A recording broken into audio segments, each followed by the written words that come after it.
Hi everyone, my name is Nikhil. So I hope you remember me, right? I'm from the Indian Coders. I used to publish a lot of videos on the YouTube regarding the full stack development. So I was just on a break with some health issues, but now I'm back.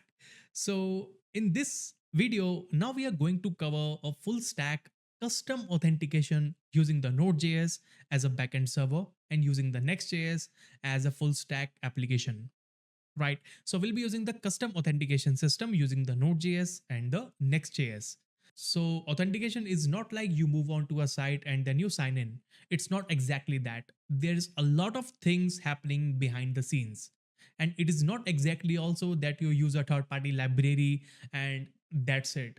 There are a lot of things that you also need to know as a backend developer, right? Storing the access tokens, the refresh tokens, the memory caches, and all these things. So there are a lot of things that you need to understand if you are building a secure application, the robust application, the scalable applications. You need to understand each and every aspect of the authentication systems like hashing, encrypting. There are a lot of things that you need to know.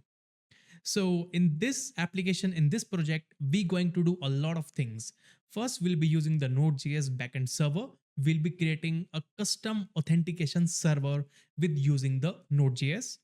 And then we'll move on. Then we'll provide you a lot of details regarding the authentication systems, like how the authentication will work, how we'll integrate the Next.js, how we'll use the Redis, how we'll use the MySQL, how we will just connect the front end to the back end using the middlewares, right? Using the server actions of the Next.js, which is the latest feature. And on the front end, there will be a lot of UI related parts as well, right? So that's it for the intro, right? Maybe I gave you enough information for that. So this will be the project. So this is currently the demo of that. You need to see this is the demo. We just have the normal entry point. You can see if we refresh, you can see we have a basic animations as well, which is built from exactly using the frame of motion. We can move on to login or register. Suppose we move on to register, we can define the name that could be like Jimmy, suppose, right? Then we can have, suppose we have the Jimmy at the rate gmail.com. We can have a specific password for that, right? We can click on register and then you can see now we have the details of the user. After that, even if the user shuts down the page and even if the user again moves on to the profile page again, he can still move on. He can still see the details of the user, right? We can still see the details of the user like the 12 Jimmy and all these details with that. So it is completely secure and we have the persistent data, we have the access tokens, we have the refresh tokens, we have a lot of things.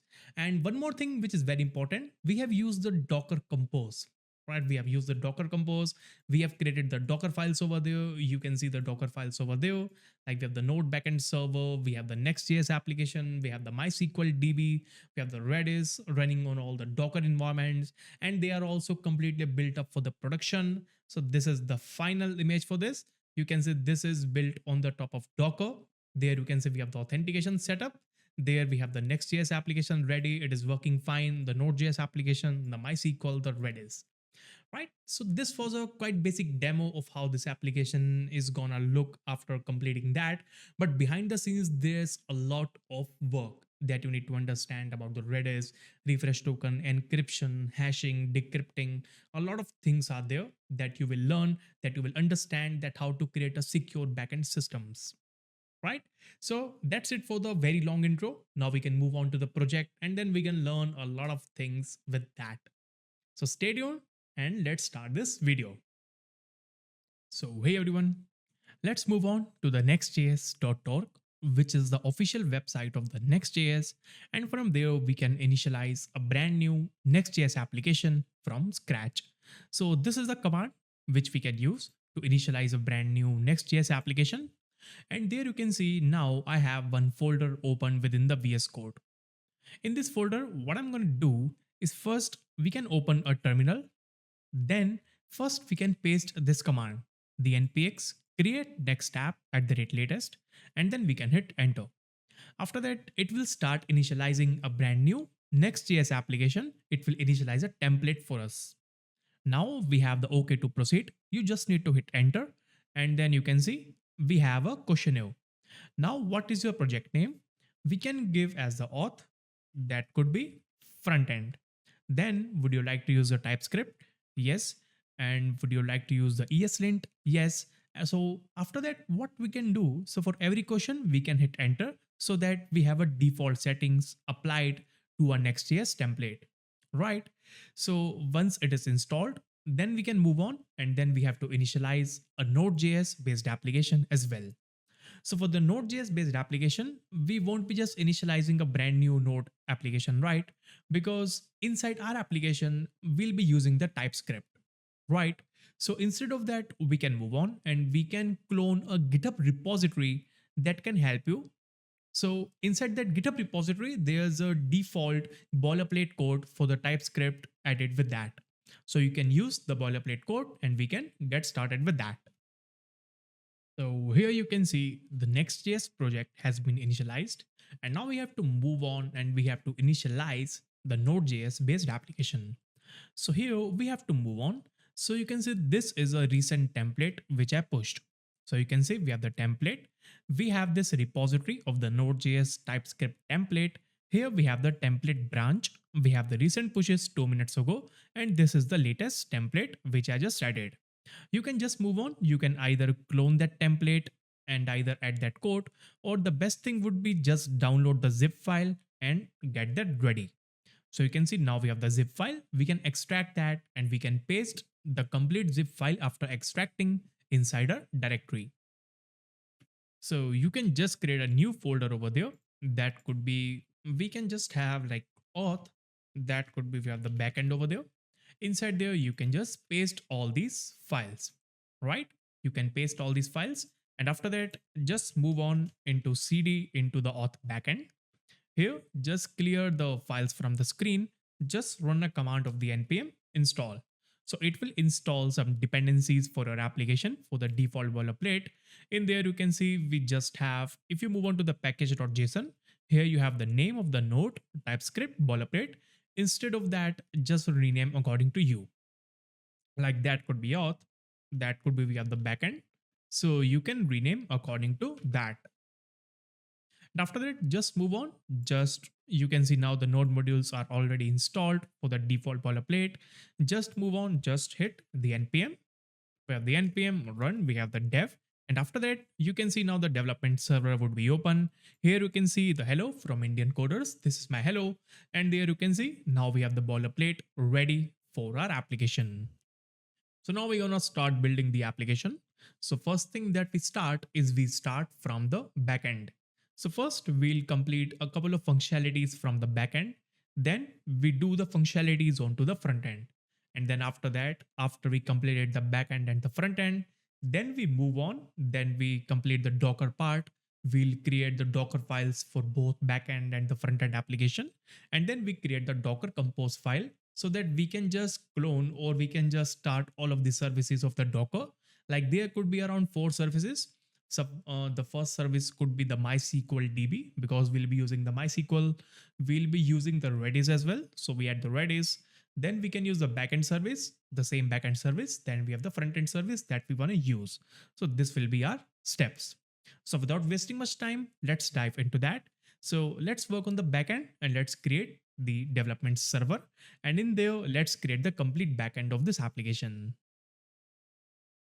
So now for the default initialization to be ready for our application, we can move on and we can install a couple of dependencies for the backend. So the first dependency that we'll be using will be the Express for building the REST API. We can use the npm install, that could be the Express. Then after that, we'll be using some other thing, which is a JSON web token. All right, because here this authentication is complete with the JSON web token. So we'll be needing that. Another library could be, we need to use the Redis because here we'll be working with the Redis as well. Then we'll be using another library, which is a MySQL 2. Because we'll be working with the MySQL, we need this package, right? Then we can move on. We can use one package, which is a Helmet. So Helmet provides us some authentication and some very crucial headers for the backend application, which can help you in terms of security, like what your application accepts and what your application can parse. So there are a lot of security headers coming with the Helmet. So for now, we can move on and we can add another package that could be the cookie parser. right? That could be the cookie dash we have the parser, because here we'll be working with the cookies as well. So inside the Next.js, setting the cookies is now a very difficult task because you have to do a lot of configurations for the cookies. But I'm creating the backend application so that you can use this backend application for every application, not only with the Next.js. Either you have the normal React application, you have the plain JavaScript application, or you have the view based application. You can use this backend with any client framework. I am just creating this backend as fully independent. It is not just related to Next.js, but you can use that with the Next.js as well, right? So we'll be using the cookie parser over there. Then for now, we can hit enter. And if we need any other dependency, we'll directly install that because that won't take any time. Now you can see, now let's move on. Let's add some structuring of the folders. We have the source. Inside there, let's move on. Let's create a new file that could be the app.ts, right? We'll be having the application.ts. In there, let's move on. Let's add a folder that could be, we have the routers, right? Let's add another folder within the source that could be the handlers, right? We have the handlers. In there, we can move on. We can have a normal model of, as well for the application, right?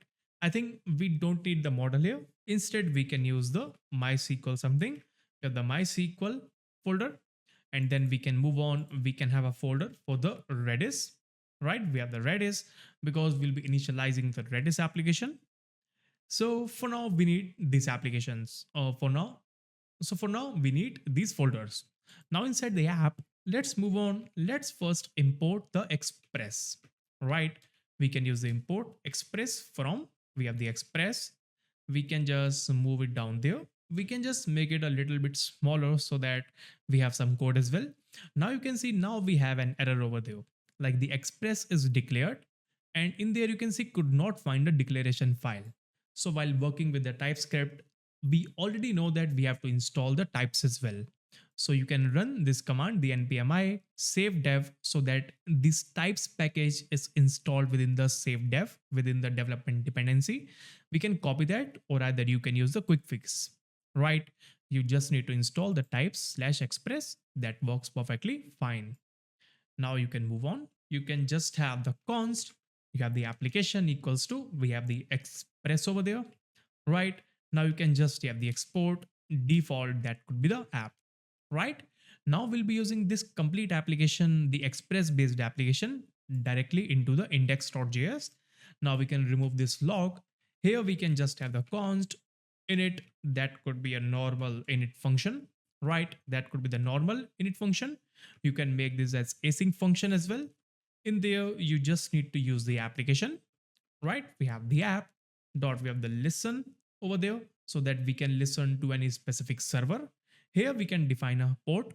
So for defining a port, again, we can use an environment variable for defining the port, right? We can have the .env so that we have a basic environment variable.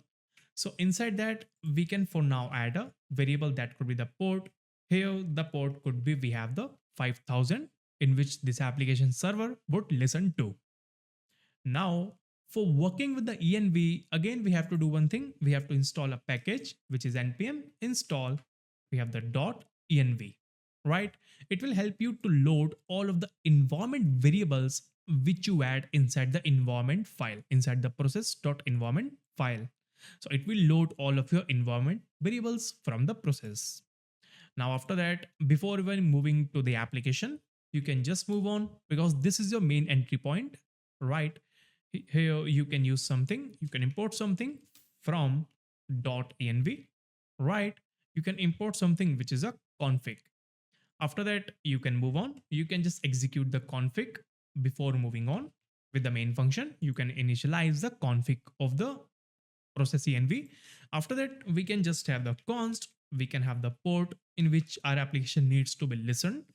Here, that could be, we can just have the process dot environment dot, we have the port. And if we don't have the port, suppose in future when we deploy this application, the port could be specified via the AWS type hosting. So we can just have, if we don't have the port, just use the 5000 for now, right? Then we can have the app.listen at specific port.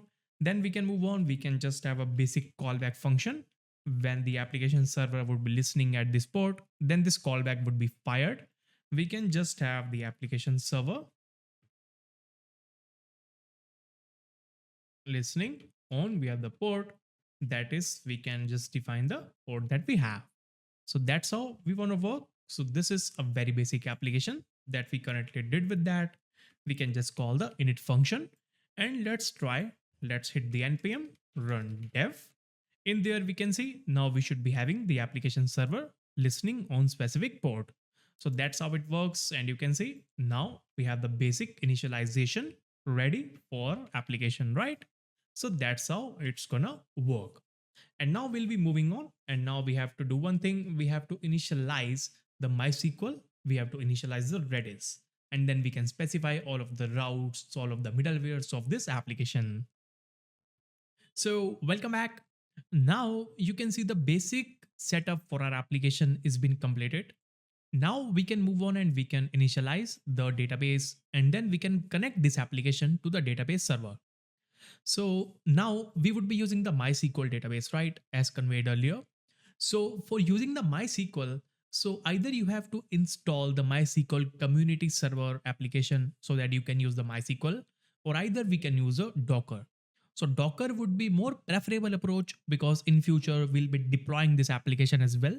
So we can use Docker for everything inside this application as well, like for creating the image for a front end, for the back end, for the MySQL, for the Redis, we can use a Docker. And in the end, we can use a Docker compose as well. So that only with the one command of the Docker compose, we can initialize all our containers and then our application would be up and running, right? So we can use Docker for that. So I already have Docker running there. You can see we have the Docker running. So we can enter a command. We can write a command for the MySQL so that we can see the Docker image running of the MySQL. So first we can use a Docker run. So we do not need to pull the image like separately. So we can only use the Docker run. It will automatically pull the image of the MySQL as well, whichever we write over there, right? So we have the Docker run. We can have the name of the container. So the container could be, we can have the MySQL-DB, right? We can have the MySQL-DB. We can provide the detach mode. So this detach mode, it means like when we execute this command of the Docker, so this terminal would automatically be utilized by the Docker, right? This terminal would be utilized by the Docker. And if we provide the D flag over there, it means like this is in the detach mode. So this terminal would be detached from the Docker so that we can use this terminal. After that, we can move on. We can define the port in which the MySQL could be running. So the default port of MySQL is the 3306, right? So we can map our system's internal port of the 3306 to the containers port so that we can utilize the port, right? We can have the 3306 of the container, then we can have the 3306 of our internal system, right? Now we can move on. So after defining the port, we can just move on. We can just provide the environment variables for the MySQL. So MySQL image requires some environment variables.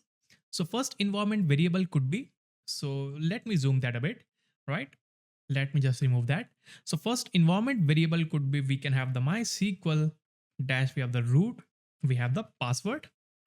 In there, we can provide the password, like we can have the test #1, right?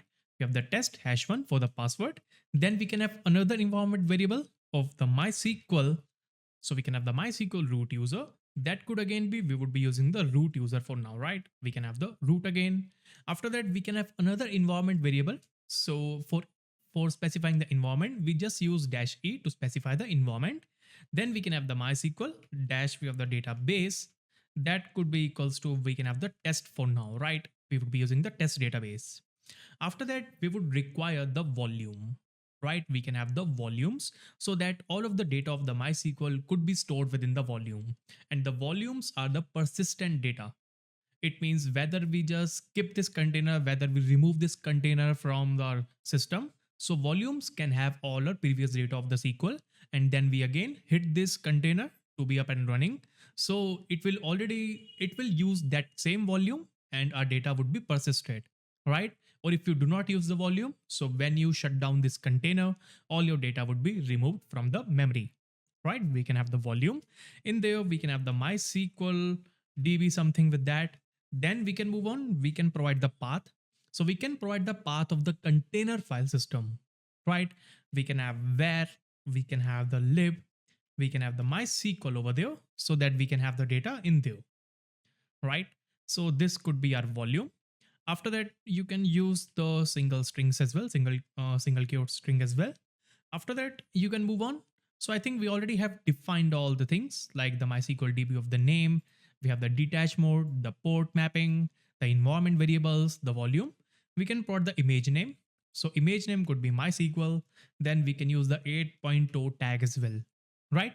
We can use a specific tag of 8.0 so that it is available. So after that, we can hit enter. And then you can see now after hitting the enter, we have the hash ready for this container.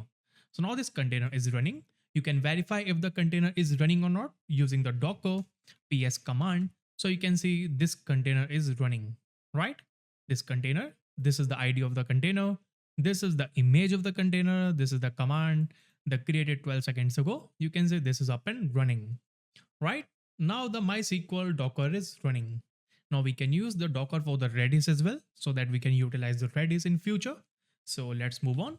Let's clear the screen. Let's move on with the Redis. So now we can write the command for the Redis container as well. So we can have the Docker run. Again, we can provide the name. This time the name could only be the Redis, right? We can use only the Redis. Then we can move on. We can have the detach mode again. We can have the port mapping again. So the default port of the Redis is 6379. So we can use the same port of our system as well. So we have the 6379 of the port of the Redis of the default. We can have the our system port as well, which is the same 6379 of the Redis port. Now we can define the name of the image, right? Because we do not need the volume as of now. We can just define the name of the image. The name could be, we can have the Redis / we can have the Redis, we have the stack. So this is the official image of the Redis. So you can also use just Redis as well. It is also good. But here I'm using the Redis stack because in future, if you extend this application, you can have the JSON functionalities as well. So Redis stack provides you with that. After that, you can see you can have the tag of the latest only because that works perfectly fine and you can hit enter. And then you can see this is the container hash created. Now we can verify the containers running or not. We have the docker ps. You can see two containers are running. You have the Redis container running on the 6379. This is also running on MySQL also running on 3306. That works perfectly fine. Now what we need to do is the next step. So we can move on. So here you can see this is the index.ts. So inside the init function, first we have to initialize the MySQL, then we have to initialize the Redis, right? So we can move on. So inside the source, inside the MySQL, let's create a new file that could be, we have the connection.ts file. So in there, we would be writing the connection code. And before writing the connection code, we can also do one thing. We can verify if that database is already available within the MySQL. So we can move on inside the containers. So you can see this is the MySQL container. We can see inside the container that is the table created or not. We can move on to execute. So this is the iterative mode with that, right? So we can, I think there is no option in zooming in. And there you can see inside this container, inside the Docker container itself, when we execute the query of the show databases, we have the database test up and running, right? In there, we can use the test database. We can execute the command of use test. In there, you can see now we are currently using the test database. All right, that works perfectly fine. Now we can move on and we can just move on to the connection and let's see if we are connected to the MySQL or not, right? So first, I think we can move on. We already have an environment variable, right? We already have an environment variable. So we can provide the same environment variables for the MySQL as well, right? So first environment variable for the MySQL could be, we can again have the MySQL root, or we can have the MySQL password. That what is the password that we have? We have the test #1, right? Then we can move on. We can have the MySQL host as well, right? We have the MySQL dash, we have the host. So currently in which host we are running? We are running on the local host. So we can just have the local host over there, right? Then we can move on. What do we have? We have the MySQL port as well. In which port our MySQL DB is running? It is running on 3306. That works great. And then we can move on. We can have the MySQL user as well, right? We have the user. That could be, again, we are using the test user, right? We have the root user. That's why we specify the root. So we can use these environment variables as well for connecting with the MySQL. Here we can just have the const, we can have the connect to database. That could be equals to a normal function over there. Inside that, we can execute this command. So we can have the try catch, and we can make this function as asynchronous function so that we can quickly adapt to that. And we can have the await functionality and the error handling as well. Here we can just have the const. So here we can use a pool of the connections, right? We can use a pool. So if we use a single connection of the MySQL, so single connection, if we have multiple requests, then single connection has to execute each of the request, right? The single connection has to execute each request. Like suppose there are hundreds of requests coming in there. Single connection can handle that, but it can take some time, right? And if we are in transactions, then it can take some more time, right? So what we can do here, we can do very basic thing. We can use a pool of connections. Pool means we can define some pool of connections. So by default, pool could be 5 or 10 over there. We can define these connection, and the pool could also be running. There are multiple connections open and ready. So whenever a new request comes in, a connection of a specific pool can go ahead and it can execute that. Then if a new request comes in, then if any pool is available, then we can use that specific pool, or we can create a new pool from that, right? So that is going to work perfectly fine. So here we can just have the let. In there we can have the pool. Pool could be of the type of the MySQL to pool functionality, right? So that is going to work perfectly fine. And after that, we can move on. So we can just have something inside the try catch block. We can have the pool equals to, we can have the create pool, right? We have the MySQL to promise. So we can import the create pool from the MySQL promise. So if we use the normal MySQL, then it doesn't use the promise. It uses the normal callbacks that can lead to callback hell as well, right? So we can use a promise.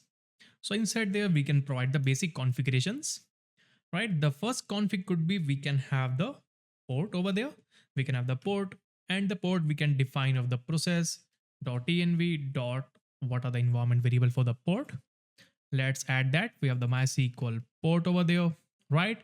And inside that, we can have the port. We can also make this as plus as well, so that you can see if the port is in the string format, then we won't be having any issue with that, right? So we can have like this. So we can make this as this parameter is always available. Now we can move on. So we can define second thing. After the port, we can just have the host. Again, we can use the process.env dot. We have the MySQL host, right? So that's going to work perfectly fine. Then we can have the user as well. I think we have the user. We can again have the process dot environment dot, we can have the MySQL user. Then again, we can move on. The final thing could be, we have the password, right? We can have the password. That could be, we can again have process dot env dot, we have the MySQL password. So that will be the create pool over there, right? That would be the create pool. So I think inside that the promises is missing. So we can have the pool over there. So we can import the pool from here, right? So you can see this doesn't use the promise. So we do not use the await over there. Now we can just move on. So it will just create a pool for us, right? It will create a pool. Then we can just need to execute the await. We can have the pool dot get connection, right? So with the help of that, we can get a connection of the pool. And if we get the connection, it means everything is running perfectly fine, right? So we can have the log. It means we have the connected to MySQL successfully. Then we can add a celebration type something over there, right? We can have the celebration type thing connected to MySQL. And if we get an error in case of that, we can just move on. We can log the error. error connecting to MySQL. This could be the error. In there, we can just throw out that error, right? So that could be the error over there. Now we can export some things over there. We can have the export. Inside the export, we can just use the normal connect to SQL function, connect to database. We can have the pool as well that we can use that, right? So that is going to work perfectly fine. And we can try that out within the app file, right? Within the index.js file. So before the, I think inside the init, we can just use the try catch again so that if we get the error, we can just hit that error. Now, before that, first we can use the await. We can have the connect to database, right? We can have the connect to database function over there. And if we get an error, we can log, we can have the app initialization error, right? We can have the error, we can show that error, and we can exit the current Node.js process, right? We can exit the Node.js process. We can have the process dot exit. We can provide the code as one. It means now we are exiting and something unusual has happened, right? Something unusual has happened. Now let's try running our application again. We can move on to, I think we can just execute with the npm run dev. And let's see if our application is connected to database. We can hit enter. And there you can see we are getting one message which is connected to MySQL. It means everything is running perfectly fine, right? So after we are connected to MySQL, then we can move on, right? We can execute some tables as well, right? We can execute some tables. So inside the MySQL, let's create the code of the tables here only, right? We have the tables dot, we have the TS. So either there are two options of writing the tables. So either you can just create the table directly from the Docker container itself from using the interactive mode of the container. But here also you can use the tables because once we execute this application on the cloud, we can just write all the tables code, all the migration code over there. In future, that can help you as well. So both options are correct. So both fits according to your requirement. So in this application, I do not see the requirement of adding the tables directly because most probably our tables wouldn't change, right? So that's why we have this here.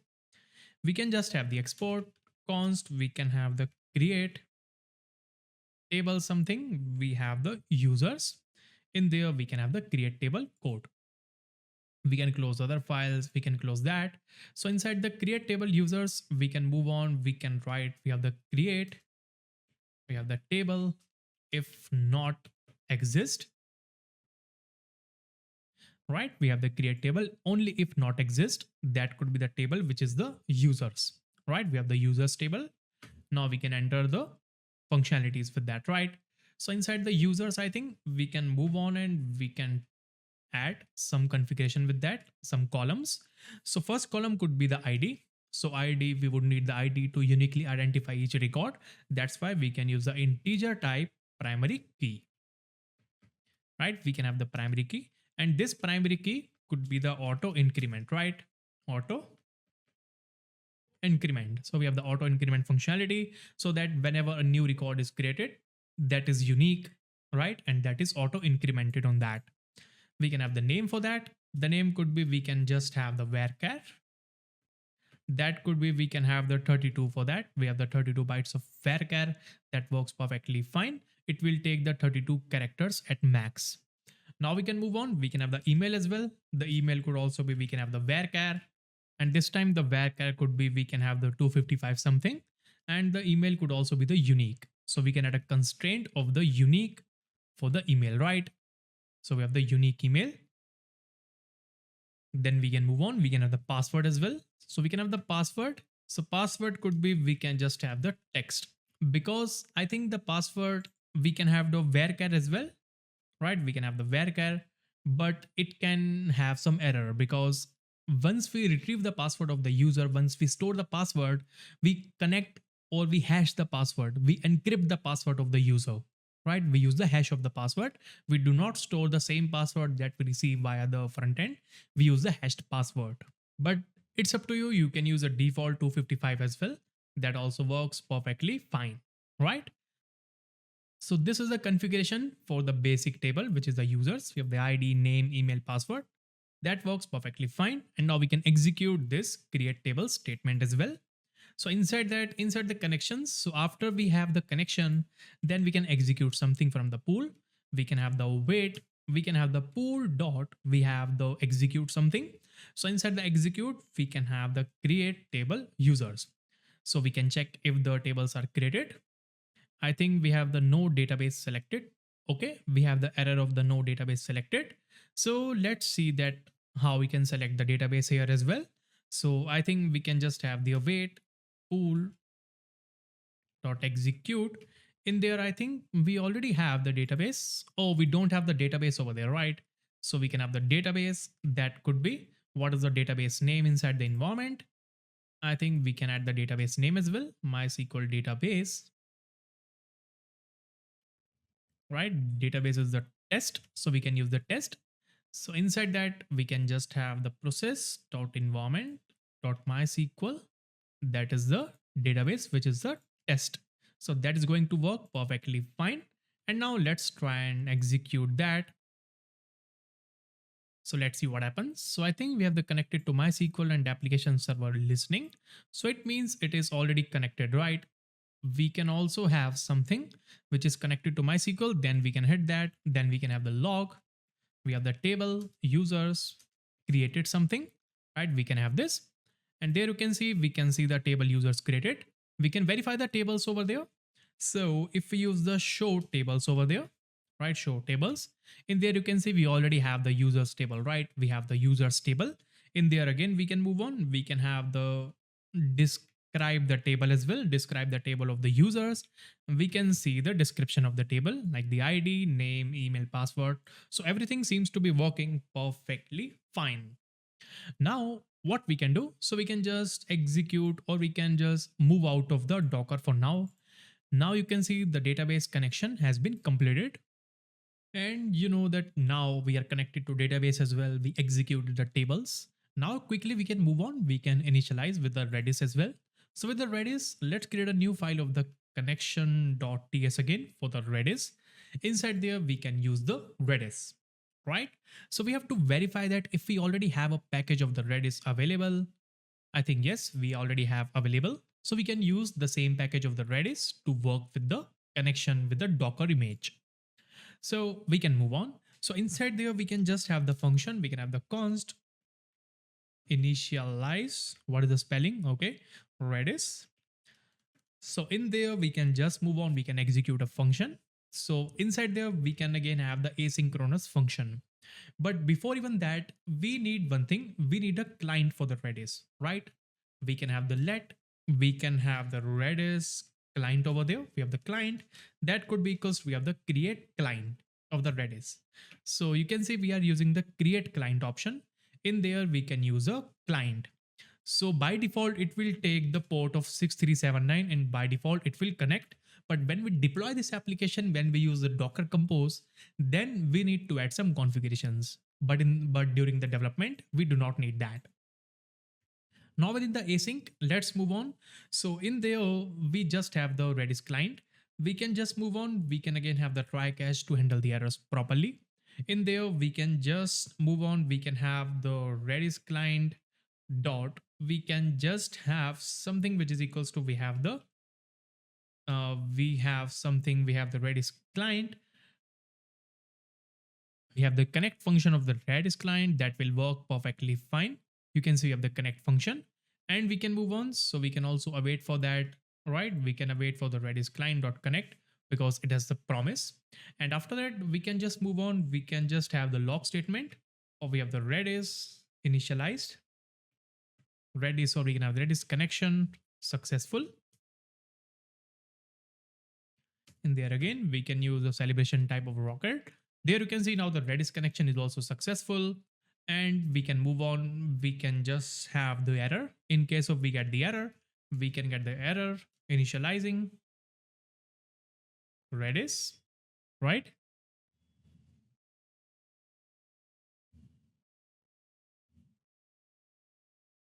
Right, we have the error initializing the Redis. We can provide the error message over there. That works perfectly fine. We have the error in there. We can also throw that error. And another thing that we can use, so inside the Redis client, we can use something. So Redis client already have some event of the error, right? If we get any error over there, we had the error. Then we can also log that error over there. We can log that error. In there, we can just have the error type something. We can log, we have the console.log, we have the error event occurred in Redis, right? So we have the error event occurred in Redis. We can also have something, we can have the error, we can log that error, and we can just move on and we can either skip this code or we can throw that error. It's up to you. So for now, we can keep this as it is. Now we can just export that. We have the export. We can have the Redis client and we can have the initialize Redis over there, right? Now we can move on inside the main file, which is the index.ts. In there, we can just have, like after we are connected to database, then we can have the await, initialize the Redis. In there, we can move on. We can save and we can check if that works. You can see the Redis connection is also successful. Connected to MySQL, table users created, Redis connection successful, application server listening on port of 5000. So everything is set it up and ready for us now. Now we just have to create the API. So there you can see these are the steps which I mentioned. So you can see these are the steps for us for now. You can see the first step is completed. The second step is completed. The third step could be set up the middlewares, then routes, and we can test that with Postman. So this is our step that we have to accomplish now. So now we can get started with the application right away. So you can see now inside the app.ts, this is the main file of our application, right? That is the main file. So in this file, we have to define some middlewares, some options that we require within this application, right? So I think I'm not using here the express session, right? There is one library which is an express session. So Express Session is a great library for providing the session management tool for the Node.js based applications. It provides us some reliable sessions. It provides us some cookies that we can define some cookies within the sessions. And it provides the user details as well that we want within that specific session. But here I won't be using that because we are creating the Next.js based application on the front end. And we'll be using some server components, some client components, mixing, some server actions. So Express Session is of no use within this application, but that's a great library. You can explore that, right? So here we could be using one thing, which is the app.use. So we can register one middleware. Middleware is something that whenever one request comes into this application, it goes through the checks. So this is the first check of this application. So we can use something which is the express.json. It means all the raw data that will be coming into this application. So whatever the data is, it will pass the data into the JSON format, right? We can use another thing, which is the app.use. We can use something which is the express.url encoded. So inside that, we would be getting some form type data with the URL encoded.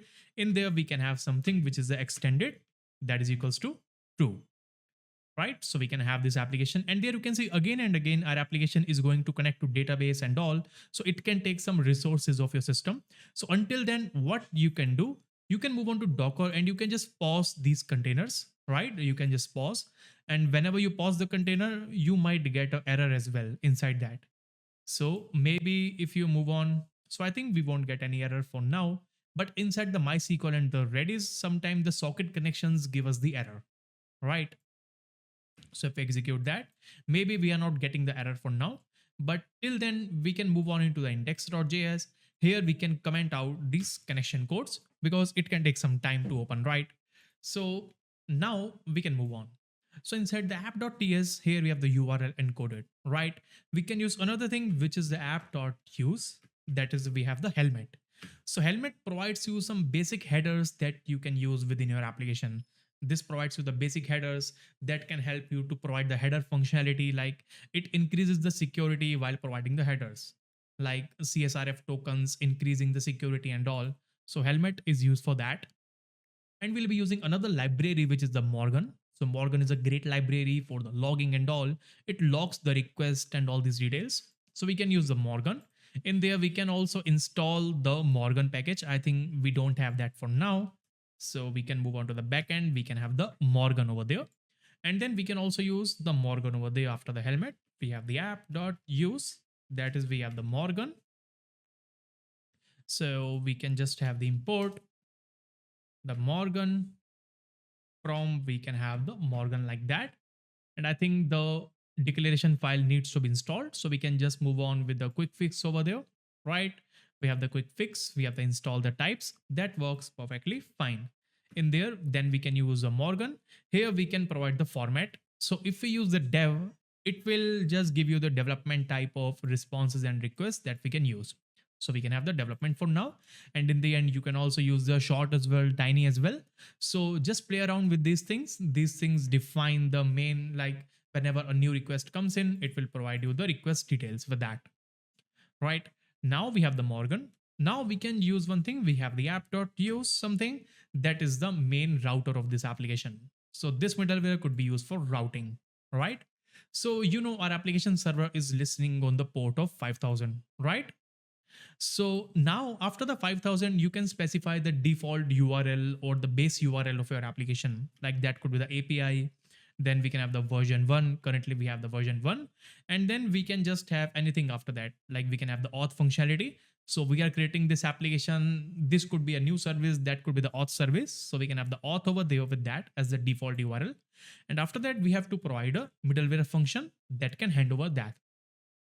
So what I'm going to do, so I'm going to move on to the routers. Let's create a new file that is a index.ts, right? So this could be our main application router, right? We have the app router over there. That is equals to the router. So router needs to be imported from the Express. So this is the Express.js based router that we can use. In there, we can also have the export default of the app router, right? And we can use the app router here like this. We have the app router over there. So what I'm doing is I'm adding a URL. So if suppose we use the URL like this, like the app auth URL, then we need to provide a middleware or the handler function or the router that can extend this or that can move on and that can perform some operation on this task, right? We have the app router. So inside the app router, our application will have two kind of routings. The first could be getting the user details. The second could be validating the tokens and all, right? So here we can have the app router dot, we can have similar thing called use because we are extending the functionality again. We have the use. So this is again kind of middleware. In there we can have slash auth or we can have slash user, right? We have the user. Now inside the user, we can move on. We can attach a new type of router that can handle this request like this. So you can have the user.ts inside the router. In there, you can have similar kind of router like this. You can have the user router that is equals to the router over there, right? And then you have the export default of the user router. Now you can have another kind of router that is we have the validation or suppose again like the validation router something. Validation dot we have the TS. In there again you have similar kind of router, right? You have the validation router. So inside the validation router, we won't be using the extending, we just be using the validation router. Now inside the index.ts, so for specifying the user kind of request inside this application, we can use a user router, right? And for specifying the validate something, we have the validation token or we can have the token type of routers, right? We can have the validation. We have the validate.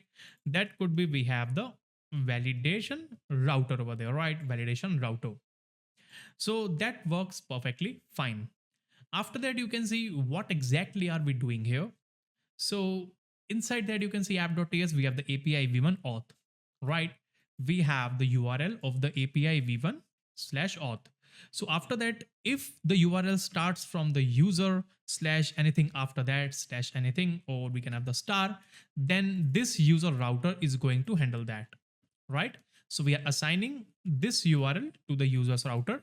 And if it starts from the validate, then like this, we have the validate, then this could be handled by the validation router. So that is a functionality that we are currently building, right? Now you must have understood about that why we are using a separate router kind of functionality. Now let's move on. Let's move on to the users router. Here, I think what kind of request the user can get, right? The user router can get a request of get slash a specific user, right? So for that we have slash, we have the ID, right? We can have the slash. It means the request is coming to this. Like if I just again reuse the same thing over there inside the user, sorry, what do we have? We have the, yeah, we have this. So give me a second. So you can see if the request is coming to the user router, right? Now the requests are coming to the user router. So we can just have like the user router dot get. In there, we can have slash. It means we are just making a request to the user slash nothing after that. And if we are getting a particular user, then we have to use a specific ID. So this is a parameter that we can define within a specific route, right? And then in the end, we can have a middleware function that we can attach, right? This is a get request, right? This is a get request. It means we are getting a particular resource. So we have slash ID over there, right? We have this parameters over there, right? That's how it works. Now, what we're going to do as the next step, here we have slash ID. Now we can move on. So in this ID, this could be any ID. Like we have the user slash, it could be any ID like one slash, it could be two, three, any ID with that, right? Slash two slash any ID after that.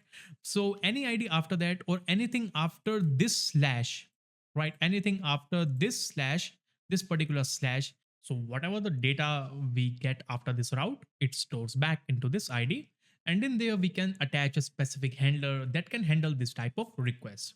So we can create a handler for the users, right? We can have the users handler dot, we have the ts.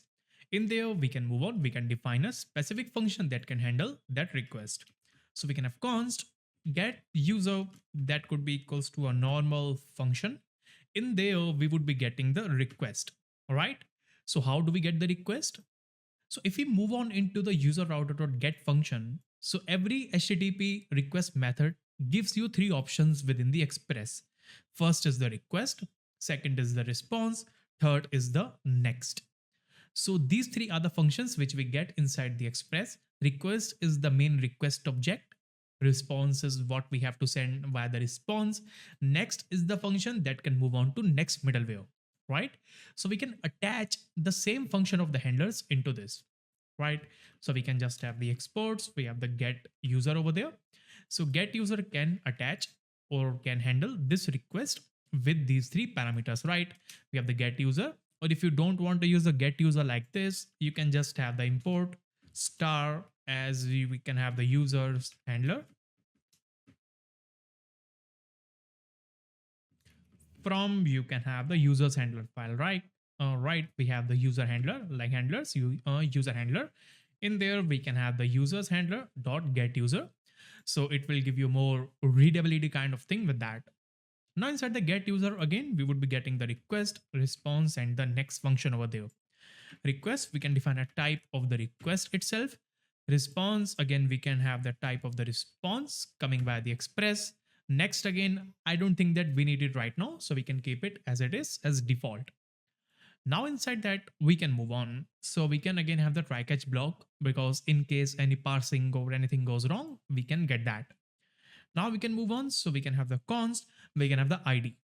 So ID is the user ID that we have to get with that, right? This is the user ID. So how we can get that? So this is coming via the request URL params, right? This is the URL params. So inside the URL, we have the params of the ID, which is being stored here.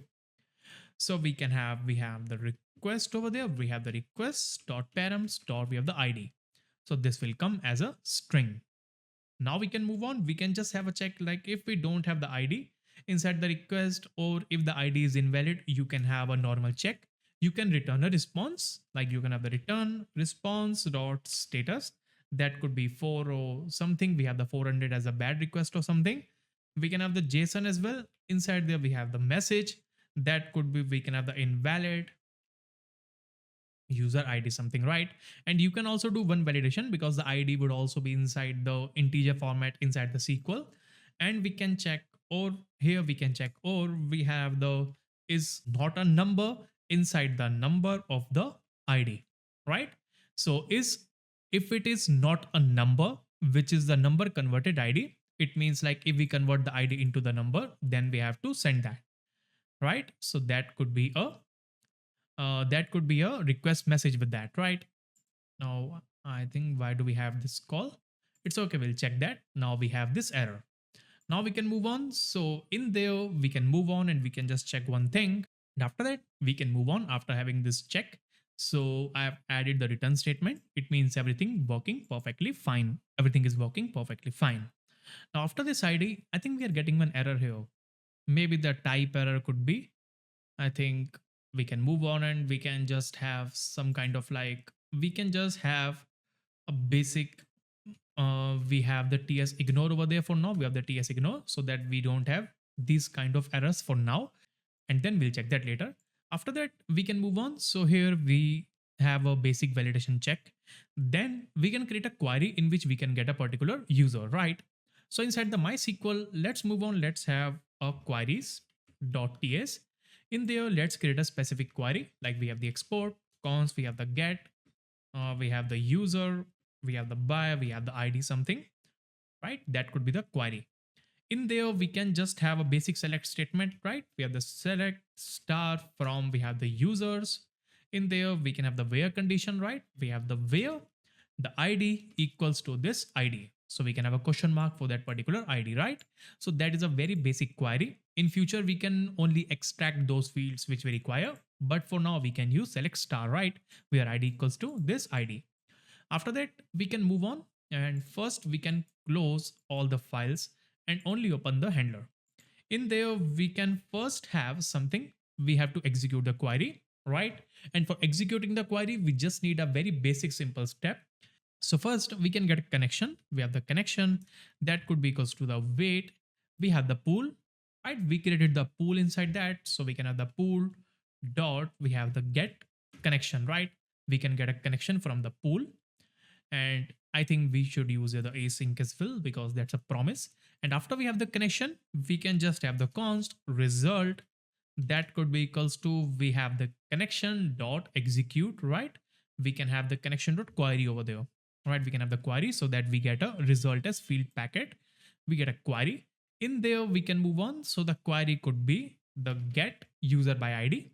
In there, the second parameter could be, we can have the ID inside the params, right? So we will get a result. And after that, we can just have the return. That could be, we have the response dot status something, right? In there, we can have the message, right? We can have a basic message over there, like we have the user retrieved. And in there, we can send a message as well. I think inside the status, we should send the status over there. Sorry, that could be the 200. And inside the JSON, we can set a message like message of the user retrieved. Then we can have the user only. We can have the user that is equals to the result only for now, right? We can share the complete result. In there as well, we can have a basic log, right? We can have the user retrieved. That could be the user. We can have the result over there, right? We have the result. We get the result because that's an array, right? So we can just get the 0 of the result over there. I think for now we are getting the type errors. So for now we can just keep as it is the result with that, right? And in case of error, we can again have a basic log statement like we have the error occurred. In there, we can have the error. And in there, we can move on. We can just have like, we can just throw the complete error, right? We can throw the complete error or we can log that. And after doing that, I think we can just move on. We can have the return response dot status. That could be, we can have the 500. It means some unexpected error happened. Then we can have the message that could be unexpected error occurred. We can have the try again later, right? We can have the try again later over there. That is a property. And then we can just move on. We can have a throw error. And this error could be retrieved by our application inside future, right? Inside the main application file, we add a middleware for the error handling over there, right? So that works perfectly fine. So you can say this is a very first request of the get user, which gets a new user from the SQL, right? So that works perfectly fine. But inside our application, we don't have any user for now, right? We don't have any user. So what we should do instead, we can move on and we can create another type of request for creating a new user, right? And then we can move on and we can try that out. So inside the user's handler, inside the user routes, let's create a second function that could be user router dot post. It will be the post. Inside there, we can have the route that could be, we can have the new something, right? We can have the new, right? So we can again use tsignore type thing over there as well. And here as well for now, we can have the user router dot post that could be slash new. We are creating a new user. So inside that, let's just copy paste this function because some things would be same. So inside this function, we can have something which is a create user. So inside the create user, we already have, I think we do not need the ID, all right? We can skip the ID check. So here we would be getting some data, right? So for creating a new user, the front end will send us some data. So the data could be in the form of like name, email, password, right? These are the data that we'll get from the front end. So we can retrieve that from the request. So I think you must know about that, like request.body contains the body data of the request. The body could be the JSON as well. So inside that, we get the name, we get the email, we get the password of the user, right? We get these details. We can also have a basic check, like if we don't have the name, or if we don't have the email, or if we don't have the password, just send the response. The return, we have the response dot status. That could be, we just need to provide the status over there of the response. And if something is missing from the body, we send the status code as 422, which means unprocessable entity, that this data could not be processed. This is not a valid data. We can send a JSON again.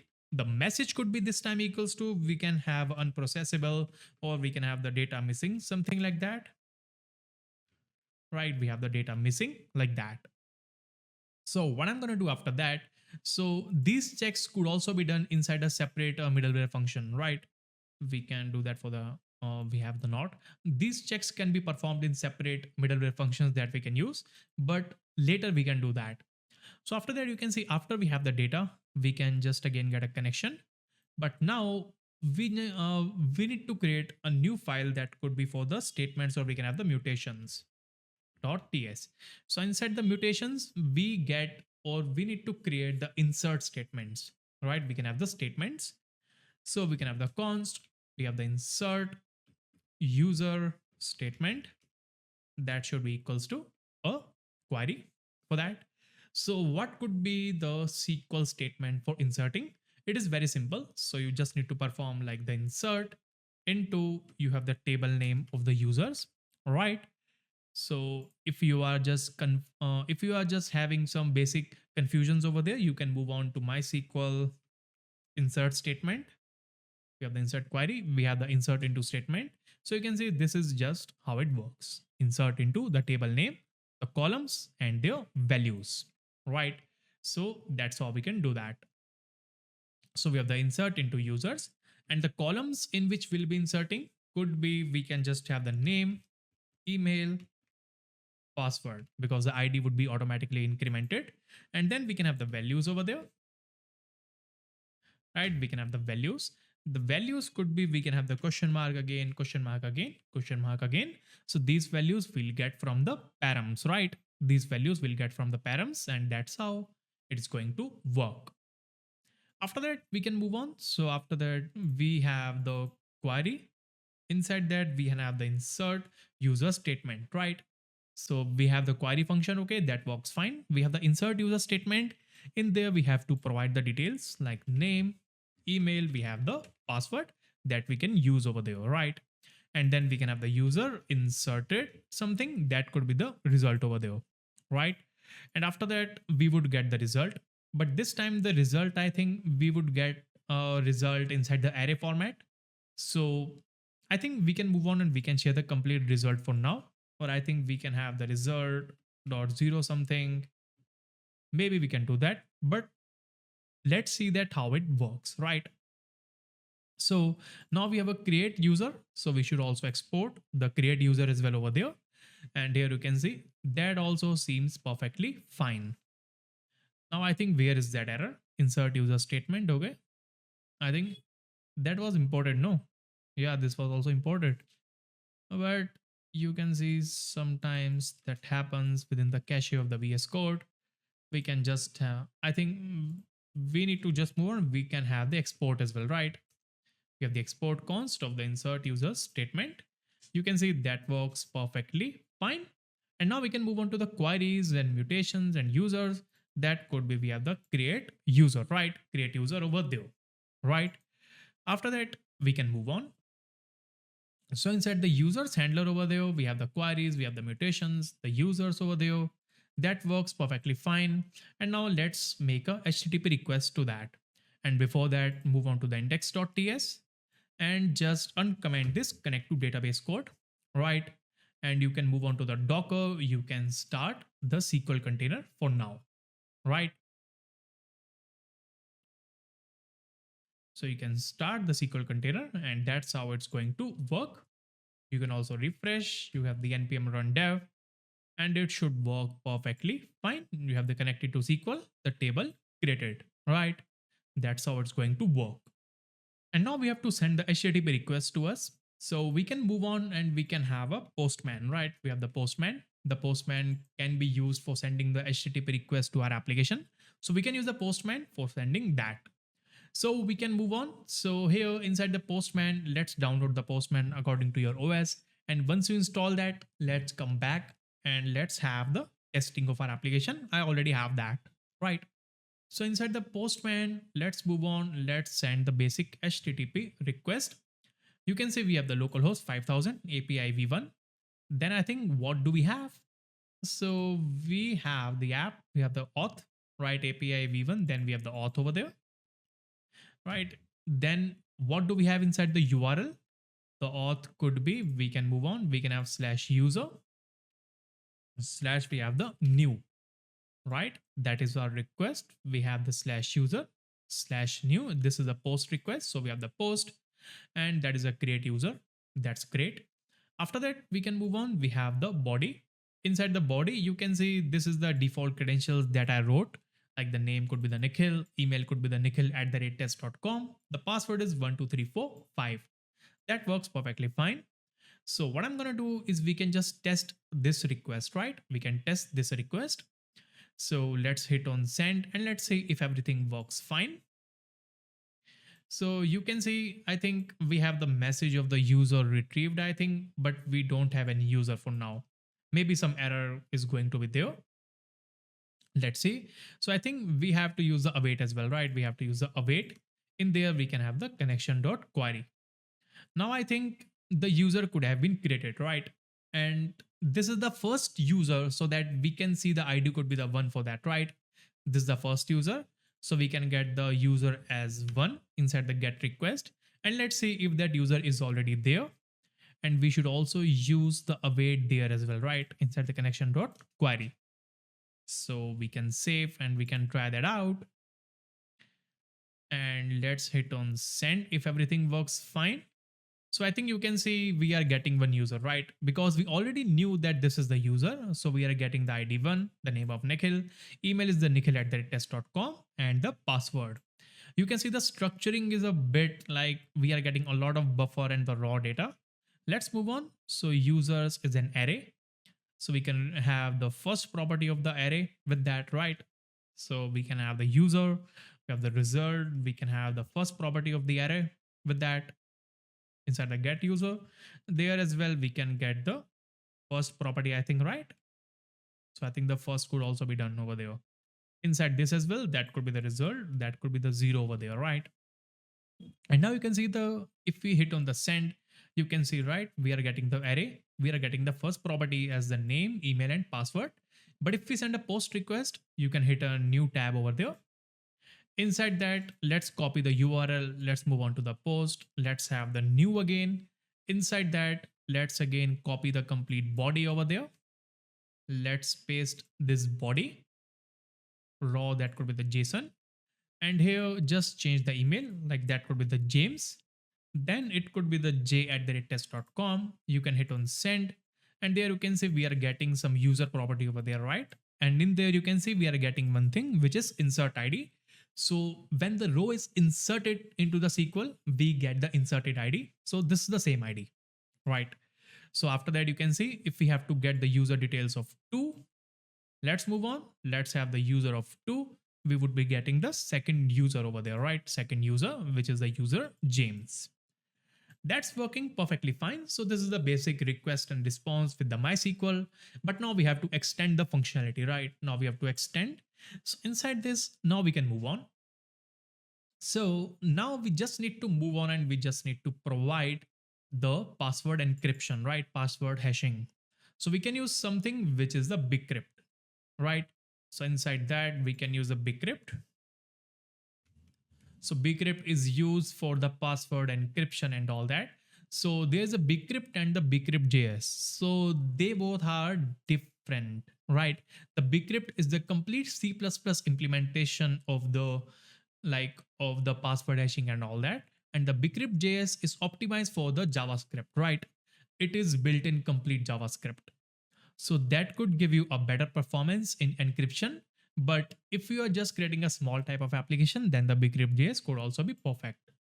So here we would be using the bcrypt over there, right? Inside that. So in there you can see we just need to move on and we just need to install that. So what the hashing is, right? So if we move on to the Excel draw, what exactly is the hashing over there? So I think we can move on and we can have a new one, I think. So inside the Excel draw, we can move on. So what exactly is the encryption? Suppose this is a password for you, right? That is a password over there. Inside that, we have the 1, 2, 3, 4, 5, 6 something, right? So this password, we cannot store the same password within the DB, right? We cannot store the same password. We have to hash it because there could be many reasons that why should we hash the password? Because if there is a team inside the database, they can see all the password. If there's an API exposed, they can see all the password. We just need a select star query to get all the password and all the information of the user. That's why we don't store the plain strings inside the password. Instead, we use something, we encrypt the password and we use something which is, we have the hash. So this password is going to be converted inside any hash. Inside a, like, hash is a type of like inside a non-readable value like this, right? That could be the hash over there, right? So this is being stored like a hash, like this. So this password could be converted into this. And the main use case of this is like that once this is converted into this, it cannot move back, right? So the same string cannot move that into this, right? Because the hash is something which is a garbage.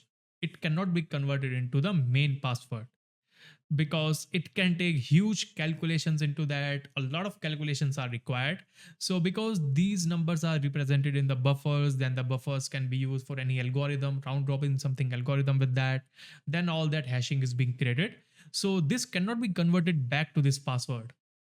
But there is one thing that we can compare that, right? Instead of that, we move on and we compare that. So we have a string over there, we have the string, and then we have another string, which is the hash string, right? We have the hash string. We can compare that. If the main password, like we have this password of the 1, 2, 3, 4, 5, we can just compare that, right? We can have a normal type of compare over there and we can do the basic comparison. If the comparison is same, it means like the password is successfully, like the password is matched, right? We can only do the basic comparison. So that's how the basic password encryption and the password hashing moves on. Because this is not an encryption. Encryption is something that you can encrypt and the decrypt. But the password is different. The password you need to hash. Now, what we need to do after that? So we can move on. So in the create user, let's move on. Let's have something which is the bcrypt. We can install the bcrypt over there.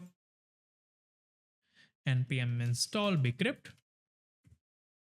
And then we can use the bcrypt over there. Import bcrypt from that could again be, we have the bcrypt over there. So inside the bcrypt, let's move on. Again, we need the declaration file. Okay. We can have the install the types of that. Then we can move on. Then we can just have the password. So after we get that, we can have the const hashed password. That could be, we have the await. We can have the bcrypt. We have the bcrypt dot, we have the hash. In there, we can have a hash of the data, right? We can have a hash. Hash could be the password. We can create a hash and then we can have the rounds. So the salt is like, we have how many rounds of like encryption into that, right? How many rounds of hashing?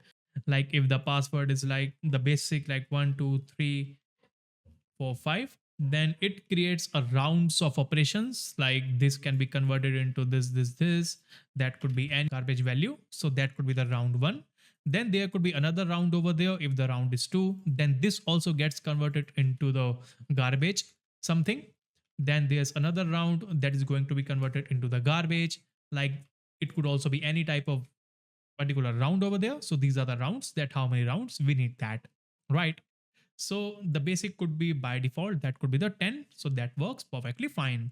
And now instead of the password, we just use the hashed password over there, right? We just use the hashed password and that is going to work perfectly fine, right? We have the perfectly fine behavior with that. Now, what do we need to do as the next step? So for now, we can move on. And first, we can move on to the SQL into execute. We can have the select star from, we have the users.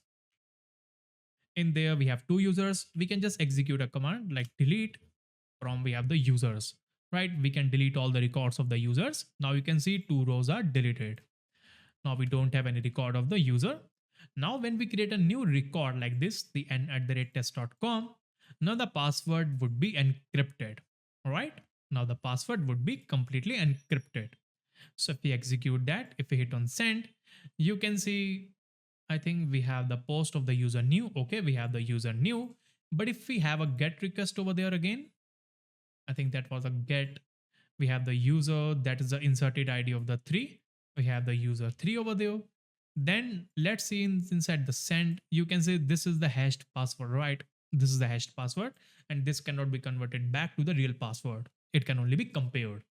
So that's how it's going to work. So this is how you can store the passwords of the user. Now we can move on. So here you see that almost you can see the create operation and the get operation is completed. But right now we have to see one thing, right? So if we move on to the routers, index router, here we have the user, right? We are having the user router, but here we are having the new. But now you can see now we are able to create a new user that works perfectly fine. But now this needs to be changed, right? I added the new for the more readability and more understanding that we are creating a new user. But when the frontend is going to make a request, there could be 2 kind of request. Like if you see any client application over there, the client can send a login request. It can also send a sign up request. So we have to create the request according to that, right? So what we can do, this could be the request for the sign up, or we have the register, right? And there we have the sign up request. Inside the sign up request of the user, we have to perform a basic operations like user creation, right? We have the user creation. Then we can move on. Then we can have like the token set and all these, like all these things, like the setting the tokens and all these details for the user, right? So the sign up and the login request could move on with that, right? So we can move on. Instead of the create user, I think we can have something like we have the register user, right? We have register user. And here as well, I think we can move on. We can have with the register, right? We have the register. And in there, we have the register user. So that's how it's going to work, right? So let me get back to the register user function. We should also export that as register user, right? So that is going to work perfectly fine. And this time after the register, we have the login user as well. We have the login. Inside there, we can again have the login. So for now, let's keep that for the register, right? Let's keep that for the register for now. And inside the TS ignore, instead of doing that for every request, we can move on to the top. We can just have like, I think we can move on. We can have a comment like TS no check for the entire file, right? So that's how it's going to work. Now, inside the register, when the user has been registered, right, we have to perform few things, right? So inside the login as well, we have to perform few things. So what we can do, so we can work on the login part for now, right? We can work on the login part. Here inside the register user, let's copy paste this function. Let's have the similar function for the login, right? We have the login, the user that we have. After that, the login can have only the email and the password. We do not need the name over there, right? We do not need the name property. We just need the email and the password. Here as well, we do not need to perform anything. Now, inside the login, what should be the flow? So let me export the login first and let me move and let me use the login here, right? We have the login. So inside the login, after you can see inside the login, we do not register the user, right? We just validate the user. We just authenticate the user, all right? We can authenticate the user. So inside the authentication, we need to perform few things. First, we need to get rid of the hashed password something because we won't be getting that. Instead, we can move on. We can get a particular user by its ID, right? We can get a user by its ID, and then either we can get a user by its ID or the email. That can be done, right? So we can move on into the queries. Let's create another kind of query. Let's just copy paste that. That could be the get user by email, right? And here we have the select start from users where we can have the email equals to this, right? We can have similar kind of functionality. In there, instead of this, we have the result. We can have something which is get user by email, right? We have the get user by email that can help us with that. So inside the get user by email, so we are providing the email, so we would be getting the user details, right? We have the user retrieved again. So after the user is being retrieved, then what we have to check, right? Then what we have to check, we have to check one thing. Like if we have to check one thing, like if the user which is being retrieved, right? We have to check the password and we have to check if the user is already there or not, right?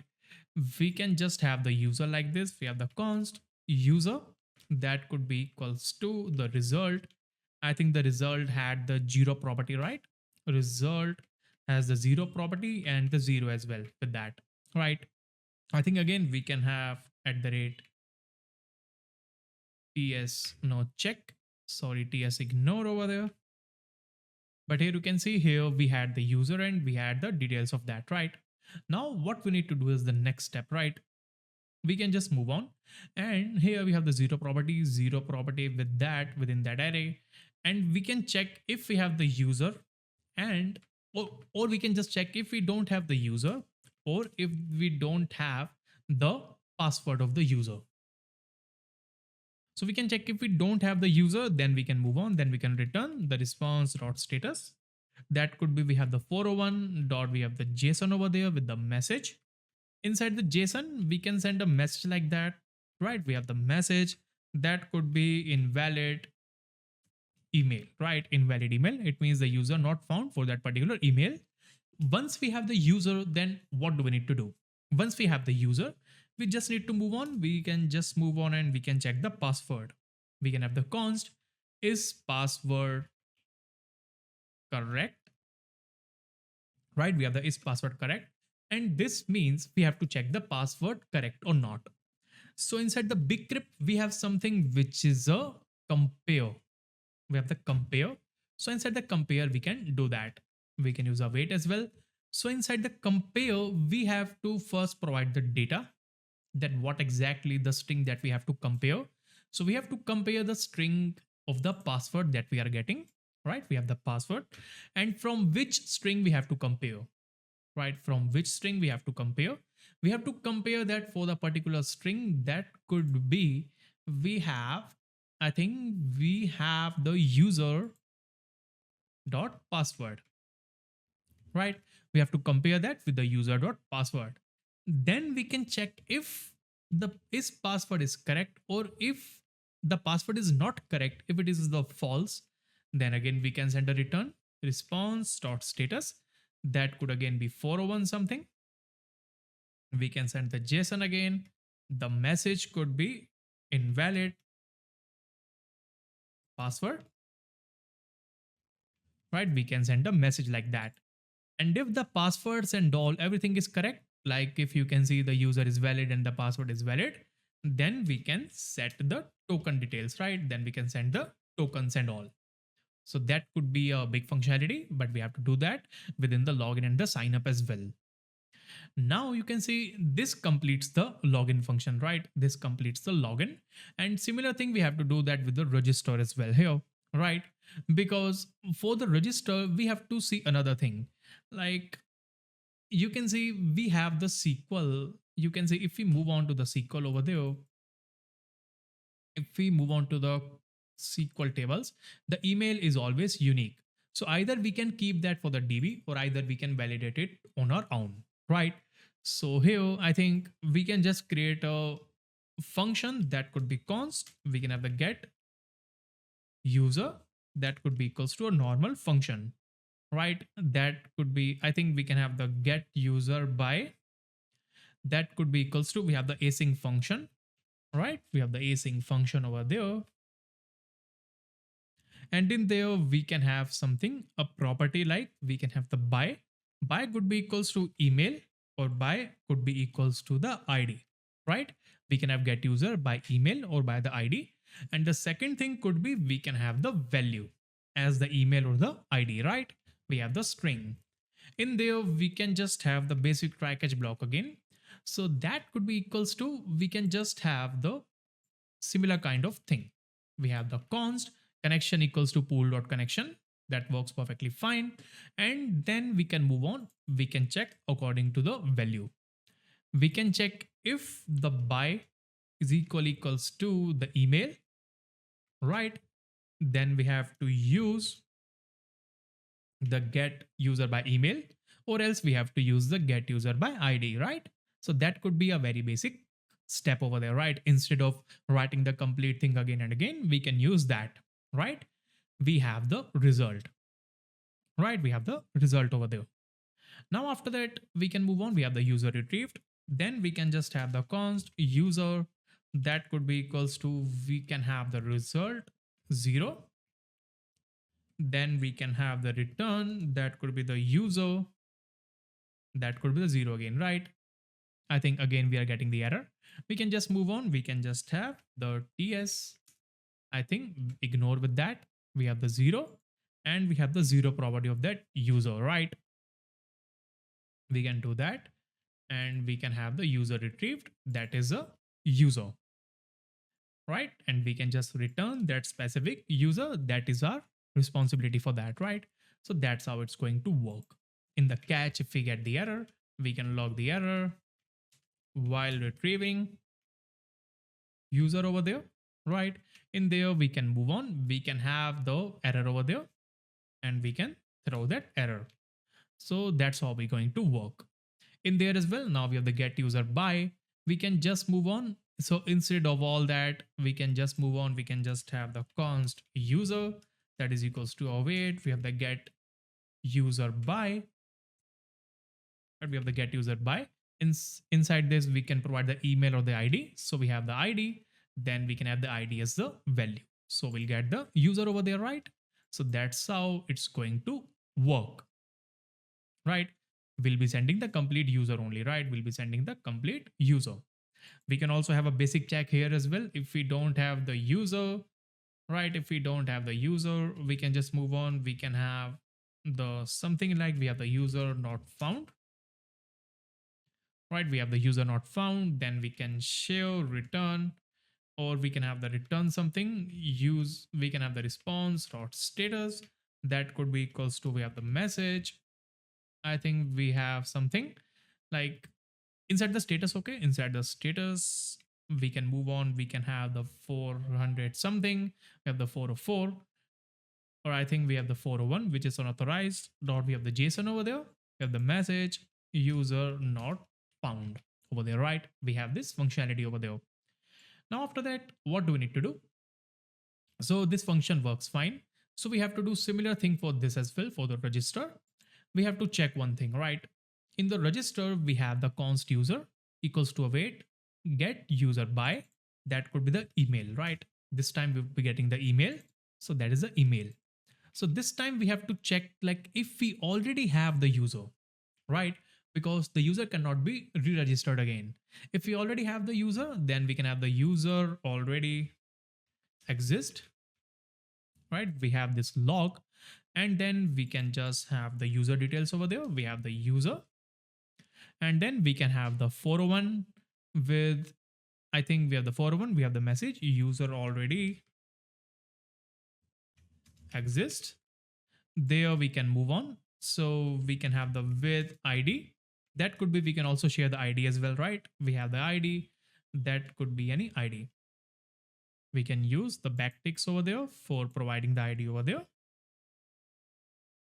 Right, we can have the user dot, we have the ID, right? So that's how it's going to work. So it means the user is already registered.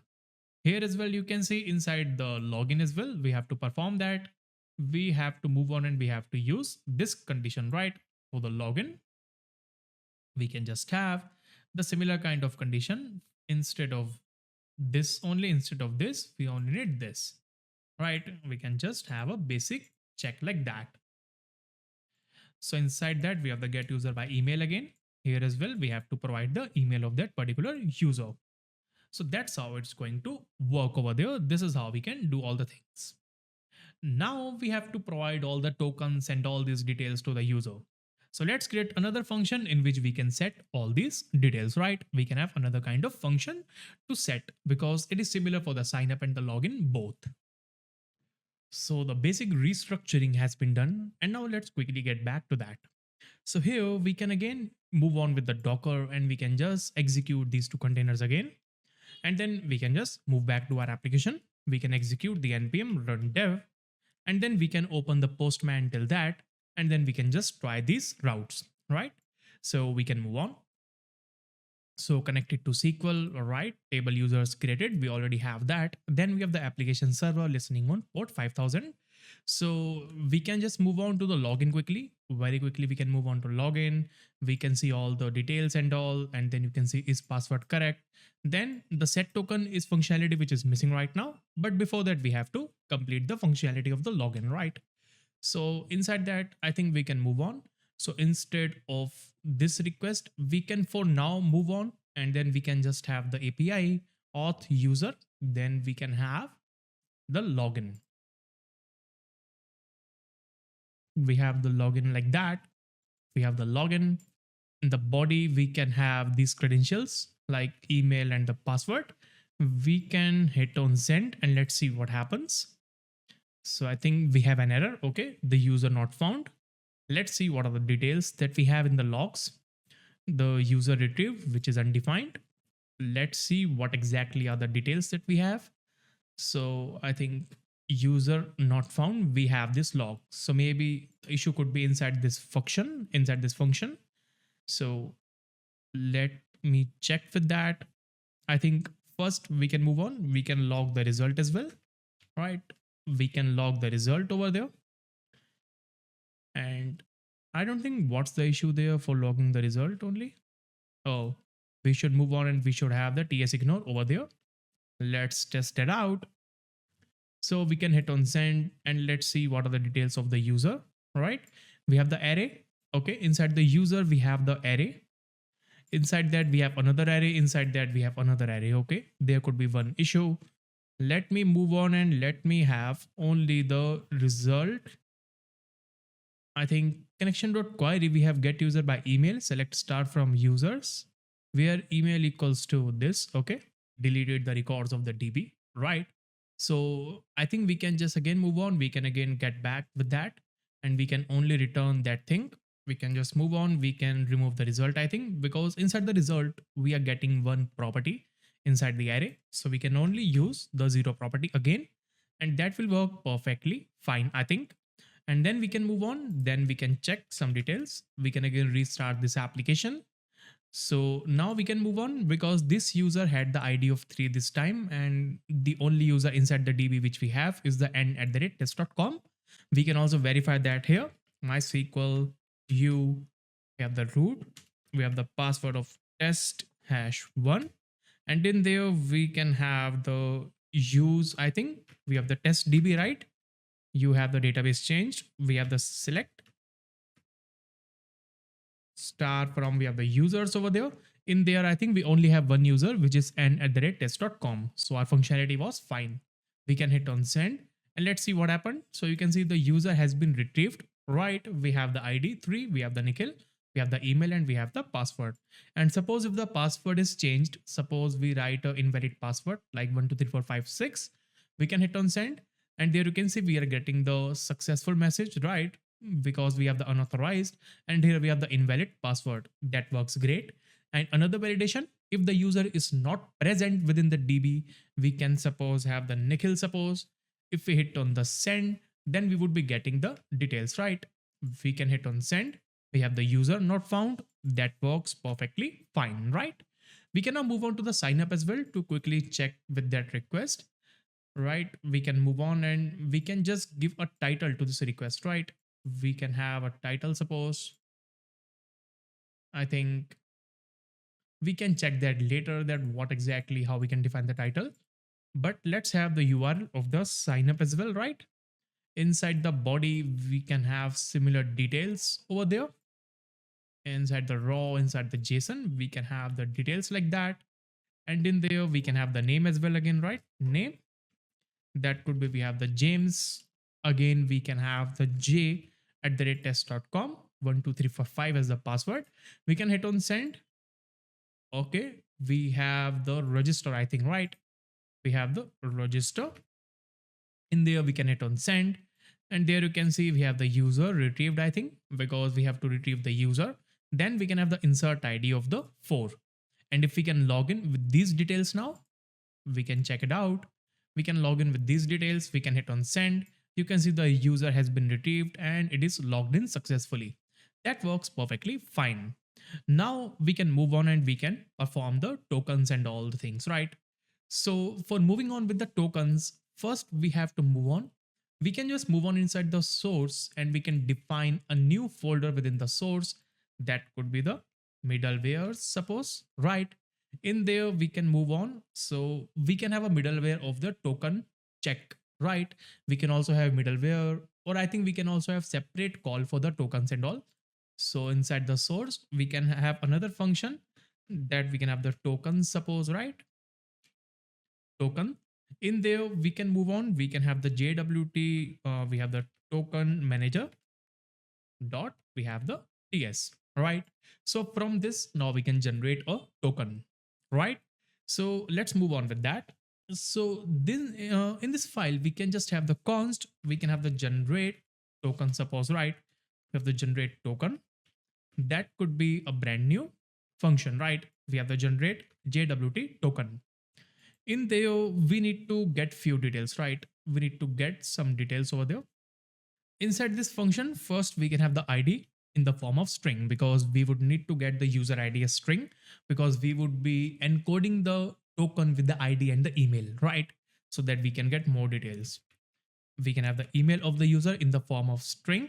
Then we can have another thing, which is token type, right? So the token type can be of multiple things. The token can be of access token. The token can be of refresh token. So there are two types of token within the application. So here we have a server and a client. So the server will send on the login request, the server will send two type of tokens in the form of cookies. So there could be the access token, right? And there could be the refresh token as well, right? There could be the refresh token. So there are two type of tokens, access and the refresh. In there, the functionality hits differently, right? So access token could be used. Access token is like for accessing a resource, right? So for we can have access or resource, right? For the access token. So access token is valid for very few duration or very short duration. right? The access token is valid for very short duration. Example could be, it could be valid for 15 minutes, right? 15 minutes. Or we can have, suppose, or like 1 hour max, right? We can have the 1 hour or the 15 minutes for the access token, right? So why do we need the access and the refresh token? We have a question as well, that why do we need these tokens? So to persist the user session within the browsers, within the client applications, we have to use this technique, the access and the refresh. That's why we use the access token and the refresh token. And how they work is, first you can see, when the user logs in, we generate access token and a refresh token to the user, right? And then after the login request, these two tokens are being stored inside the client's cookies, right? So client cookies will have these tokens. It will have the access token, it will have the refresh token, right? The access token, as we discussed, it could have a shorter duration of the validity, like 15 minutes to 1 hour. It could be used for accessing a particular resource for short span of time, like 10 minutes, 5 minutes, or even for a single request, auto request, right? And we have a refresh token.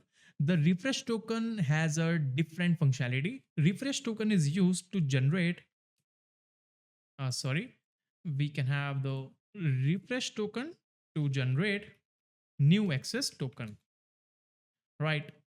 So this is the, this is the main use case of the refresh token, which can help us to generate a new access token, right? And the validity of the refresh token is different. It could be valid for a longer duration, that could be like 1 month as well, right? That could be 7 days as well, something, right? So this is the validity for the refresh. So you can see the access token is valid for 15 minutes, right? Access token is valid for 15 minutes. So after 15 minutes, this can get expired, right? This can get expired. And whenever the client again sends a very protected resource to the server, suppose there is a API route within the backend, right? We have any protected content, that could be the user details, that could be the account details of the user, that could be all of the orders or the payments of the user. So there is a protected content in there. In there we have the access token as well, and the refresh token as well, right? We have both of the tokens, and the protected content can check if the access token is valid, then just share the protected content to the user, right? All of the credentials, just share all the credentials to the user, it's okay. But if the access token is expired, the refresh token can help you to generate a new access token, right? So we can just check the last thing, that we have the refresh token. If the refresh token is valid, then it means the user is almost like authenticated, just we have to generate a new tokens, right? But in case if the refresh token is also not valid, if the refresh token is also expired, then we cannot share the result of the protected content to the user, because the protected content needs to have both of these access and the refresh tokens to be valid, right? So that is the use of access and the refresh token, so that we can have access to the protected content. And for the access token, we have the validity for a shorter duration, 15 minutes to 1 hour. Refresh token, we can have a validity of even 1 month as well, of the 7 days as well.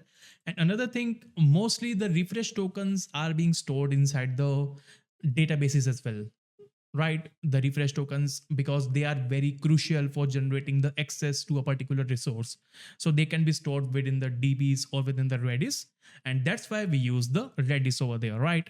So refresh token could be stored in Redis, right? We can have stored inside the Redis. And another thing, the refresh token is also encrypted, right? Because the refresh token have a lot of it have a lot of responsibility to generate a new access token, to create a particular authorization on a specific resource. So refresh token needs to be encrypted as well. So we'll be encrypting the refresh token, right? So that's how we can do that. So this is the main motto of using the express This is the main motto of using the access and the refresh tokens, so that we can have another layer of security inside that. And if the access token is expired, we can check the refresh token. If the refresh token is valid, we can generate the access token again. And if the refresh is also invalid, we can deny the access to the user. So the user have to relog in again. And this is the functionality which is used by millions of companies, and this is the main standard of the authentication if you use a custom authentication, right? And all the other authentication libraries also have behind the scenes, also have similar kind of protection behind the scenes. We have the access, we have the refresh, and that's how they are managed with that, right? So we'll be achieving this functionality within this application as well. So get ready for that. So first we have the generate the JWT token. In there we can just have something, we have the token that could be equals to, we have a function. I think we can first import the JWT. From we can again have the JWT, right? I think the types are required. We can again have the types as well, right? After that we can use a function of the JWT dot sign, right? We can have the sign, and the sign requires some data. So inside the sign we are encoding some data inside the token, right? We are encoding some data. Sign means we can have the ID inside that, right? We can have the ID of the user, we can have the email of the user inside the signing phase. So these are the details that we require inside the first part of JWT, right?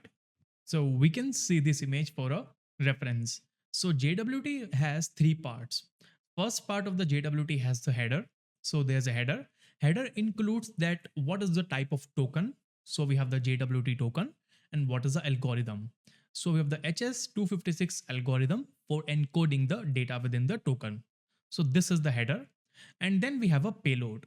Payload contains the data that we encode within the token, right?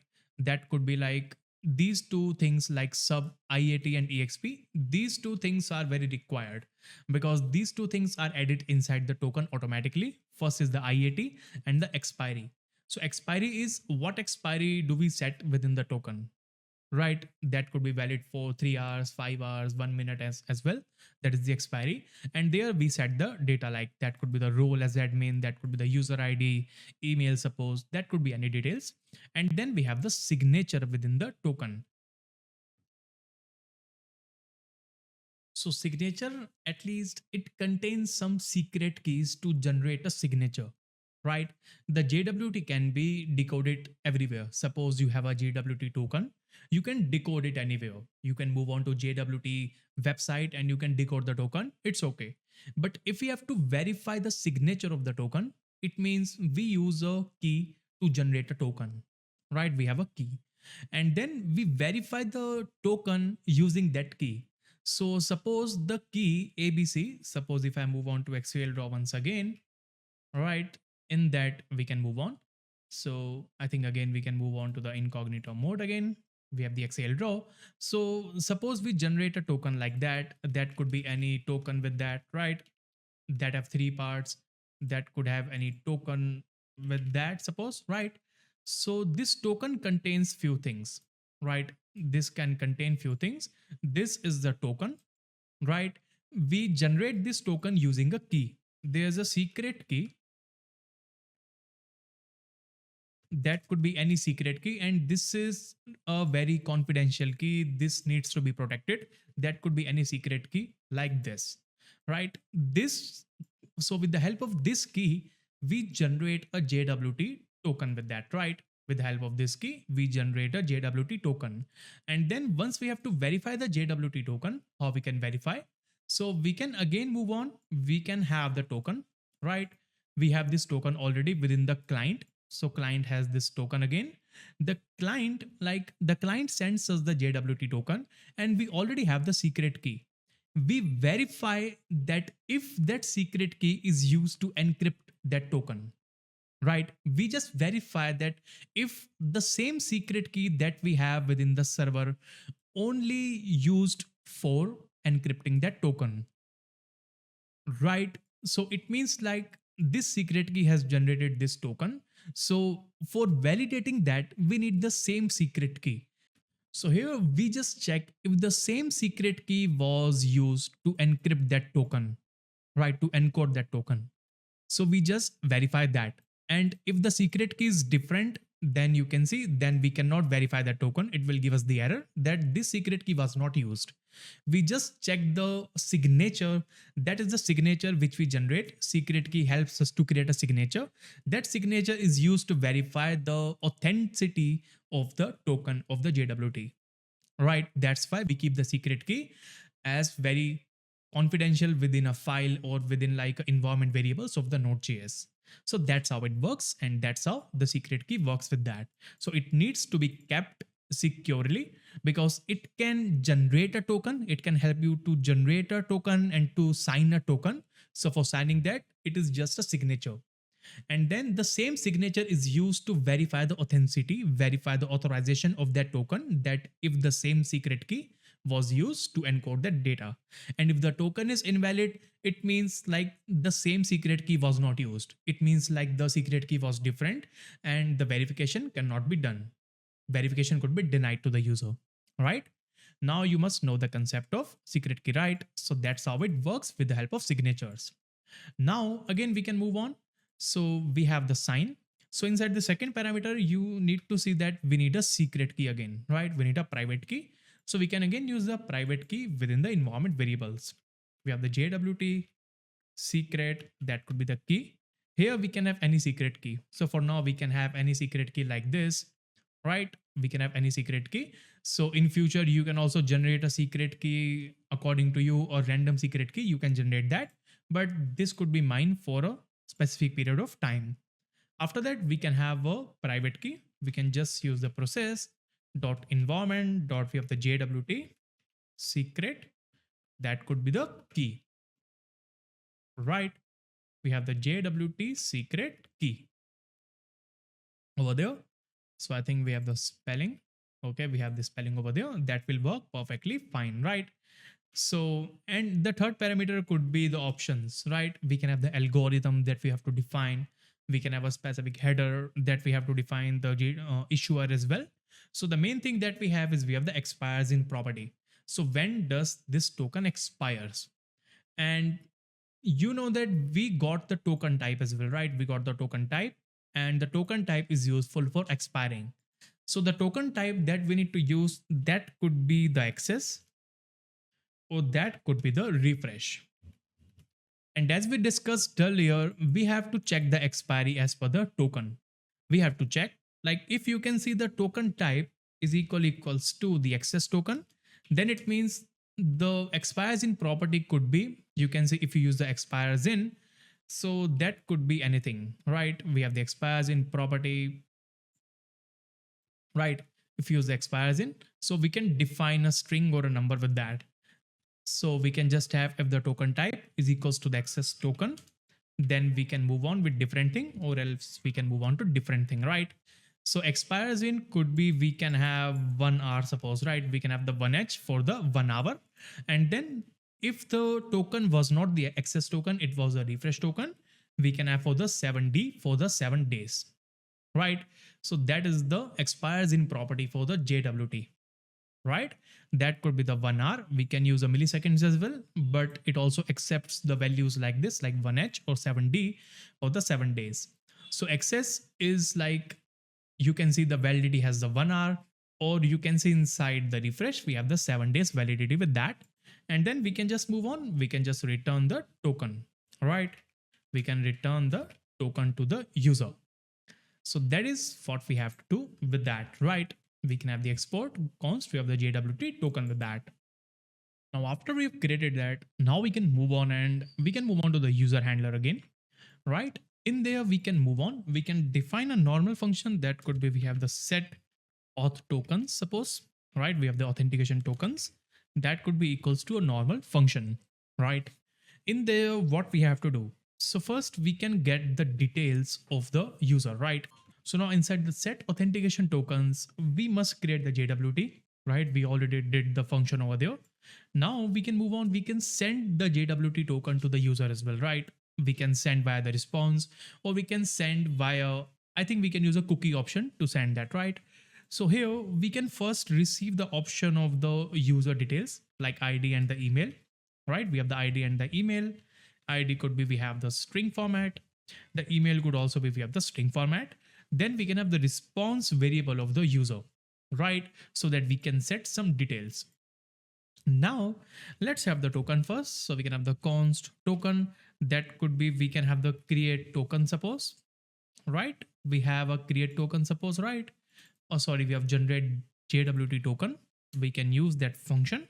We can define the ID, right? We can have the email over there and we can get a token with that. And we have to create two tokens, right? So that could be the access token,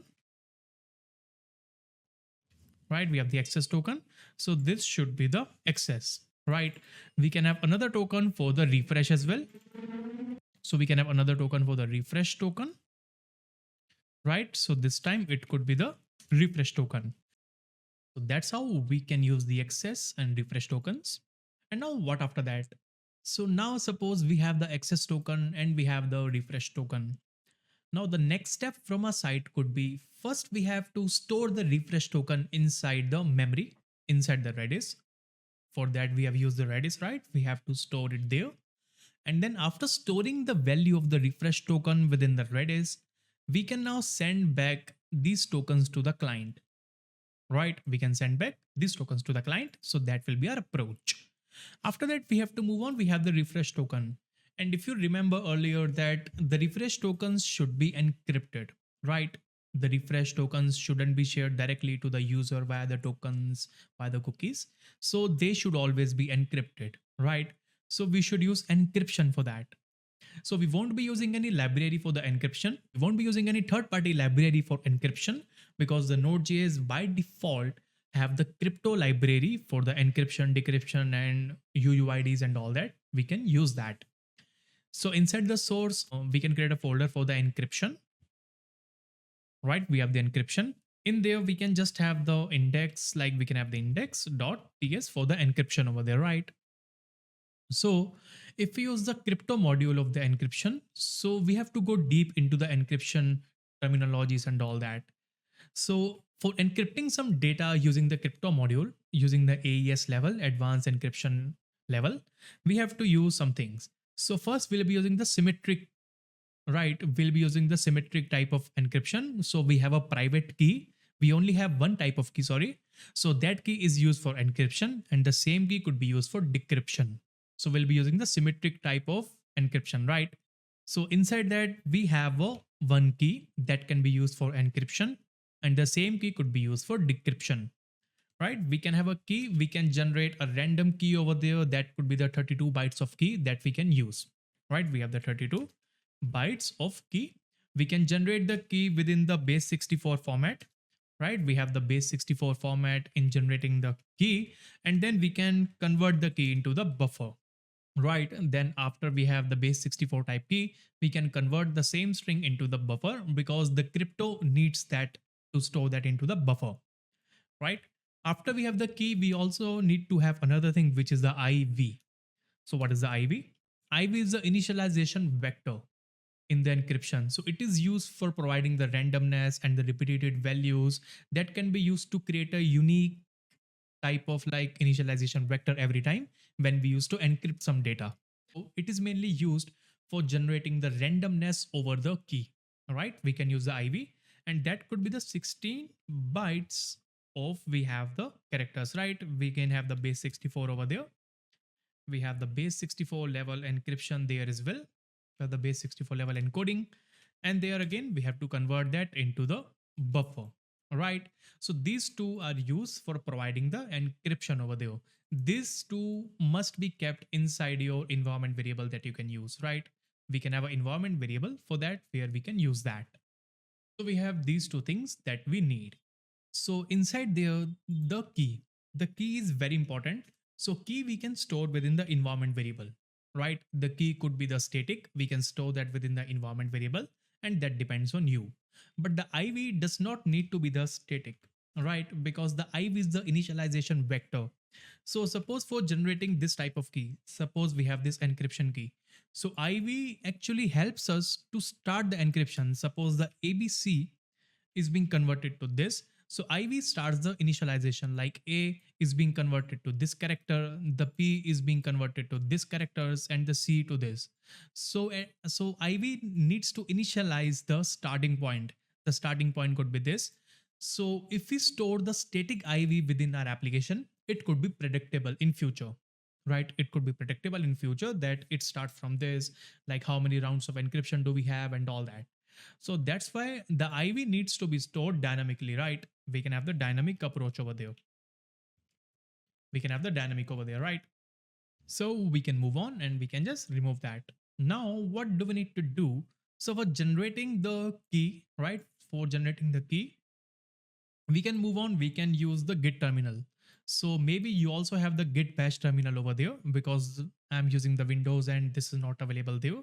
So inside the bash terminal of the Git, you can move on. You can have something which is, we can have open SSL command that is used for generating the key over there. We have the random key, we have the base 64, we have the 32 bytes over there, right? We need the 32 bytes. So we can use that. And once you hit enter, you can see now you have the random key over there that you can use to be used as a key, right? We can have something, we have the encryption underscore, we have the key that could be equals to the encryption key over there, right? So make sure you convert this into the buffer, because if we move on to the encryption again, so this dynamic is only inside the buffer, right?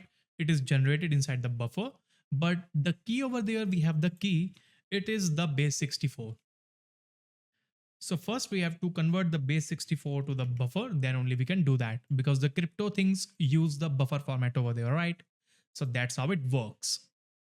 Now we have that. Now we can just create a dynamic function. We can just create a normal function in which we can generate the encrypted data. We get the data from any function, from any call, and then we encrypt that specific data into that. So we can have the encrypt data that could be equals to a normal function call over there. We have the normal function call. In there, first thing that we have to do is we need to have a cipher, right? And I think you already know about the cipher. So cipher is just converting the plain text into the cipher text, which is a coded text, which anyone cannot guess that what exactly could be the value of the encrypted, right? So that is the cipher, to convert the plain text or the readable text into the non-readable text. So cipher could be equals to, we can have something which is the crypto, right? We have to import the crypto module of the Node.js. We can have the import crypto from, that could be, we can have the crypto module of Node.js, right? Then we can have dot, we can have the create cipher, I think. We can have the create cipher IV over there. So inside that, first we have to provide here the algorithm, right? We have the algorithm. So here the algorithm that we'll be using the AES 256, right? We'll be using the AES 256 bytes over there. We can use a CBC, right? We can use the AES 256.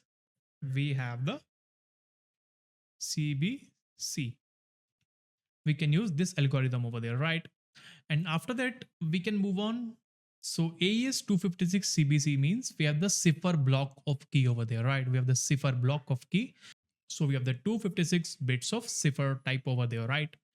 And then we can move on. We need to have a key. Again, we can move on. We can have the process dot environment dot, we can have the encryption key, right? We have the encryption key over there, right? But we cannot use directly the encryption key because it needs a buffer. You can see that needs a buffer over there inside the cipher key format. So here we can move on. We can just have the const, we can have the key that should be equals to, we can just have the buffer dot, we can have the from, then we can have the process dot environment dot, we have the encryption key over there, right? We have the encryption key over there. And then we can move on. We can have the encoding. We can have the base 64, right? Because we have the encryption key inside the string format. So this is the type of string. Then we can convert the, you can see now we are defining the type of the string as well. We have the encoding of base 64. So we can generate a buffer from that, right? And after that, we can move on. we can just have the IV as well, the initialization vector that we use, right? And we can also use the IV directly at the top of the file, right? Because it could be used for decrypting as well and the encrypting as well, right? We can use the IV. That is, we can use the crypto dot, we have the crypto module over there. I think, okay, I think we have an issue with that. Okay, then we have the const, we have the IV as well. That could be equals to the crypto dot, we have the generate. I think we have generate, sorry, we have the random bytes over there, right? We have the random bytes. That is, we have the 16 bytes of data, right? We have the 16 bytes of key over there. This will also be inside the buffer like format, right? We have the buffer. Here as well, we have the buffer. Now we can provide the data into that. We have the algorithm name, right? Then we can have the key that we have. Then we can have the IV as well, which is the initialization vector over that, right? So now with the help of that, we can create a cipher object with that, right? We have the cipher object. And after that, we just need the data, right? So we can accept the data parameter over there. We have the data. And usually here we'll be using the string format of the data. So we can have the string. So here we can just have something which is we have the let encrypted, right? We have the let encrypted, and that will be equals to, we can have the cipher dot, we have the update. We have something to generate the data. We have the update data inside the cipher. We can have the data over there first. We can have the data over there like that. Then the second parameter that we have to provide with that will be the encoding, right? We can have the UTF-8 encoding over there, right? Because we have the UTF-8 encoding of the data. And the third parameter would be, we have to define in which value we have to get that. We have to get that within the hex format. And then we'll have the hexadecimal format. So here we can use the hexadecimal. We have the hex value over there, right? And the last thing could be, we can just have the encrypted data plus, I think we have the encrypted plus equals to something, which is, we can have the cipher dot, we have the final. So this will start the encryption using the IV, right? And then the final one would complete the encryption of the data, right? We can do that. So the final one again needs a value. It needs the encoding. So we can have the hex over there. So with the help of that, we can just generate the encrypted data over there, right? We can have the encrypted data in the form of in the form of the key with that. And with the help of that, we can have the encrypted data over there, right? We have the encrypt data. So we can also export this function. We can have the export const of the encrypt data. And now we can just create another function for the decryption as well, right? We can have the decryption function. We can just have the const. We can have the decrypt and data. That could be equals to, we can move on. So decrypt data needs one thing first. First, we need the data which is encrypted, right? We have the encrypted, right? That could be in the form of string. We have the encrypted data. Now we have to decipher the value. First, we were creating the cipher. Now we have to create the decipher, which means converting the coded text into the plain text. So we can have a similar approach. We can have the const decipher. That should be equals to, we can again have the crypto dot, we have the decipher, right? Create the decipher IV.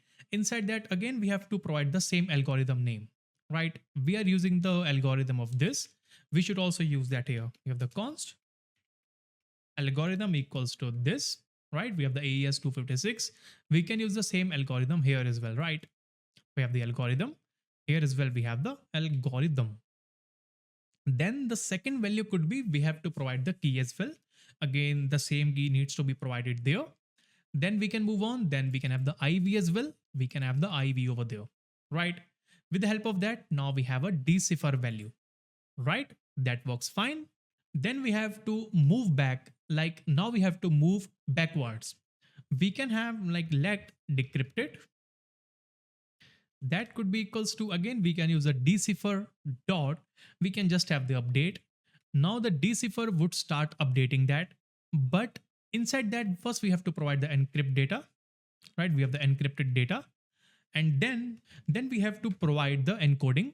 So the encrypted data is in the hex format, right? We were having the hex format. We were converting the UTF-8 into the hex. We have the hexadecimal format here as well. Here as well, we have the hexadecimal format. And after that, we have to convert that to the UTF-8, right? We just have the UTF-8 over there, right? So that is the decrypted. And again, we can have the decrypted over there. Again, we have the decrypted plus equals to, again, we can have the decrypted over there, right? We have the decipher. Again, we have the decipher dot, we can have the final. So after the end of decryption, this would be called the final, and then it will collect all the decrypted data into that. So now inside the final, now we need the final value inside the UTF. We can have the UTF-8 over there, right? We have the UTF-8. So that's how we can encrypt and decrypt some data with that. So that is the decrypted, right? So I think that topic, it was a complex topic as well, because these things sometimes can be new to anyone who is not into the internet security and all that. But as a backend engineer, you must have a basic knowledge of the encryption, some crypto modules and decryptions as well. So that's why I use the crypto module directly. I haven't used any third-party library of the Node.js. That's why I'm using the crypto, because it is also by default available within the Node.js. We do not need to install any other library, right? So these functions are used to encrypt and decrypt, right? So that is the first step which is completed. We can move on into the token manager. Inside the handler, you can see we have the refresh token. Now we can have another thing. We can have the encrypted refresh token. Or that could be we have the encrypt data, right? Encrypt data could be used for the refresh token. So we have the refresh token. The first step is completed. The second step is like we can have the encrypted refresh token. This token needs to be stored within the Redis, right? We can store this value within the Redis. We can move on. So here we can move on to Redis. We can have a file that could be the actions dot, we have the TS.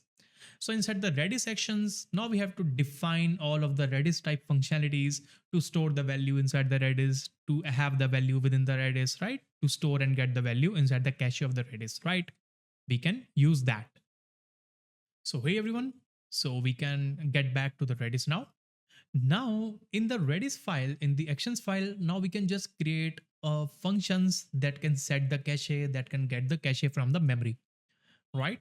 So we can just have the normal function. We can have the set cache that could be equals to a normal function, right? Then we can have something which is a get cache, right? We can have the get cache, right? So these two are the functions that could be very helpful for us. So inside the set cache, we can again have the try catch block, and in there we have to set the data.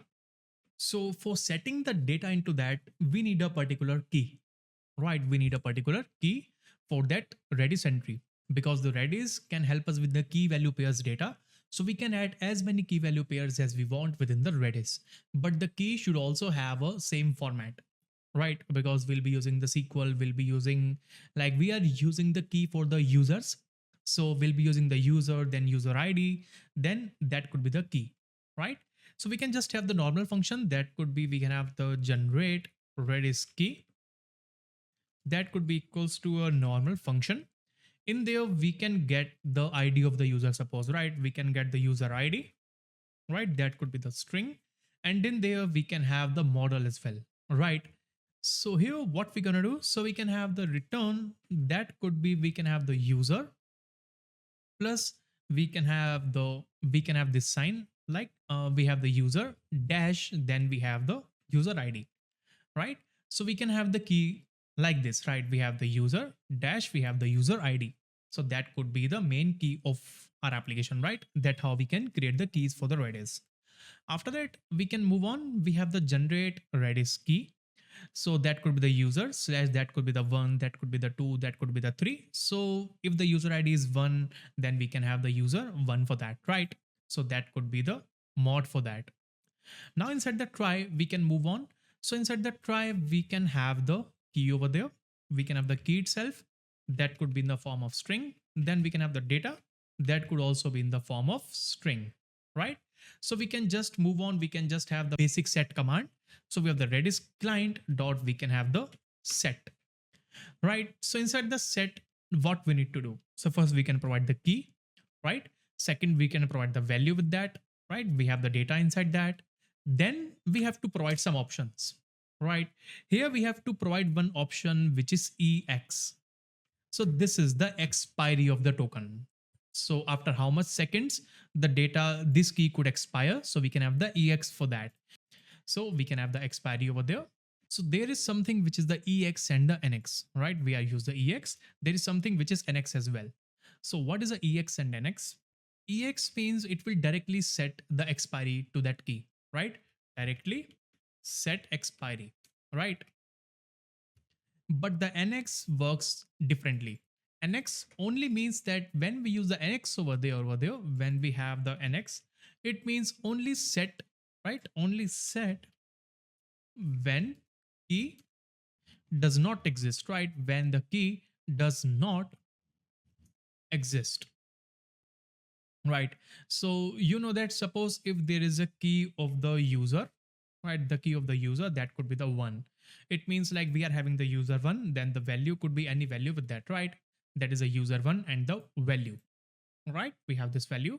So suppose if this key already exists, then you can see, then if we use the NX over there, if we use the NX, it means like it doesn't work with that. It will keep the expiry as same.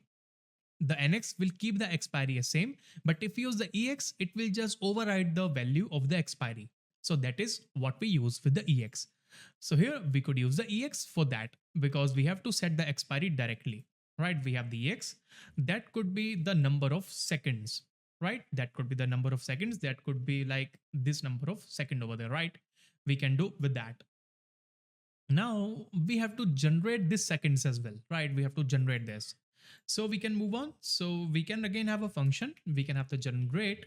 We have the TTL, which is time to, suppose it is like time to expire, when the time will be expired for that, we have to generate the TTL for that. So first we can have the const, we can have the current time, right? We can have the current time over there. That could be, we can have the math dot, we can have the floor, right? We have the math dot floor. Inside there, we can have the date dot now. So we can use the date dot now over there to get the current date over there. Then we can divide the milliseconds of that specific timestamp, right? We can divide the timestamp by 100. Sorry, we can divide by 1000, right? So with the help of that, we can get the current time as seconds, right? After that, we have to add the number of seconds for that. So this is the current time, right? This is the current seconds with that. This is the current seconds. Now, suppose we have a token. Suppose we just generate a token and the token is set to expire, suppose after 3 hours, right? After 3 hours. So after 3 hours, we have to get the seconds after 3 hours, right? Suppose if we just leave that, suppose if the token is set to expire after 100 seconds after the current time. So current time is, suppose we have the 3 seconds and the token will expire after 100 seconds. So after that, what do we need to do? So there could be the basic math. So after how many seconds the key should expire? That should be the 100 minus 3, right? So that after 97 seconds, the token could be expired. So we can use that. After that, we can move on. So we can have the const. That could be, I think we can have the seconds to expire. That could be equals to, so inside the JWT token, we also get something which is expiry. So inside the JWT, we get the token expiry as well, because it gives you the seconds of the expiry. So we can have within the number. So we can have the seconds to expire could be the token expiry minus current time, right? We have token expire minus current time that we have. Then we can just return the seconds to expire. So that's how we have to work with that. And we can have the basic check over there because sometimes the seconds to expire could be inside the minus as well. So we can just have like, we have the seconds to expire is greater than 0, then only send the seconds to expire, right? Then only send the seconds to expire, or else you can send the 0 only, right? We have the 0 so that it should be expired immediately, right? So that's how we have to work with that. So we have to generate TTL for that, right? So that's how we can work. And I think this function could go into the utils package, right? And this also could also go into the utils package. So we can use that. We can move out these functions from here. We can have the utils, and then we can have something which is the helpers, right? We have the helpers dot, we have the ts over there, right? We can have these functions over there, and we can also export these functions over there, right? We can have the export these two functions of the generate redis key and generate. We can have the ttl for that. So that's how we can do with that, right? Now we have to move on to the actions again. Inside there we could also directly get the expiry over there. We have the ex, that could be the number, or else if you have to generate from this. But as per the solid principles, this should also have only one responsibility of the set cache. And as per the solid principles, the set cache should also have only one responsibility. So we can just have the ex number, that could be the ex itself, right? We have the ex itself over there. So that's how we want to work with that. And this have the promise, so we can have the await. So we can use the async over there, right? We have the async. Then we can have the log. We can have the Redis. Suppose we can have the set cache, right? We have the set cache, and in there we can move on. We can provide the cache value, that could be the key. Then we can have, suppose we can have the value. Suppose we can provide the value as well, right? Value, which is the data. So that's how we can do that. And in case of error, if we get the error within that, we get the error, right? We have the error while setting the Redis data. We can get the error as well. And there we can just throw that error. So we can catch the error inside that specific file, right? So that will be the set cache function that we have to work with that, right? After that, we have the get cache. The get cache should also be very similar to that. We just need the key over there to get the value, right? We just need the key over there. So key could be the string. Then again, we can have the cons, we can have the value, that could be equals to await redis client dot, we have the get over there. Inside the get, we can provide the key inside that. Then again, we can move on. We can make this as a asynchronous function, right? Then we can move on. Then we can have the log like this. We have the redis, that could be, we can have the get cache, suppose. And here as well, it should be the set in the capital format. We have the get cache, we have the set cache. That could be, we can have the key and the value as well, which is the value itself, right? So that's how we have to work with that. After that, we can just return the value, right? We can return the value over there. So that's how it's gonna work. After that, we can move on. So we can log the error. If we have the error, right, we can copy the same thing over there, right? We can copy the same thing while we have the getting reading, we have the getting the redis data with, we can also provide the key as well, right? We can have the key in case of debugging, right? Key could be, we can have the key as string. Then we can have the error, suppose, that could be the error, right? We can do that for the more readability within the logs. That can help us a lot. Here as well, we can have similar kind of thing. Error while we have the setting. Key, we have the key. We can have the value as well, right? We have the value. We have the value. That could be, we can have, I think the value could be, we have the data. Then we can have the error. That could be the error over there, right? So that's how we can work with the Redis and all these things. And we can also export the Redis as well, right? We have the export, we have the get cache. Then we can export the set cache as well, so that we can use that, right? Now we can move on to the users handler. So inside the refresh token, we will have something. We will have a generate JWT token. Here we have the encrypted refresh token. That's great. Now we have to set the value inside the Redis, right? And for that, we also need the token expiry as well, right? We need the token expiry. So inside that, inside the generate JWT token, inside the token manager, we can also create another function, right? We can create another function. That could be, we can have the decode JWT, right? And in there, we can just have the token over there, that in the form of string, right? In there, we just need to move on. We just need to have like return, that could be decode of the JWT, right? We can have the JWT dot, we have the decode.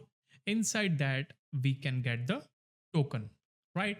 And in the second parameter, you can provide all these things, but I don't think that we need that, right? We can have the token over there, and that's how we have to work with that. We just need the JWT dot decode of the token. Now we can move on inside the main user handler, right?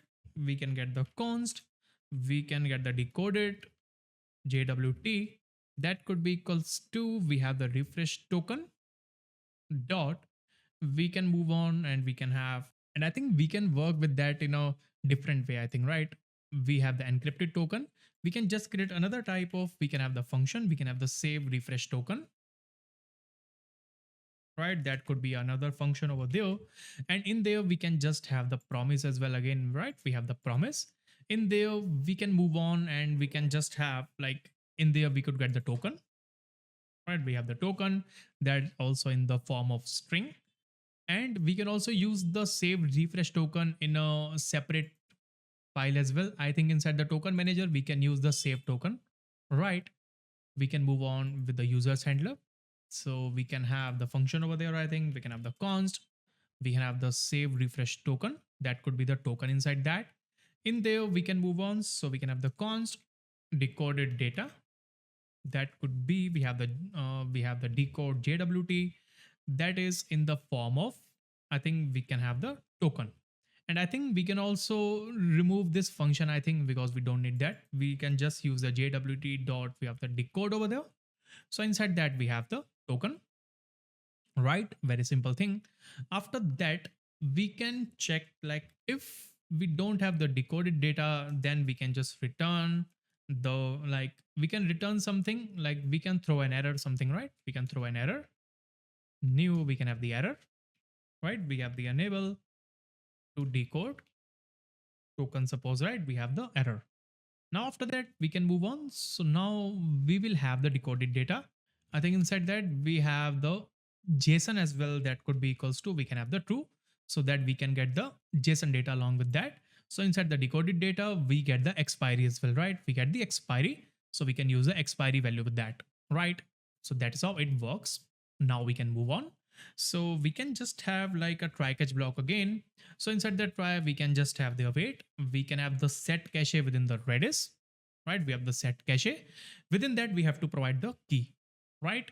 So save refresh token, we have the token. Then we can have the key as well, right? We can have the key. That could be in the form of string, right? We can have the key. And then we can also have the value. I think we already have the value, right? We already have the value. We have the token in the form of string. Inside the set cache, we can move on and we can just have the key as well. We can have the key, or we can have the generate key first, right? Generate the Redis key.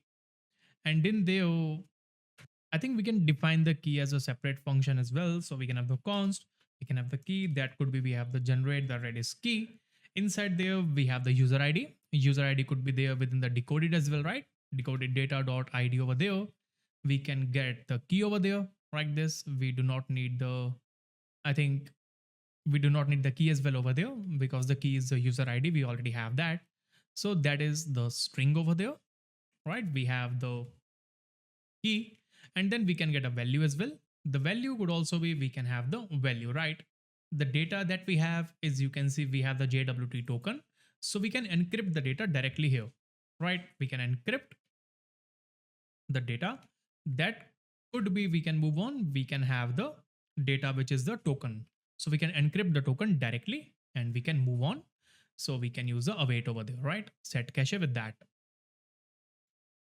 right? So I think we have an error. So I think, yeah, now we would need to provide the expiry as well.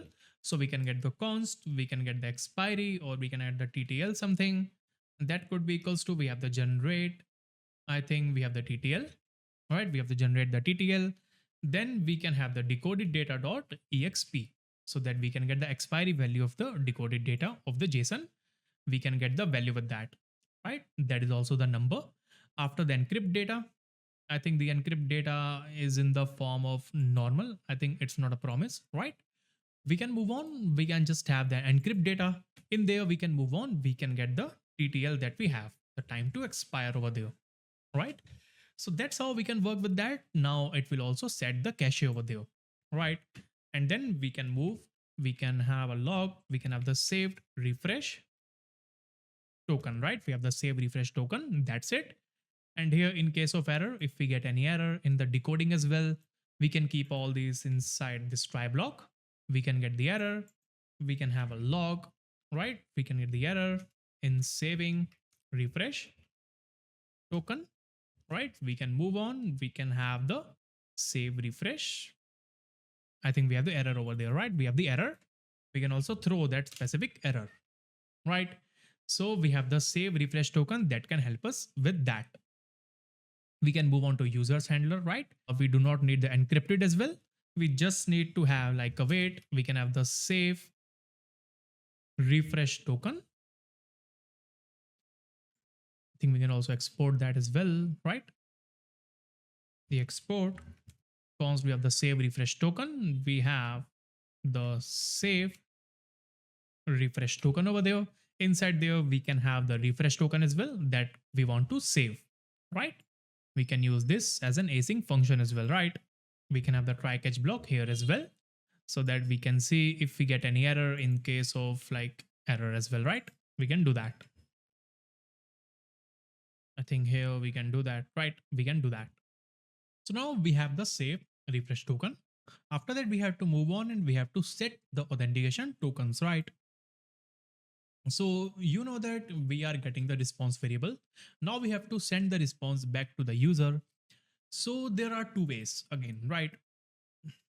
So now we can have the server, we have the client, right? So either server can send the data in the form of response, right?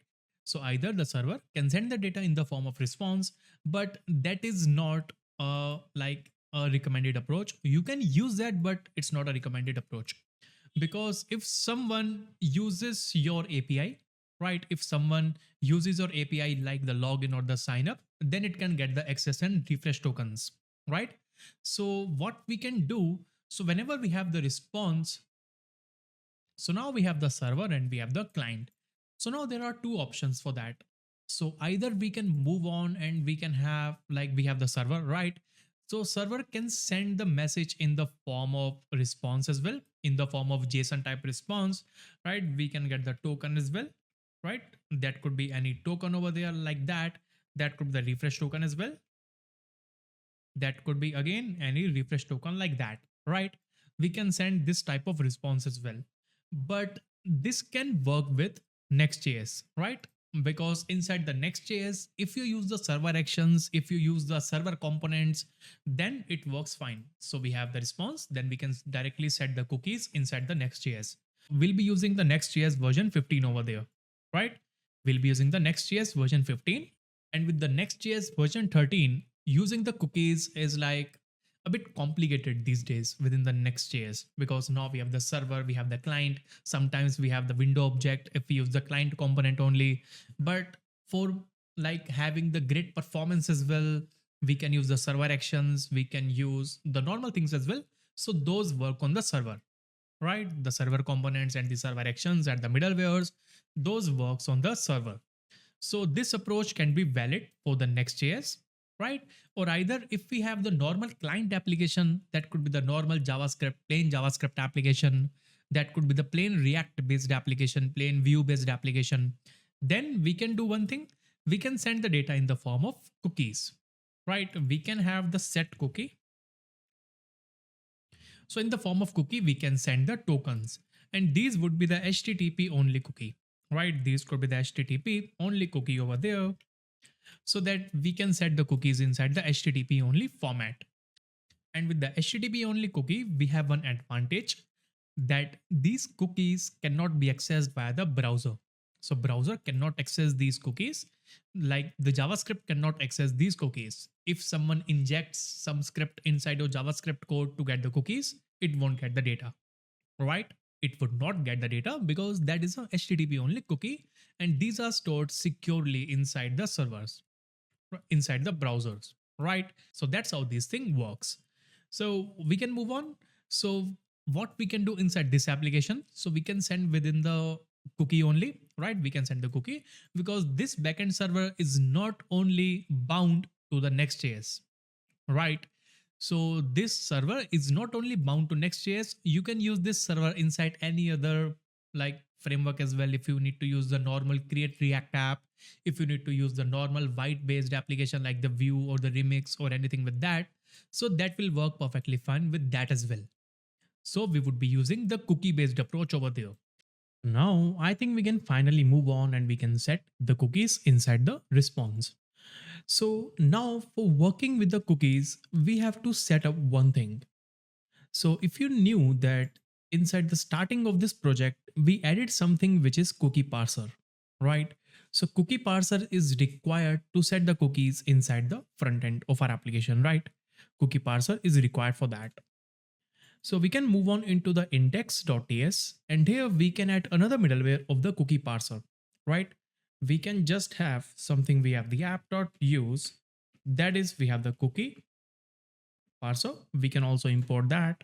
We can have install the types. After that, we can have the cookie parser. And I think we can make the cookie parser at the top as well because initialization of the cookie parser needs to be required.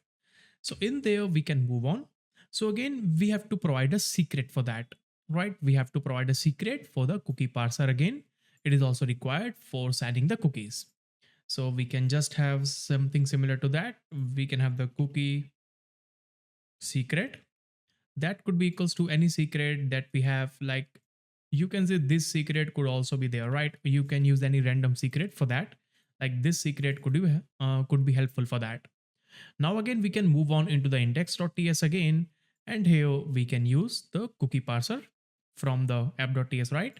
So here we can first move on and we can check where we have the secret. We can have the process.env dot cookie secret, right? We have the cookie secret and then we can move on. Then we can just verify the cookie secret like that. And after that, we can just move on and we do not need anything else for now. Inside the second options, we can have some set of options like decode and all that, but these are not required as of now. And then the final thing inside the backend that we have to do is now we have to set the cookies, right? We can again move on to the users handler. Here we can just have like, we can again have another kind of function for setting the cookies, right? We can have the const, we can have the set cookies, that should be equals to, we can have the normal function. Again in there, we can have the response that is equals to, we can have the response variable. Then we can move on. So inside the cookie, we need to set the access and the refresh token as well. And I think we done a mistake, right? Because here to set the cookies as the access and refresh token, we should also have one thing like we should have the encrypted refresh token as well, right?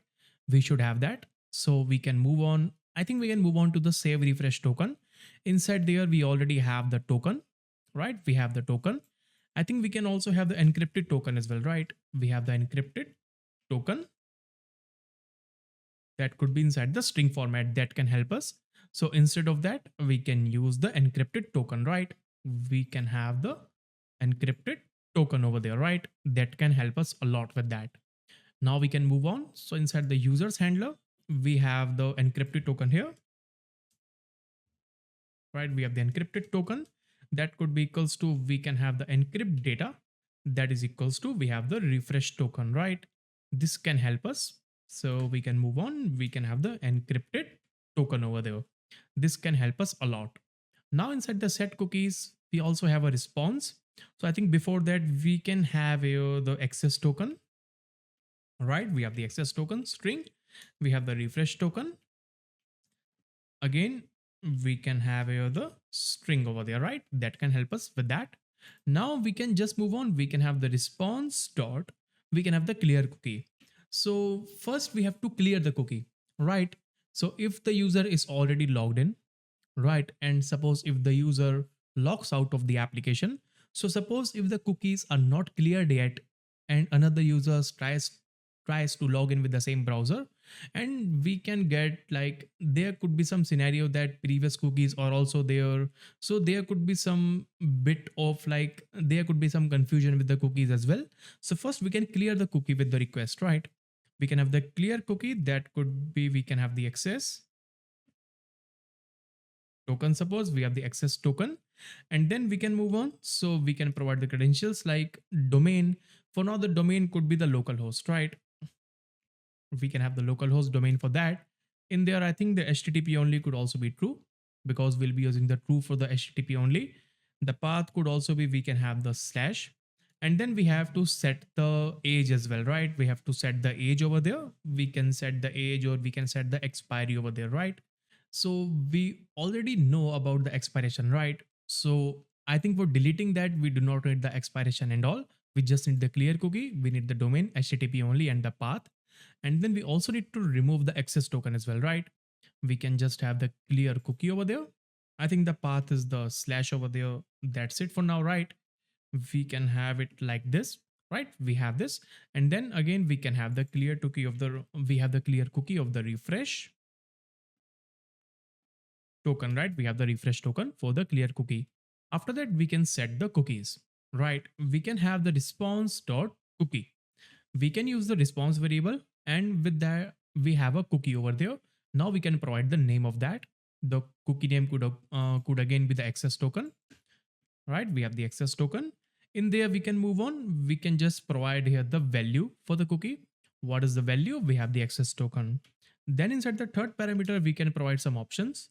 Again, the domain could be the local host for now. In future, when we deploy, then we'll see how we can set the domains and all.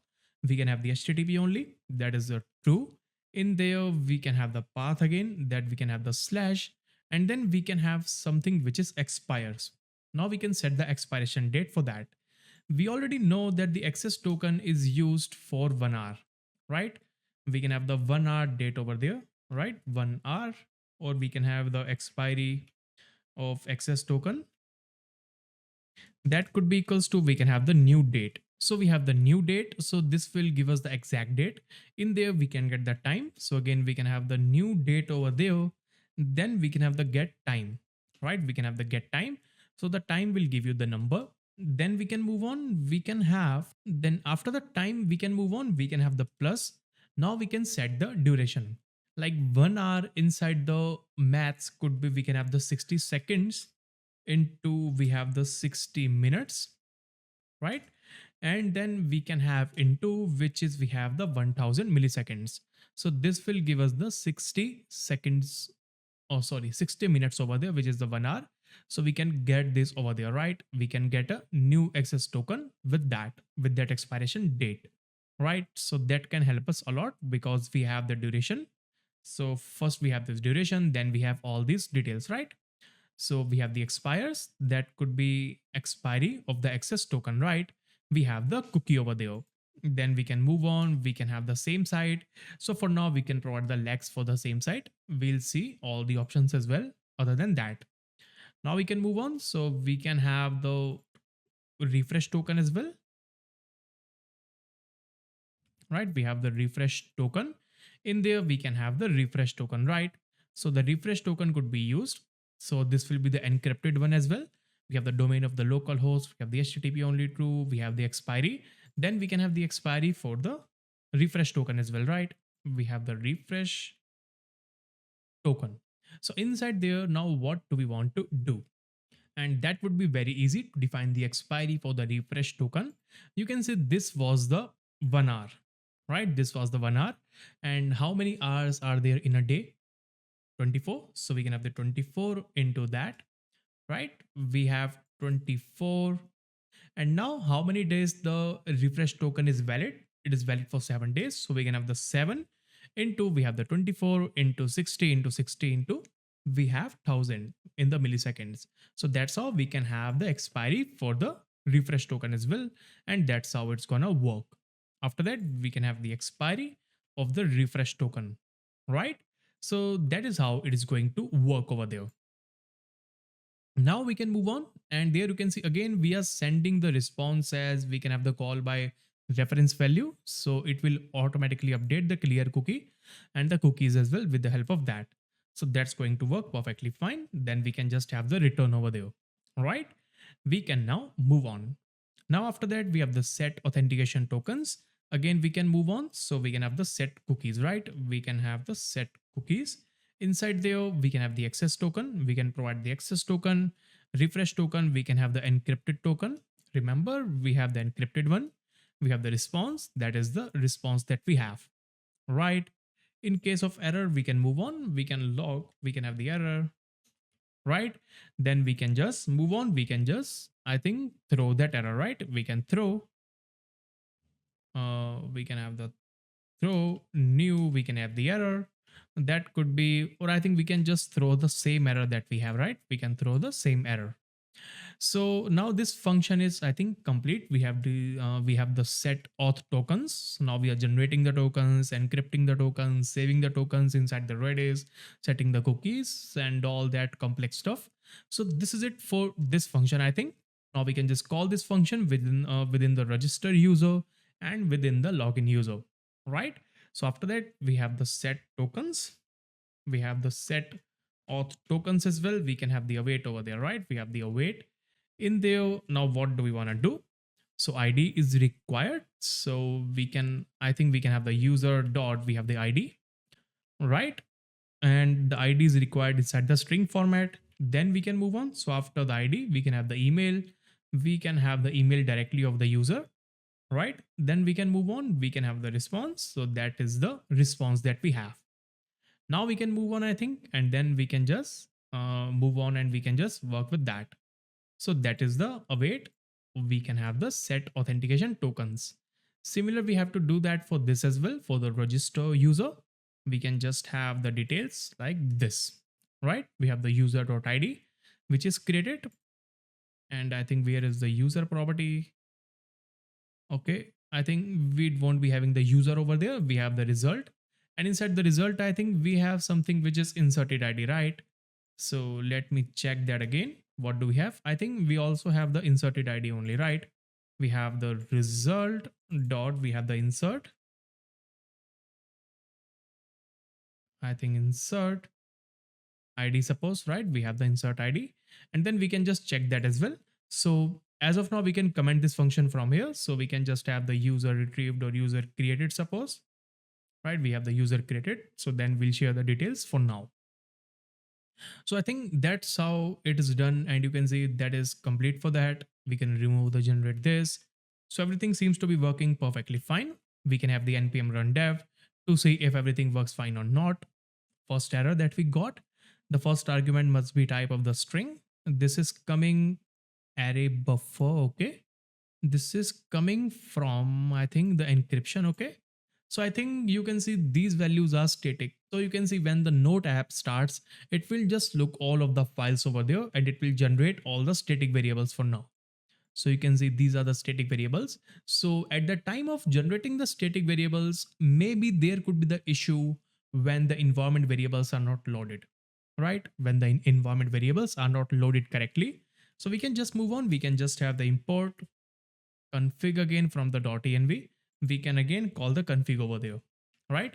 That is how we can solve this issue. If the environment variables are not logged in, you can see now I think it is working fine. We have the connected to SQL, table users created, Redis connection successful, application server listening on port 5000, right? Now we can move on and we can just work with that, I think, right? Now we can move on to the postman again to see if we are successfully logged in or not. And then we'll see all the logs as well. So now we have the james@test.com. Okay, that's great. So we can move on. We can enter the details here and we can just check the details here, right? So let's move on. Let's have this here. And let's wait for the logs.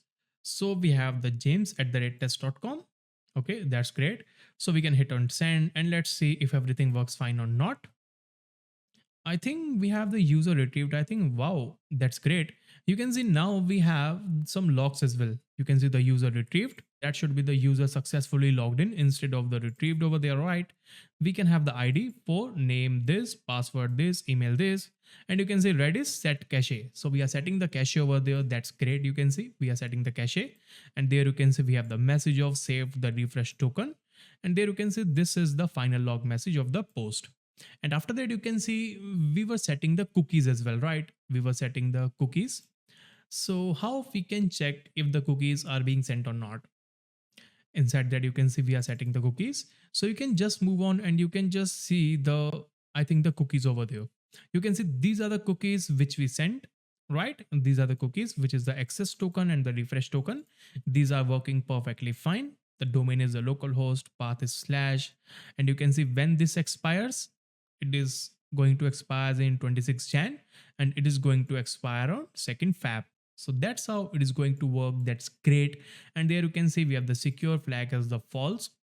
So that's it for now. You can see that is very huge task which we accomplished. That's great.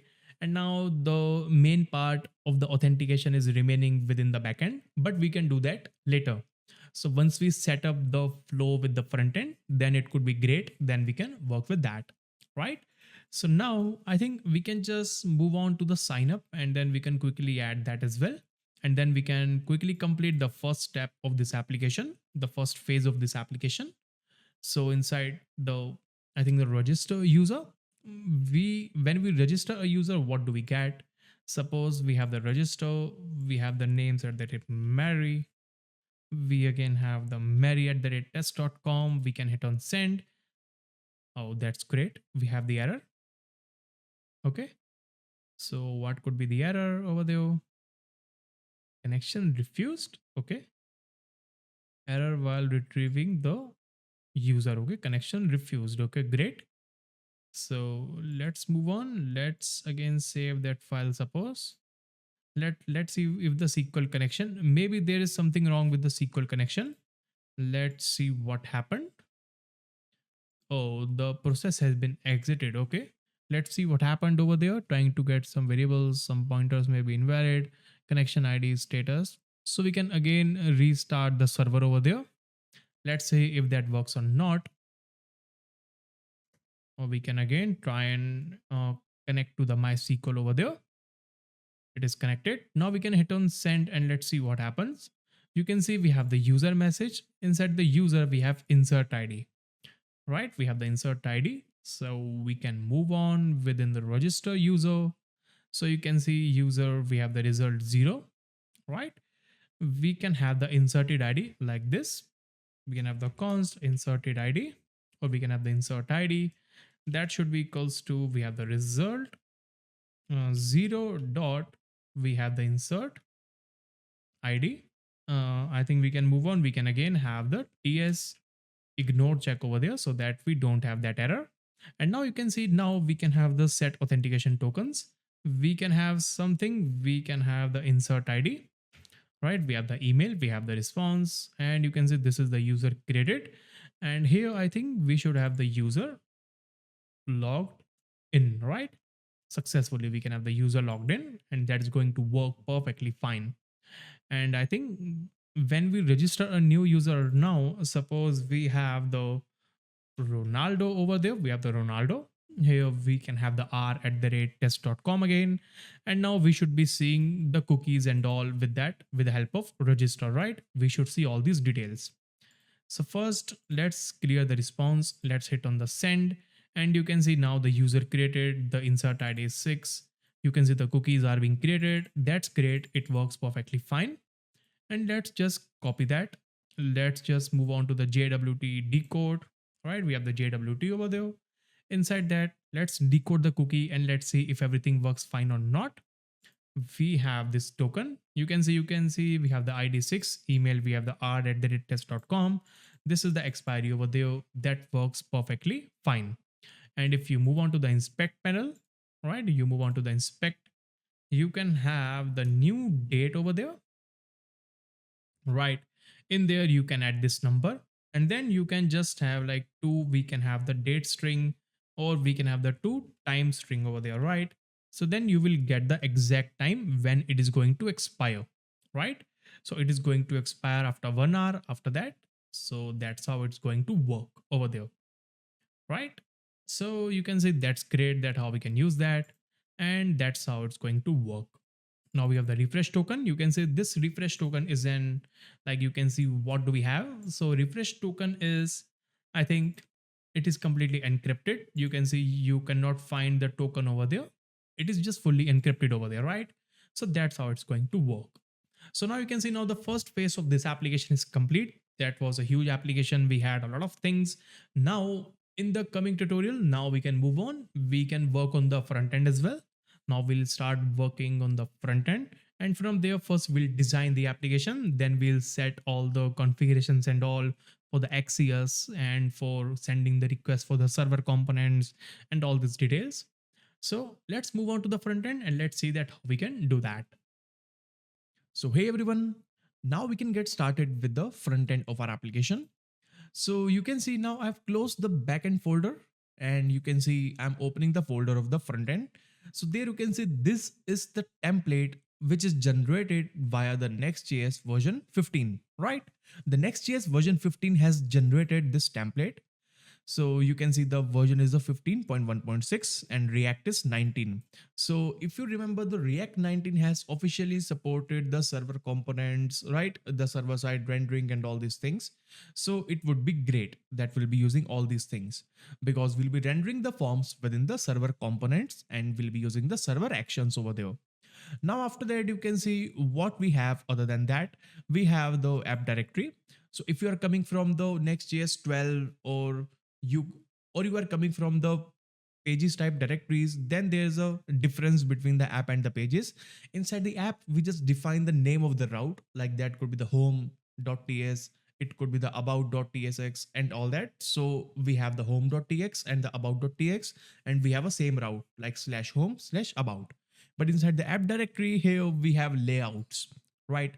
So this is the root file of our application. This is a root file. This is a root layout. Like it has all the childrens of this application. So this page.tsx, so whatever route we have to define, we can have the page. Like if we have to define the about, then we can have the about folder. In there, we can define the page.tsx over there. So this will work. This page will work on the about. So that's how it's going to work. And here we have the layout as well. So how the layout works, so it is the root file of your application. Here you define the HTML, you can have the head content, you can have the structuring and all, the media set and all. Then we have the body. So this is the children of the body. And this children is the exact page.tsx file, which is inside the root of your directories, right? This page will work on the slash route, right? This will work on the slash route. So that's how it's going to work over there. Now we have the layout, now we have the page. Now we can also delete the about page as well, right? That's going to work perfectly fine. So now we have to define the routes for the login and the sign up, right? We can do that. So either we can directly do with the login, then we can define the page.tsx, or we can use something called as the route groups route. So we'll be using the route groups over there. So inside the route groups, what do we have here? So we define the convention with that. Like inside this application, we are focusing on the authentication, right? We are focusing on the authentication. So we can define similar kind of structure into that. Like there you can see we have an example. Like you can see if the pages are about the marketing over there, then we can have the about, we can have the block, then we can define the JS files. Like we have the page.js, we have the page.js again. And if the content is about the shopping or something, then we can have the account, then we can have the page.tsx. So that's how we can do that. So we can just provide the, like we can define here the route groups over there. So inside this as well, inside the app directory, we can have a folder. That could be, we can have for the auth something, right? We can have the auth folder. Inside the auth folder, we can move on. We can again have the folder of the login. Then we can have the page.tsx, right? We can have the login folder. Then we can have the page.tsx inside that. We can do similar for the sign up. So we can have the sign up or we can have the register. Then we can have the page.tsx over there, right? We can have the page.tsx. That's going to work perfectly fine. By default, all of the pages within the app directory, these are the server components, means they are rendered on the server, they are not on the client. And on the client, if they are not on the client, then you can also not use the window object of the browser. You cannot use the React features, like you can have the state, you can have the ref hooks or any type of hook. You cannot use it because these are running onto the server. So now we can move on. We can just have we can just start this application. We have the auth front end. We can have the npm run dev over there. And now we'll be having the dev command. Here we have the turbo pack, a new compiler for the Next.js, which is built onto the Rust. So that's great also. So you can see this is running on localhost port of 3000. So we can open that here. So now it is going to compile that. You can see it is compiled. Here we have a default page of the Next.js. We just have the login directly. So here we have the login over there, right? Here we have the login. Here we have the register page, which is the sign up, right? So that's how it's going to work over there. And now we can define a component that can have the form within that, right? We can define a component with that. So inside the auth, let's have a component that could be, we can have the auth form something, right? We have the auth form dot, we have the tsx. In there, let's define the basic structure, and this auth form would be the client component, right? This would be the client component. So we can have a use client over there, right? We have the use client, because this use client component would render some client data within that. So we can have some client type features within that. So inside that, instead of the div, we can just use a normal section, right? Inside the section, we can have the class name. So now we can define the classes for the tailwind. And here we can move on. We can give the flex as the column basis over there. We have the flex column with that. Now we can move on. Now we can just define a form over there, right? We can define a form tag over there. Now the action could be a separate thing. So we'll see the action later once we define the structure of the form. So inside the form, we can just have the basic class name again within the form. The class name could be, so we can again have the flex, then we can have the flex call, then we can have the margin as we can have the auto over there, right? We can have the border 4 with that. That is going to work perfectly fine with that. We have the 4 pixels of the border. We can have the rounded as well. That could be the LG. So that is going to work perfectly fine. And here we can also define some padding as well. That could be 2. And I'm not spending a lot of time on the styling because we have to work with the functionality, right? We can just only define a simple form over there, simple design, so that we can work on the functionality part. Now we can work with the label HTML4. That could be, we can have the name, and in there we can move on. We can have the name over there. After that, we have a specific input over there, right? We have the input. That could be, we can have the type of, we can have the text, we can have the ID, that could be the name, we can have the name, that could also be, we can have the name, and we can define a specific class name for the input, right? So input class name could be, we can have the px, that could be the 2. I think py, that could be the, we can have the 1. We can have the bg, that should be, we can have the gray over there, right? We can have the gray of 100 for the background of the input. We can have the rounded, that could be, we can have again have the lg over there, right? So we can keep these styles similar for all the inputs, right? We can have the const input styles equals to this. We can have this style over there, the input style over there, right? We can move on. We can define the input style over there with the class name, right? Now we can do that for the, like for the email as well, like for the password as well. The label HTML4 could be, we can have the email over there. We can again have the email like that. The ID could also be, we can have the email. The name could also be the email. And the type should also be, we can have the email for that, right? The type should be the email. Similar thing for the password. It should be, we can have the password. Right here, we can have the password again. So we can have the password for the ID, for the name, we have the password, we have the type for the password. So that is going to work perfectly fine. After that, we can move on. So we can move on with that. After that, we can just have the normal button over there. That could be, we can have, suppose that could be the sign up, or we can have the login, right?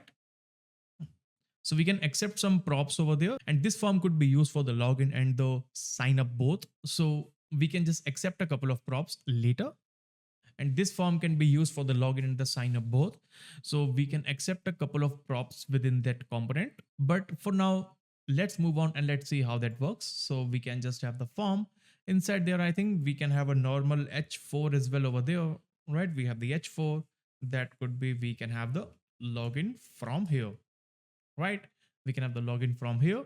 The h4 can also have, suppose we can have the class name, that could be, we have the text, that could be the 2xl. We can have the py, that could be, we have the 3 over there, right? Now we can render this auth form within the login page, right? And you know that inside the Next.js server components, the server components can render the client components, right? The server components have the functionality that they can render the client, but client components cannot render the server components, right? So inside the div, we can move on. So we can just have the auth form over there, right? We have the auth form over there. We can save that. And then let's see that what do we have within the application now. We can move on to the local host port of 3000 over there. We can move on to the login over there. And there you can see now we must be having a form. We have the login from here. It is very simple form, very like, it's not a good form, but still we have that. And I think you can just increase some bit of padding with that. That could be the padding 4, that can increase that a bit. And then you can just increase the size of that. So it's okay, but I think, right, we can have like, we can have the gap, that could be, we can have 6 over there, so that we can have some, I think 6 is a lot. We can have the 3 for the gap. So I think it's going to work perfectly fine. So we don't have any issue with that, right? We have the login from here. I think text, that could be, we have the 4xl over there, login from here. So we can have something like that, right? And in the button, I think we can just move on. We can have a basic style, like we can have the BG, that could be, we can have slate 300 over there for the button, right? And I think we can have the rounded, that could be the LG. We have the PX, that could be 4, PY, that could be, we have the 2 over there, right? We can have the login button over there.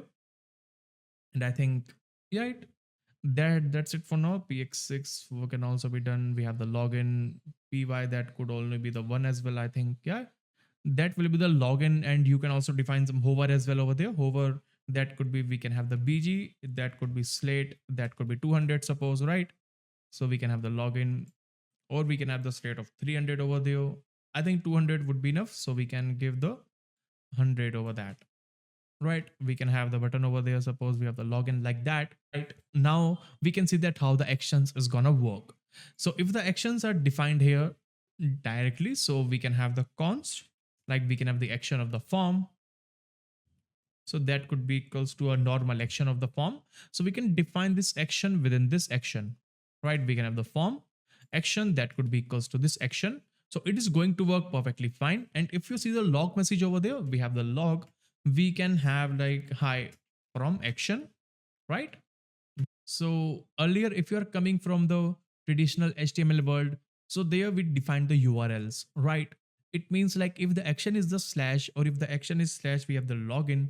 It means like when the submit button would be clicked, when we click the submit button, so all of the form data is going to make the HTTP request to the login, and it will send all of the form data with that, like the form data including the name, email, and the password. And then inside the login, we can register the user. But now inside the Next.js, we have the capability, we can just have like, we can change the structure of how the action is going to look. We can modify the request a bit. We can have more functionalities with the action function. So we have, so here we just have the action function, and there we have just a log, which is hi from action. And in there, we can have a API request to a different URL.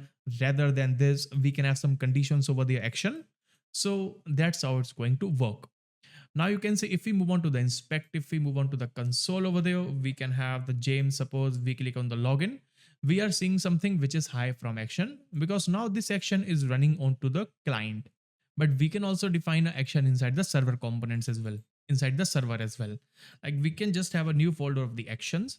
In there, we can just have like, we can have the form or form actions like that dot, we have the TS. In there, we can define the same function of the action, right? We can have the same function of the action. We can define the action over there. We can also export that. We can have the export const, which is the action. And we can do something, we can have something which is the use server over there, right? Or I think we can, so we can move on. We can have the use server. We can remove that.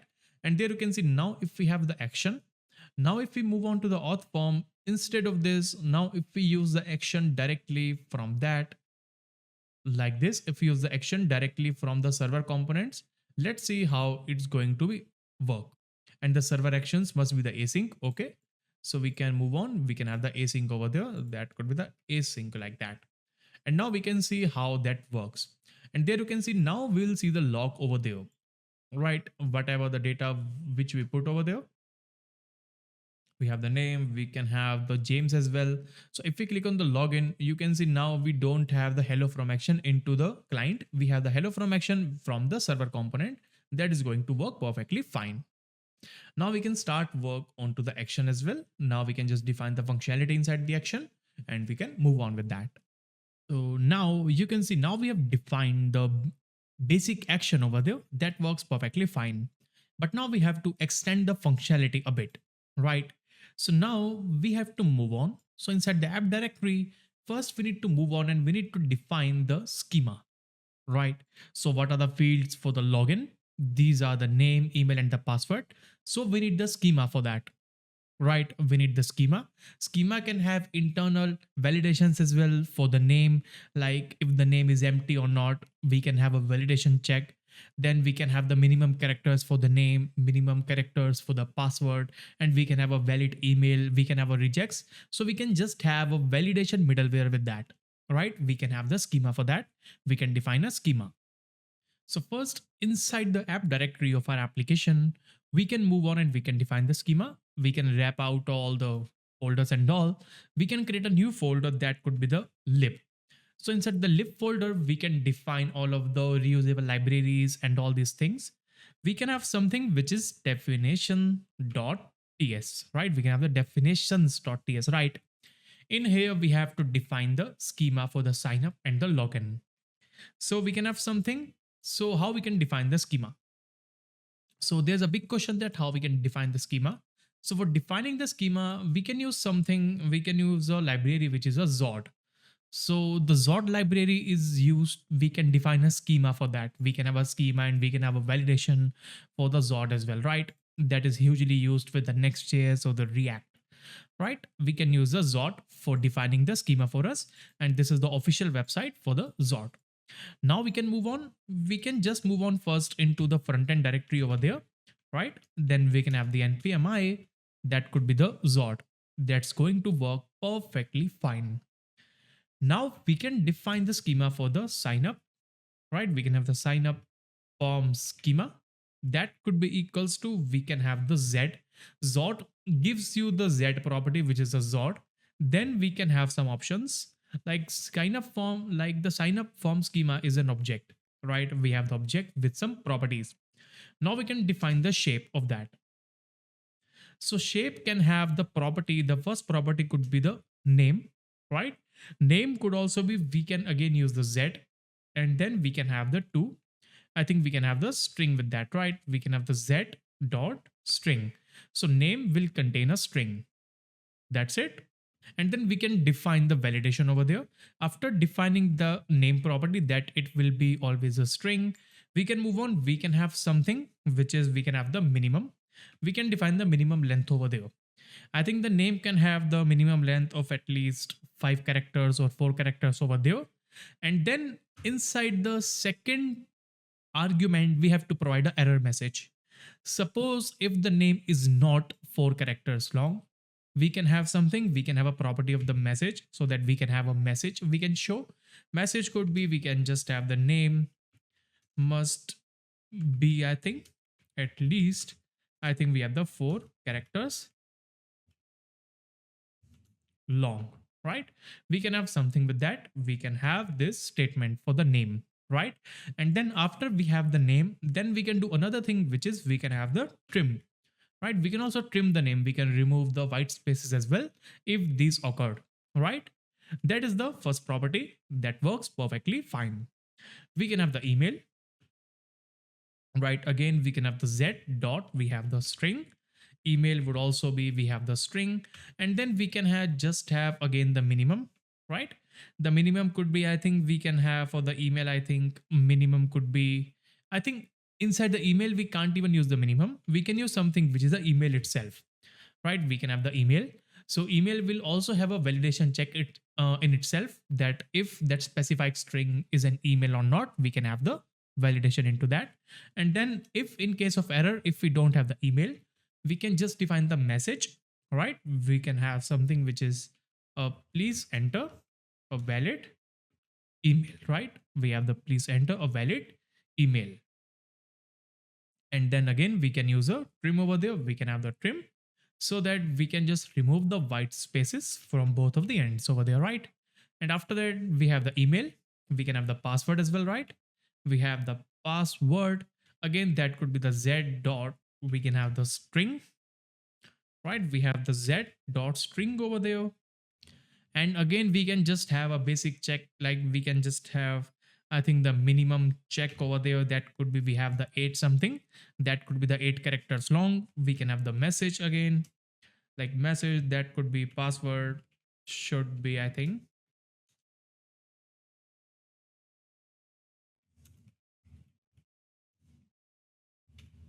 right? We can just have, again, we have the password should be at least a minimum, I think, 8 characters long, right? That could again be the value. Then again, we can use a trim so that we can have a basic validation check, right? So this will be the sign up form schema, right? That is a sign up form schema that works perfectly fine. We can do that for the login as well, right? We can have for the login form schema. Here, I think we do not need the name property. We just need the email and the password. That's going to work perfectly fine, right? And in the end, we can just export these two functions. Like we can have the sign up form schema, then we can have the login form schema over there. That is going to work perfectly fine. And after that, we can do another thing. We can just have another check over there so that we can have some type of errors. Suppose the user entered the name and the name has some errors. So we can have a type checking over there that this current name is getting some error, right? We can define a state object of the actions. So inside the actions, we have something which is a state, right? We have a state. So state can have the errors. If you are not familiar with that, just move on to the Next.js documentation. So there we define the state, and I think we can define the state after defining the action as well. So if you want, but that's up to you that how you can define that. So I think we can also define that after defining the main action. So we can define that later. Now inside the auth form, let's move on. So let's accept a property. We can have the type. We can have the props over there. That could be, we can move on. So inside the props type, what could we do? So we can just have, I think, type props. So in there we can have like is sign up, suppose, right? That could be, we can have the boolean value, right? We can have the boolean value, and we can have the action property. The action could be anything, right? The action could be any, or we can have a normal form action, right? Form action, suppose, or we can have, so we can have action like that. We have the f, that could be the form data, and then we can have a promise of the void, right? We can accept the props as well. So we can have the props, like we can have the props over there, right? So inside the props as well, we can destructure few things. We can have the is sign up property, then we can have the action as well, right? We can have the action and the is sign up, and then we can move on. After that, let's remove that action, and here we can get the actions from the props itself over there, and it will be coming from the server component, right? That's going to work perfectly fine. After that, we can define the action directly from there, right? We can define the action directly, but that is not recommended. So either we can use the action directly, but there you can see we have defined the schema as well, right? In the definitions, we have defined the schema. So we can use something which is the use action state, right? We can use the use action state. So it is stable inside the React 19. You can say this is a hook that allows you to update the state based on the result of a form action, right? So hook allows you to update the state which is based on the result of the form action. So inside that, it have the three, like it returns exactly three values inside the array. The first is the current state of the form. So inside that, suppose you can see first we have the current state. So initial state we have to define. So initially this could be the undefined, but after we have the form state over there, after we have provided the action and after the action is being hit, then suppose we have some errors. So those errors and those return values will be then there within the state itself, right? So there you can see if we scroll down, we have something, you can see use action state returns an array of the following items: the current state of the form, which is initially set to the initial state, that could be the null or undefined. Then after the form is submitted, so whatever value we return within the action is being stored inside the current state. Then a new action, you can see we can pass to the, I think whatever the action we pass, it is going to pass the form action, right? The use action state, we have to pass the real action over there. With that, we have to pass the real action. So we can use the form action, which is returned by the use action state, to have more controls over the form and actions over there, right? So that's how we're going to work. So here we can move on. So inside the form, we have the is sign up. So first we can work with the sign up. So we only need to render that, right? We only need to render the name when we have the sign up as true, right? We can have the is sign up. Then only we have to move on, and we can have a basic child over there like this. That's going to work perfectly fine. We can have with that, right? That's going to work perfectly fine. And after that, we can just have something. We can have the is sign up, or then we can have the sign up, or we can have the register from here, or else we can move on. We can have the login from here, right? That could be again the button here. Similar to that, we can have similar kind of thing. We can just have a similar kind of thing over there. We have the sign up, then we have the register, or else we have the form. After that, we can move on to login component. Here we have to provide few things. First, we have to provide the action. So here we can provide the action of the login action, right? We can have the login action, or I think we can see where we have the actions. We have the action. I think we can give the login action over there. So we can have the login. We can also use the login action over there like that. That is going to work perfectly fine. We can have the is sign up. That could be, I think we can have a false with that. Or I think we don't even need to provide that.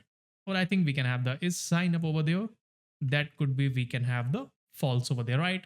So that's going to work perfectly fine. Now we can execute and we can run this application first to see if the changes are being there or not. So we can have the login over there, right? We have the login from here. That's going to work perfectly fine. After that, we can move on. So we have the email and we have the password. Now we can move on. We can use the action state over there, right? We can have the action state. We can just move on to the auth form. Here we can have, I think, use action state, I think, right? So we can use that. So we can have const something equals to, we have the use action state, right? In there, first we have to provide the action. The action could be the same action that we receive from the props, right? That we receive from the props. The second value could be the initial state. What will be the initial state of our application? What will be the initial state of the errors and all? I think it could be the null or undefined for the initial state, right? And the third parameter is the permalink that we do not need to use for now, right? So we have the action over there. So I think for now we can use this, right? For now we can just use the disable ESLint over there for now, so that we can have some data inside the action, right? Because inside the action, it will return either some value or either it will return the errors over there, right? As per the schema. After that, the first thing which it provides you is we have the state, right? The current state. The current state could be any error, that could be the success state that we can have. Then the second thing which it provides us is we can have the form action. Suppose, right? We can have the form action that we can use. So now instead of this action, we can use this form action over there, right? We can use this form action. And after that, if in case we have some errors, we can just have something. We have the JSON.stringify. That could be the current state. So current state could be the undefined. So we can use the undefined over there, or else we can see what exactly are the values that we currently have, right? So now if we move on, if we reload this application, so as of now, we won't see anything because it is undefined, right? We can have something which is the state as well, right? We have the state. It is currently undefined, right? That's going to work perfectly fine. Now we have to work with the action. Now comes the most important part, which is the action over there, right? We have the action. This is a login action. So inside each action of the form, we get something which is a form data. right? We have the form data that is inside the form data itself, right? We have the form data that's going to work perfectly fine over there. So, but you can see now we are using that with the use action state, right? We are using that with the use action state. So we get the previous state as well. So previous state is something which is previously was there within the action. So we get something which is the previous state over there, right? That with the previous state, that could also be, we can have something, we can have the unknown for now, that we do not need the previous state for now. After that, we can move on. We can just have the log of the previous state so that we don't get any error. Now we can validate all the fields. Right now we can validate the fields of the login. So whatever data like the email and the password we enter over there, we have to validate these fields. So we can just have const. We can have the validate fields that could be equals to, so now we can have the schema of the login form schema, right? We have the login form schema. In there we have a function which is a safe parse, right? We have the safe parse over there. Inside that we have to define all the properties of that. Like we have defined the name over there. The name could be, we can have the form data dot get, that is we can have the name. We can have the email as well. We can just have the email directly, right? We can have the form data dot get, that could be, we have the email over there. Then we can have the password like that. We can have the form data dot get, that is we can have the password over there, right? We get the password and then we can validate that. We can just have a log statement. We have the fields, we have the validated, right? So that could be the message. Now we can see if the validate fields are successful or not. We can see something, and it is very easy with the Zod. We can just have if the validate fields dot success, then we can move on. Or I think when we don't have the success, then we can move on. We can send the error message, right? We can send the error message over there. We can have something which is a return. In case we can move on, we can have the errors, right? We can have the errors. Inside the errors, we can have something. So validate fields can have the array, right? The validate fields contains an array of the errors. So if we use the error over there, we have the error. So this contains the array over there, right? So I think what we can do, so it also contains the deep validated array as well. There could be the multiple arrays inside the arrays. So I think we can flatten all that so that we have all the arrays within that. So we can have something which is, we can have the flatten, right? We can have the flatten so that we can just have completely flattened array. And after the flatten, we have something which is the field errors that we can use. So now after that, you can see now inside the errors, we get either the email, we have the either email, we have the success, or we can have like the failure message. Same with the password, either we'll have string or we can have the message over there, right? That's going to work perfectly fine. And after that, we can just return something for now. We can return, that could be if we don't have the error, then we can have the message suppose. That could be we can have the success something, right? So that is what we can return for now from the login action. Now we can move on. So again, I think we can have something, I think within that we can change the type of this, right? So I think previous state, unknown and all this is not available. Okay. I think we have the previous state as well. That could be we have the unknown for now, right? So I think that's going to work perfectly fine, but I think we still have the error over there. Maybe I think we can move on. We can have the action, but I think it is currently compiled. So we can check the application first. Now you can see now we have the login from here. Now if we provide a different email address like this, we can keep it here and we can keep this here. So now if we can provide the different error message, let's see what happens. If we have a different email, we can hit on the login. I think we have a basic validation check. Then we can have something which is like this. So we can hit on the login. You can see we have the state errors. We have the passwords. We have the error with the password. The password should be minimum 8 characters long. So I think the email is validated over there, but we have the error with the password because it should be minimum 8 characters long. Suppose if the password is also 8, right? And if the email is this, but I think this com is different. If we hit on the login, you can see please enter a valid email. Again, we have the error of the password should be minimum 8 characters long. And if we have the valid email, if we have the valid password over there, we can hit on the login, and there you can see inside the state we have the message of the success. Here as well you can see we have a message. I think the post login 200 is completely perfectly working fine, and we don't have any error message. We just have the state of the success. So that's how we can validate the form fields as well. And this is great inside the front end part, so that we can validate each and everything over there. Now you can see that works perfectly fine. Now we can move on inside the action over there, and now we can use something called as the axios, and we can define the basic axios inside this application. Then we can work with the real data, right? Then we can work with the API calls, and we can set the cookies and all that within that. So that's it for now. So now we can get back into the axios as well, and then we can work with the cookies. So now we can set up the axios as well.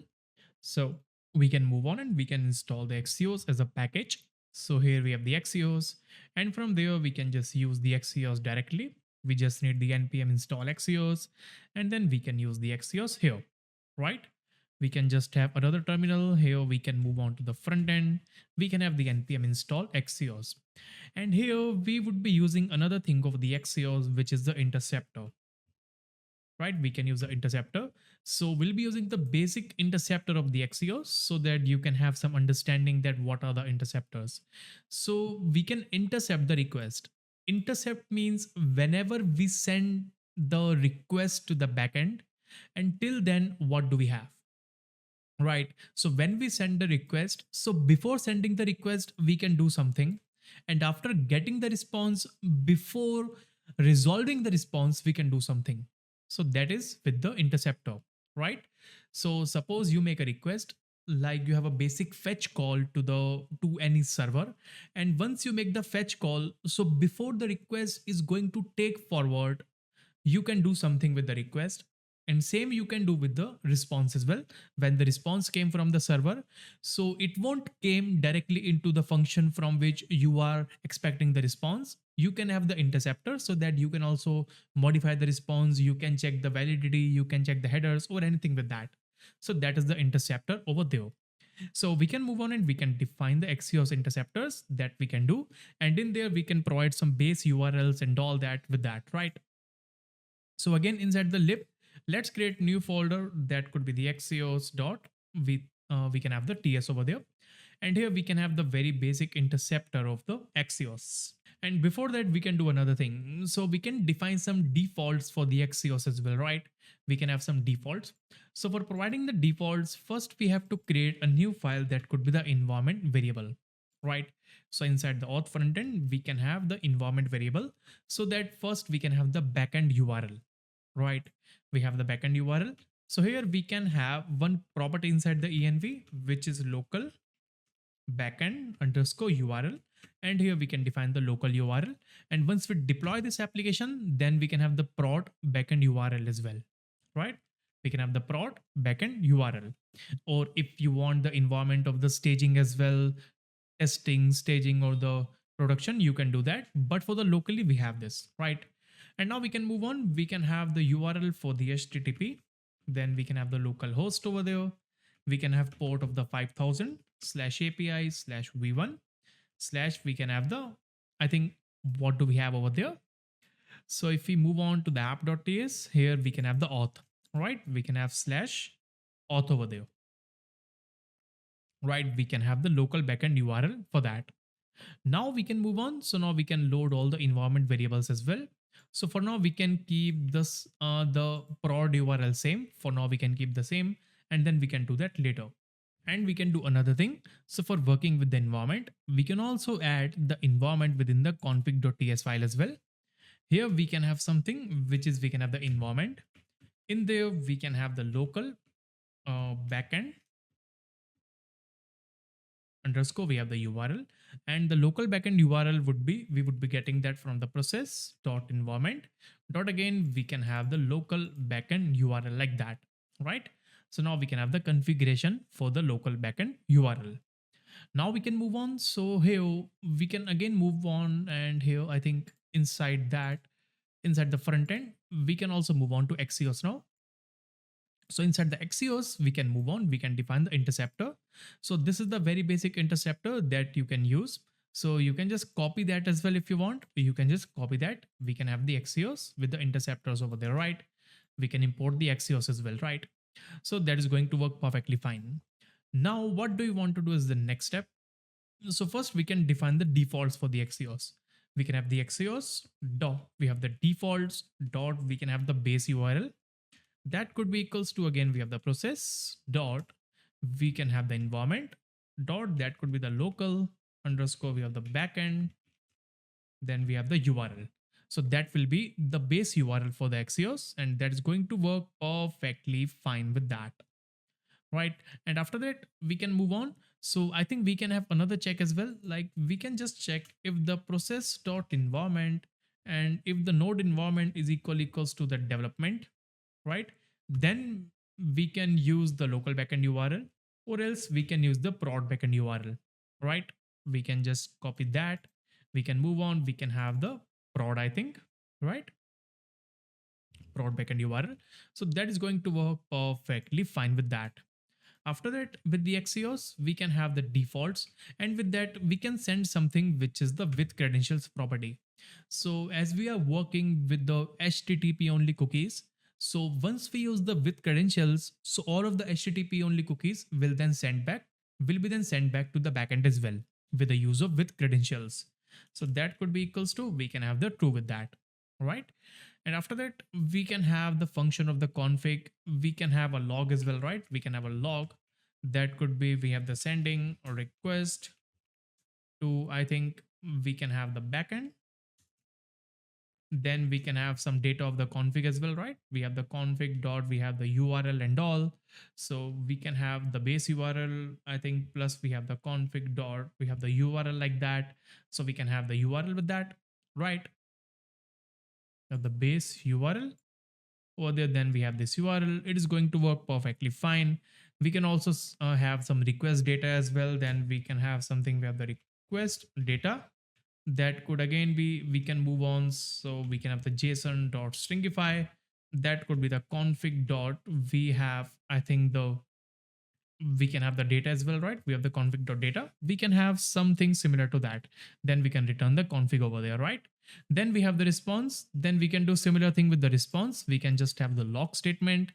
So inside the response, we can just have this, like we have the response dot, I think we don't have the base URL. Then we can move on. We have the response dot config dot, we have the base URL. Then we can have the response dot config dot URL with that, right? So I think that's what we can use with that, right? That's what we can use. We have the response as well. Response data, that could be, we can have the response dot data over there, and it is going to work perfectly fine. So that's how you can use the basic interceptors of the axios. It can intercept the request, it can modify the request, whatever you want it can do with that request, right? Now we have the axios set up and ready. Now we can just move on to the form actions, and we can define the URL with that, right? Now after we have validated the form data, now we can get the name. That, I think we had the email over there, right? We have the email. That could be equals to form data dot get. That should be, we have the email. And same we can use with the password, const password. That could be form data dot get. We can have the password, right? After that, we can send these credentials to the backend, right? We can move on. We can just have the const, or I think we can have the try catch as well, right? We can have the const, we can have the response. That could be equals to await. Axios we can use. We have the axios dot, we can have the post over there. So inside the post, we have the user, right? If we see the URL of the user inside the backend, we can move on to source. Here we have, I think if we move on to the backend, here we have the v1 auth. We already have the auth. We have the user, then we can have the login. We can have the user and the login. That's how it's going to work perfectly fine. After that, in the second parameter, we have to provide the data. Data could also be, we can move on, we can just have the data, whatever data we have. That could be email, that could be the password, right? That will be the data. And the third property, if you want to provide, and like if you want to provide some token and all these things, you can do that. But I don't think that we need it currently. We can move on. And then we can have the basic data as well with that, right? We have the data. That could be a wait. We can have the response dot, we have the data, right? So then we'll get the data, and then we can just move on. We can just return the data as well, right? We can return the data so that we can see what exactly are we returning, right? Then we can move on. Then we can have the log of the error as well, right? We have the log of the error, that what error exactly we are getting. We can have the error occurred during, that could be, right, during, that could be login, right? We have that error. And then we can just move on. We can throw out that error to the user. We can throw the error, right? And we can remove this return because we do not need that as of now. Now we can remove that. We can just have this, and I think we can move on to the create next tab. We can reload this application. Now we can move on and we can see what happens. We can move on to the network tab. And here another thing is that you won't see the exact request details inside the network tab, right? So that's how it's going to work. Now, what are the users that we have currently inside the DB? So first, I think we also need to reopen the development server, right, of the backend. We can move on. We can have the CD of the auth backend. We can have the npm run dev over there, and then we can we can just open the docker as well, right? We can open these containers within the docker because these are really helpful for us. We can move on to the containers. We can start that, right? We can now again connect the same application to the servers and all, to the DBs and the Redis. So connected to Redis and all, everything should work perfectly fine now. We can now move on. And what other users do we have currently? I don't remember now that what other users do we have. We can move on to the postman over there. And then let's see what was the last user which we created, right? So I think we can move on. We can just create a new user first. That could be, we can have the Nikhil itself, right? We have the Nikhil Thadani. In there, we can have the Nikhil at the test.com. The password could be 1234567 8 over there, right? So we can hit on send. So it should work perfectly fine. The user created. We can use the same credentials over there, right? We can just copy that, Nikhil at the test.com. We can have the password 1234567 8. We can hit on login and let's see what happens. Okay, we have an invalid URL, right? Let's see what happens. We have the user login, we have the invalid URL. Maybe the default URL was not being added there. I think we have to check that, right? So we already have the environment variable, but still we are getting that. Okay, so I think there could be the error with, like, we don't have the axios over there. So you can just import this file like this, right? So that it gets active over there.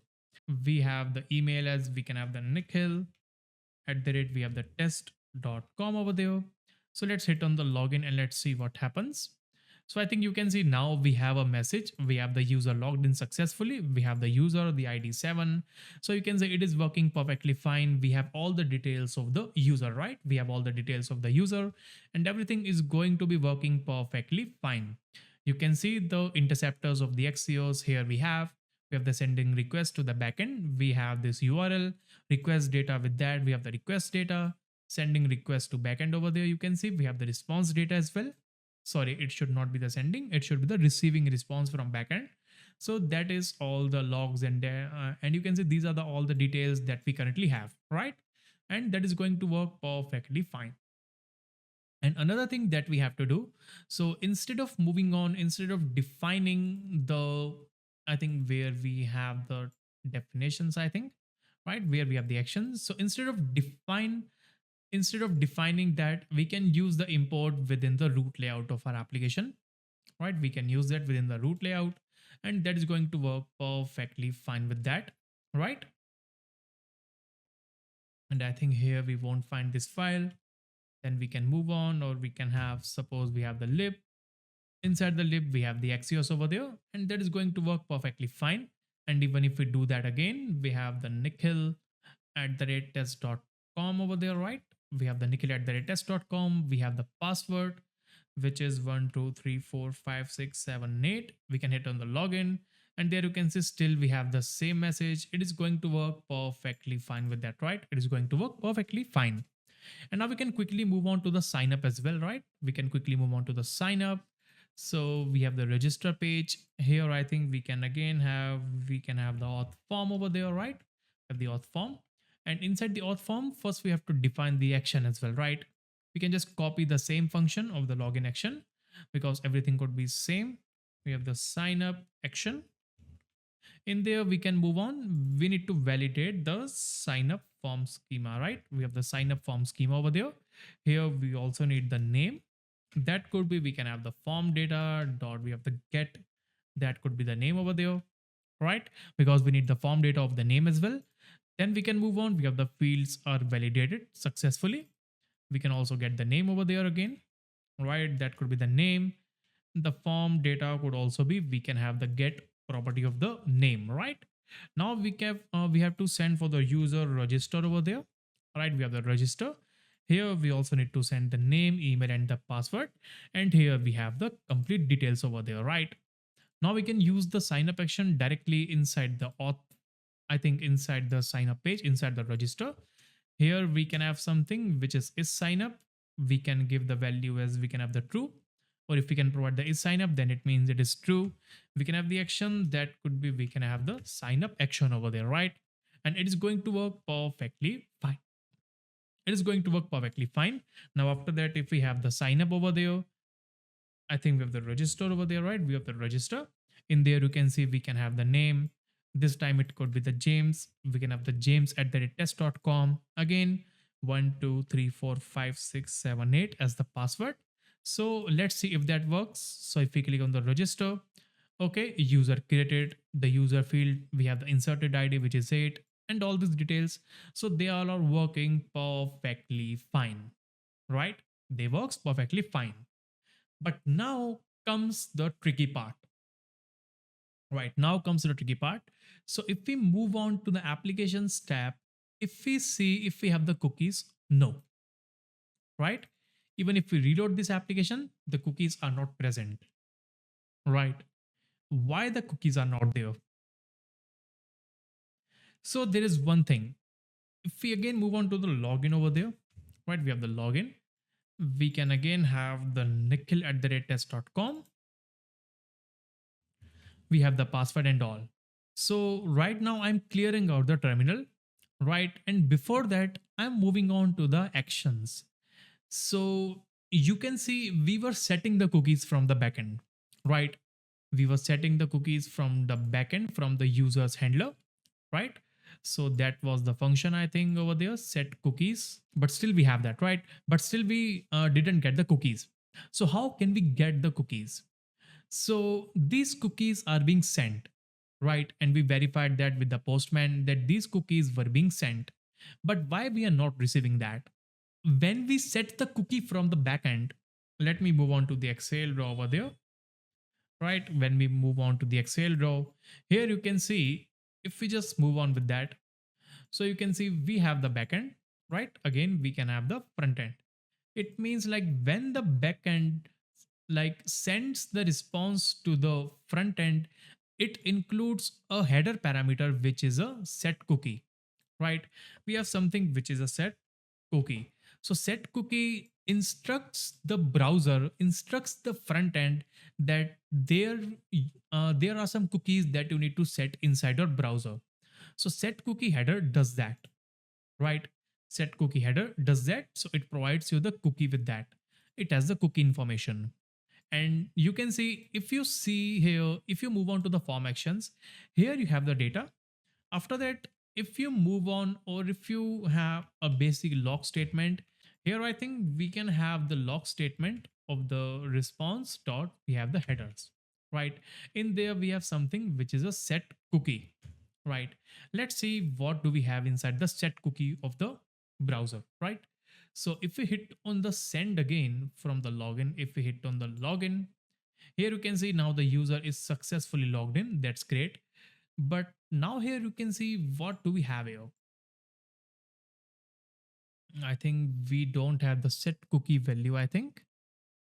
Oh, sorry, we did with the sign up, right? We did with the sign up. We have to do that with the login. We can move on to the login and we can add that here, right? We can add that here of the response headers of the set cookie. Again, we can have the Nikhil at test.com. And again, if we use the 1, 2, 3, 4, 5, 6, 7, 8, we can hit on the send. So there you can see the password is same, but there you can see, now we can see the cookie, right? Now we can see the cookies over there. We have the array. Inside the array, we have two cookies. First, we have the access token.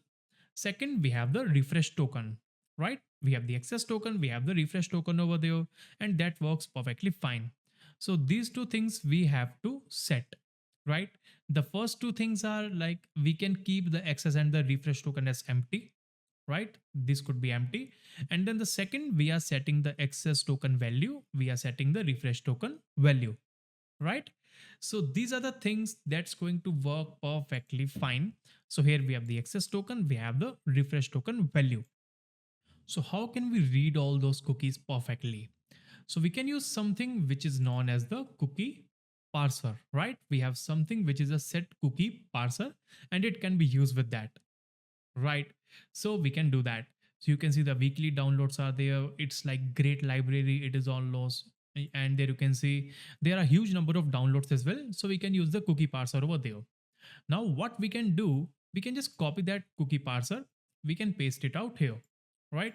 We can paste it out the cookie parser over there. We have the npm installed cookie parser, and you can also install the types for that. And there's one thing that you need to know again before moving on. So by default, if we move on to the Excel row again over there, right? This was the access token scenario. So suppose you have a normal application which runs on plain JavaScript, or the normal application runs on the React itself. So all these, if this runs onto the client, right? If that works into the client, then you can do one thing. Then you do not need the cookie parser, because when the client will set something, right? When the client will set the set cookie header, so the browser will automatically see the set cookie and it will set the cookies, right? But inside the Next.js, the things are different, right? Inside the Next.js, we have different thing. We have the server actions. So during the server, this code is not available, right? And there we don't have the window object, right? We don't have the window object of the browser so that we can see the document and we can see the cookie. That's why we have to use a separate set cookie parser over there so that we can parse the cookie and then we can set the cookies into the browser. And that's great because it is very easy to use, right? So that's how it's going to work. After that, we can move on. So we can see the use case of that, like how we can use that. It is very simple. We have the set cookie. We just need the parse over there. Then we can have the decoded values that is equals to true. And from there, we get the cookies like that, right? So that's how it's going to work.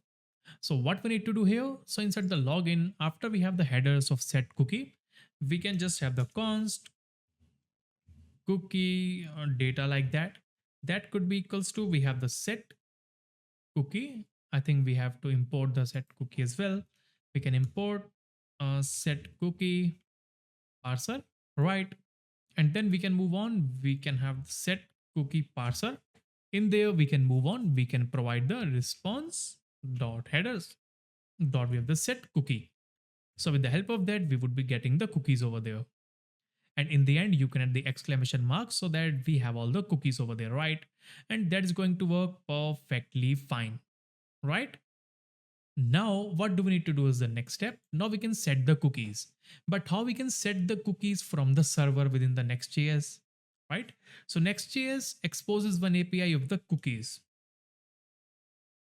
right? Inside the cookies inside the Next.js, we have something which is asynchronous function that allows you to read the HTTP incoming request cookies inside the server component. And we can also read write with the server actions as well, right? We can also read write the cookies within the server actions. So we can move on because we are working with the server actions. We can use a cookie store like that. So we can move on again. We can import the cookies, right, from the next headers, and we can move on. We can just have another thing which is a const cookie store over there, right? That could be a wait. That could be we have the cookies, right? We have the cookies over there. We have the cookies. After that, we can set the cookies. So we have the cookie data. These are the cookie data with that. Then we can just have the cookie data dot. We have the for each. We can get the cookie. That could be we can have the cookie store like the cookie dot. We can get the name, right? We can get a value as well. We have the cookie dot. We have the value, and then we can have the options as well, right? We have the complete cookie inside the options, right? That is going to work perfectly fine. Or either we can just check by doing this again. We have the TS ignore over there, and then we can ignore this warning as well, right? I think we can ignore this warning as well. I think for this line we can move on, and let's see if that works or not, right? So now if we move on, if we have the create next tab, if we refresh this application, if we again move on, we have the Nikhil at the test.com. We have the 1 2 3 4 5 6 7 8. If we hit on the enter now, if we just enter the credentials over there, let's see if that works. And after that, you will see now automatically we have the cookies, right? Now automatically we have the cookies of the access token, we have this access token, and then we have the refresh token as well within that, right? So that is going to work perfectly fine. And here we have the expiry as well, right? We have the exact expiry of the token. We can move on with the expiry. We can just extend that a bit over there, right? We can have the exact expiry as well, though it is going to expire at 27 and this is going to expire at 3rd, right? That's how it's going to work. These cookies are HTTP only. These cookies can be secure as well. The same site could be the lax as well. So you can see that's how it's going to work. Now we have the cookies over there, right? So you can see that's great, that how we can use that. We can do similar thing, or either we can just create a reusable function for that. So I think for now we can do that like this. We just need to set the cookies within the sign up as well. And now the final thing could be of this application could be, so now we don't have to verify the authentication, but we have to verify the authorization, right? Authentication is complete. Now we have to authorize all the cookies, right? We have to check that. So hey everyone, welcome back again. So actually I just went to the break and just came off. So I'm starting the recording on another day. So now let's move on. Let's see that now we have the progress, like the sign up, the register functionality is working totally fine. And the main login functionality is also working perfectly fine. And there you can see we also have a state that we see on the current state and the previous state as well. So the current state could give you the values after we validate the form data with the schema. So we have all the operations complete from this end. So now the basic flow of this application is completed. And now I will like move on and I will take you to something else. So now you can see the backend is working perfectly fine and the front end also is working perfectly fine, right? So you can see in there, we have the login, right? We have the register. They are working perfectly fine with that, right? It is completely linked. This is also completely linked to that. Now what we need to do, so we need another thing. So you can see now we have the cookies within that, right? If we move on to the application tab, now we have the cookies. So we stored the cookies so that we have a persistent session of the user, right? So that the user doesn't need to reload the web page again and again and doesn't need to re-log in and re-sign up again and again for that, right? So we have the cookies so that we don't have to take care of the re-login sessions again and again, because the user either needs to re-attempt to the login every time he loads the page. That's why we kept the cookies, to keep the persisted data within that, right? That's why we have the cookies. And for that, now we have to move on, and now we'll verify these cookies, right? Now we're going to verify all these cookies. Now we have to check that how we can have a logic that whenever the user visits a web page or whenever the user reloads a web page, so we send a hidden HTTP request from the user to the backend to check if the token the user is having is expired or not. And if it is expired, then we see we have the refresh token scenario. From this, we will check something. We'll check if the refresh token is valid. Then already we have the valid token of the refresh. So we'll again generate a access token, right? So we have that kind of scenario with that. So we can move on. So this is currently we have the access token and then we have the refresh token, right? So with the help of this, we can create a new route, right? Let me move on. Let we have like just that could be the validate something, right? There could be the route of validate. So whenever the client, right? Whenever the front end, so whenever the front end reloads the application, visits a new page, visits a deep protected page, right? So we send a HTTP request again. This will be hidden HTTP request from the user.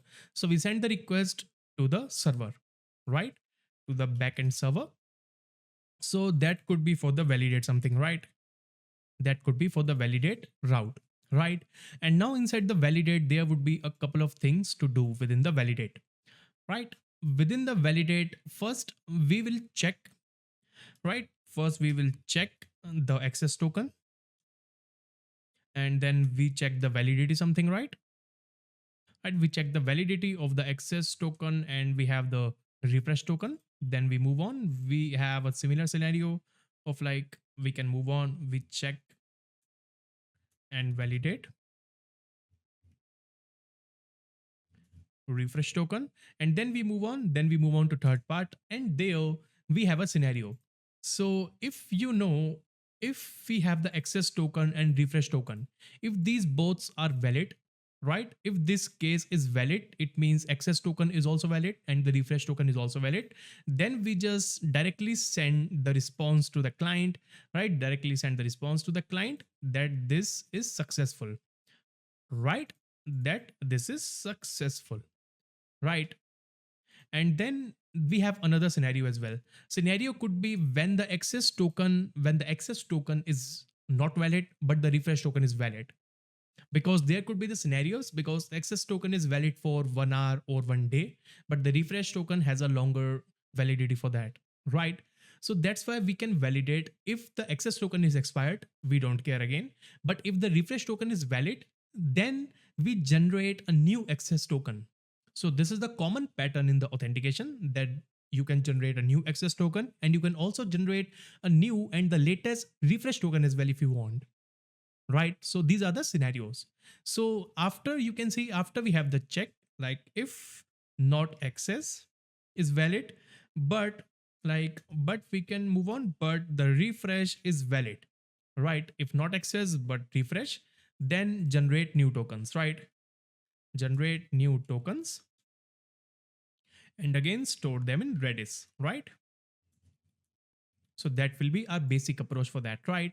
And this will be our approach. And if you can see, if we have another check over there, right? If we have another check, and before that, this can send the response back to the client again for the success, right? For the same success points. And then we have another check with that. If both tokens are not valid, right? If both tokens are not valid, then we send the error response to the user, right? We send the error response, or we can redirect the user to the login page as well, right? That could be our approach. Or we can send redirect user to login, right? So that will be our approach for that. And you can see that is very simple approach over there, and this is a common way of handling the authentication and authorization of the users, right? We already have completed the authentication part, like the login and the sign up. Authentications are completed. This is the part and this is the process of authentication, right? So this is the part and this is the process for authorization of the tokens of the user. So we verify the authenticity of the tokens during the authorization part. We verify the tokens and we check the cases over there. So these are the cases, but this route is very difficult to manage. So when we work on that, then you will realize how difficult is that to manage the validated tokens.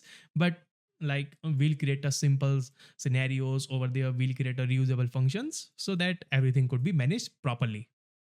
Now let's move on. So how the front end is going to send the hidden HTTP request, right? Now you can see inside the front end, we have a login page. So whenever the user clicks on login, every user or almost every user will have a scenario that now the request will be checked. Now the credentials will be verified from the server.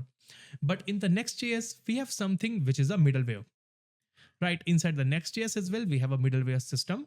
Inside the next, Right, inside the next, we have a middleware type function which allows you to run code before the request is completed. Right. So whenever we access a new page, whenever we like move on, whenever we create a new request to a specific page, then we can manage the authentication and authorization during the middleware checks. Right. So based on the middleware, you can see as per the docs of the Next.js, we can also modify the response as well. We can modify the request as well when we send to the server. So it's up to you that how you can use that. So what we gonna do? So inside the specific pages, like the pages could be there. So inside the pages of like profile of the user, so we'll create a profile page of the user, and there could be any like there could be protected pages. So we run a middleware check, right? We run a middleware check on these protected pages that on these pages, you need to validate the token, right? On these pages, these are protected routes. So you have to validate the token. So behind the scenes, we'll send the HTTP request again from the middleware system from the front end. So that's how we're gonna manage. And these requests are not seen into the front end as well because middlewares have their own system. They have their own environment. You can see now another thing that I want to tell you apart from this. So this is not related to this process, but something else, right? I am going to move on. I am going to move this here. So inside the Next.js, you need to see that middlewares, and we have the API routes, and we have the server actions.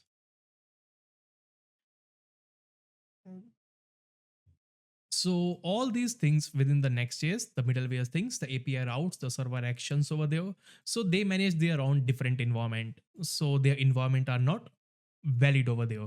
Middlewares runs on different environment, API routes runs on their own environment, and the server actions run on their own environment. So you know that we created the axios for that, right? We created the axios. So we created the base URL as well, right? We have the local backend URL, we have this URL. So we have these URLs over there. So if you use the axios within the middleware, it won't work because this is different from the server actions. So it exactly is not a server action because we just created a normal file, but still the middleware runs on custom environment. So we won't be able to use the axios defaults and all these things with that. So we have to create a completely new axios request to the backend to verify the details over there. All right. So that will be our approach with using the middlewares as well, right? So that will be our complete approach. So now we're gonna move on and we can work on that. So now we can move on and we can just have a middleware for our application, right? So for the front end, we can add a middleware inside the Next.js. So we can move on to the root directory of the front end folder, right? And we can create a file that could be the middleware dot ts. So that will be the middleware file which will enable the middleware functionality. It will automatically enable the functionality. So here we just need to export a function of the middleware and that's it.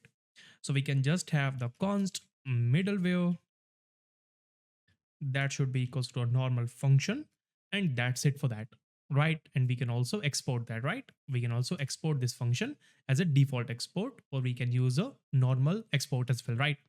So now after that, the middleware also accepts the request parameter, right? So we can have the request that could be the next request, right? So this is a part of next request over there. So that is how it's going to work. And after that, for the middleware, what we need to do exactly? So exactly, we just need to send a HTTP request to the backend, right? So for that, we need some details as well. So the details which we're going to send within the HTTP request is we need the tokens, right? We need the tokens from the cookies. So for that, we can just import the cookies, right? We can import the cookies from the next headers over there, right? So that is going to allow us to use the cookies. After that, we can move on. So we can have the const, that could be the cookies store over there. That is equals to await. We can have the cookies. We can call the function of the cookies to access the cookies of the application, right? And we can make this function as an asynchronous function, right? After that, we can move on. So we can get the cookies of the access token and the refresh token.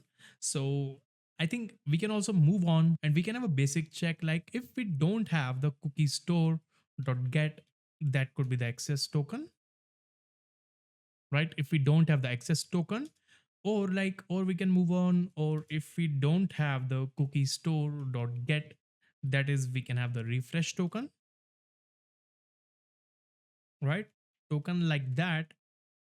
So then we can just move on. We can just return. I think we can also return, or we can have a check over there. So we have to return the user to the login page over there, right? Because we don't have the cookies. So we can redirect the user directly from the front end itself. So we can have the cons. So we need to generate a URL over there. We can have the URL that should be equals to the request dot URL dot. We can have something which is, I think we have the request dot next URL parameter dot. We can have the clone. So we can clone the current URL of the Next.js, right? Then we can change the path name. We can have the URL dot path name is equals to, we can either redirect the user to login or the sign up, right? Or we can redirect the user to the home page as well, right? We can change the path name and then we can move on. So we can have the return next response dot. We can have the rewrite, I think, right? So we can redirect the user to the different URL, that is this URL, right? So we are changing the path of the new URL over there. So this URL could be anything. So we are just changing the path of the URL to the login. So this will automatically take care of any domain, something domain dot com slash anything over there. So it will just replace this URL to the login, right? So let's move on. After that, if we don't have these cookies, then only we have to do that, or else we can move on. We can send a request. So we can just create a function, a reusable function that can access the validity, right? Inside the lib, we can have a file of the validate auth something dot. We have the ts, we have the validate auth. So there we can define a function that we can define the validity of the user. So we can just have a function. We have the export const. We can have the validate auth over there again. That could be equals to a normal function over there. And we can again use the async over there, right? We have the async scenario. And in there, we need to just move on. We can just have the log as well if we want, that validating the user. And after that, we can move on. So we can just have the try catch as well. So within the try, we can have a scenario in which we have to send a request to the backend. So we can have the const, that could be, we can have the response, that could be equals to a wait. We can move on. We can have the axios, right? Or we can have the get, right? We can have the axios dot get. So this will allow us to use the axios over there, right? After that, I think you know that this will not work, like the defaults will not work over there. We just need to move on. We can just have the normal scenario of the axios. So this is a new instance within the middleware environment. We have the axios.get. Here we can define the environment. Like currently we have the local backend URL, right? So we can again have a URL like that. We have the const, we can have the URL.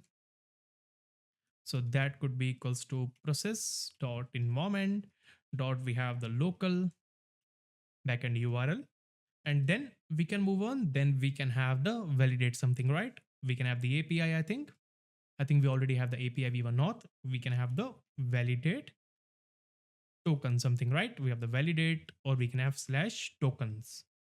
After that, we can move on. So this will be a new URL over there, right? After that, we can have the URL. So this will be our URL. And then we can move on. We can provide the parameters. So here we need to send the tokens, right? How we can send the token. So either within the parameters itself, we define the token over there. Either we can just have the query parameter as well. After that, we can have something like uh, we can have we can have this, like we have the token, we have the access something, or we have the refresh. But I don't think that we require that. So we can just use the headers over there, or within the headers we can have the authorization. So we can define the authorization over there, and we'll be sending the bearer token to the backend, right? We'll be sending the bearer token to the backend. So inside the authorization parameter of the headers, we'll be sending the tokens over there. So bearer token is used just for the JWT token. So we can send the JWTs over there within the bearer, right? So we can have the tokens over there. So again, we can just have like something, we have the bearer, and after that we can move on. So bearer equals to, I think we can move on. So I think inside the bearer as well, we do not need to define the bearer over there. We can have the access token, right? We have the access token. That could be, we can have the access token over there. We can get the token directly from the cookies again, right? So again, we can have the const cookie store. That could be equals to await. We have the cookies over there, right? And then we can just have the cookie store dot get. That could be for the access token, right? And then we can move on. We have the access token. Then we can have something which is, we can move on. We can send a comma as well, I think, right? I think access token dot value should also be there, right? Dot value. So after we have the access token, then we can move on. We can send something. We have a space. We can send a refresh token as well, right? We have the refresh token equals to, we can have the refresh token over there, right? We can have a refresh token. So in there again, we can have the cookie store dot get. That could be the refresh token over there, and that should be equals to, we have the refresh token dot, we have the value. So that is how it is going to work. So we can have the headers over there after that, right? So after that we have the headers, then we can move on. Then we can just have a response over there, right? So we can have the const, we have the data with that. That could be await. We can have the response dot, we have the data, right? After that we'll have the data. Then we can just log the data as well, right? We can log the data, response from validate. We can have the data, then we can return the data as well, right? We can return the data, or either we can set the cookies directly from here again, right? So we can have the log that we got the error. We can have the error over there, validate. Then we can move on. After we have that error, then we can just throw that error again, right? Throw the error that we are getting. So that will be our function for the validate auth. So we are sending the cookies over there within the authorization header, the access token, and the refresh token, right? And let's move on with that. So now we have that. Now we can move on. So now within the middleware, we can just use the same function over there. Now here we can have a check, like we can just check, like if we don't have the validate auth something, right? If we don't have the validate auth, or I think this returns a promise. So there could be the scenario where the empty object is being sent. So then we can have a true case. So instead we can have the const, we can have the auth data. That could be equals to await. We can have the validate auth over there. And then we can just check if the auth data, like if we don't have the auth data something, right? And then also we can also check if we don't have the auth data, or I think we can check if we don't have the auth data dot, I think we have the auth data, we have the success property. So we can also check these details. Like if we don't have the auth data dot success, we can again move on. We can redirect the user to the same URL, right? Like if you can say if the success is not provided to you within the validate auth.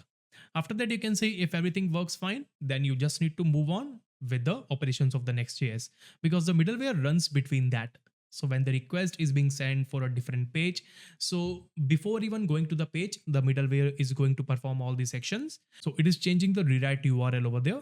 So similar to that, we have to move on. We have to tell the Next.js that continue your operations if everything is valid. So for that, we can just move on. We can have the return. We can have the next response dot, we have the next, right? So next is also used within the express as well. So similar to that, we have the next to continue all the operations. And now we want the middleware function to only be executed within a specific routes. So for that, we just need to provide a object over there that is a matcher. So we can have the export, we can have the config over there, and config is type of the middleware config of the Next.js, right? That is a middleware config. In there, we can move on. We can have something which is we can have the matcher. So matcher just so this is like a property in which whatever the URLs do we provide within the matcher, so it is only going to execute within that matcher only, right?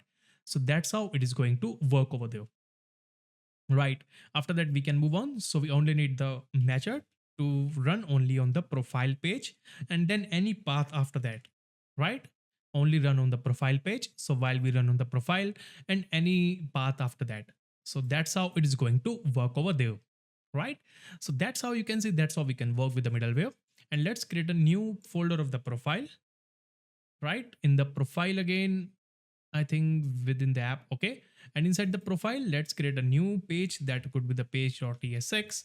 In there, we can just have the RAFCE again for the default boilerplate code for our application, right?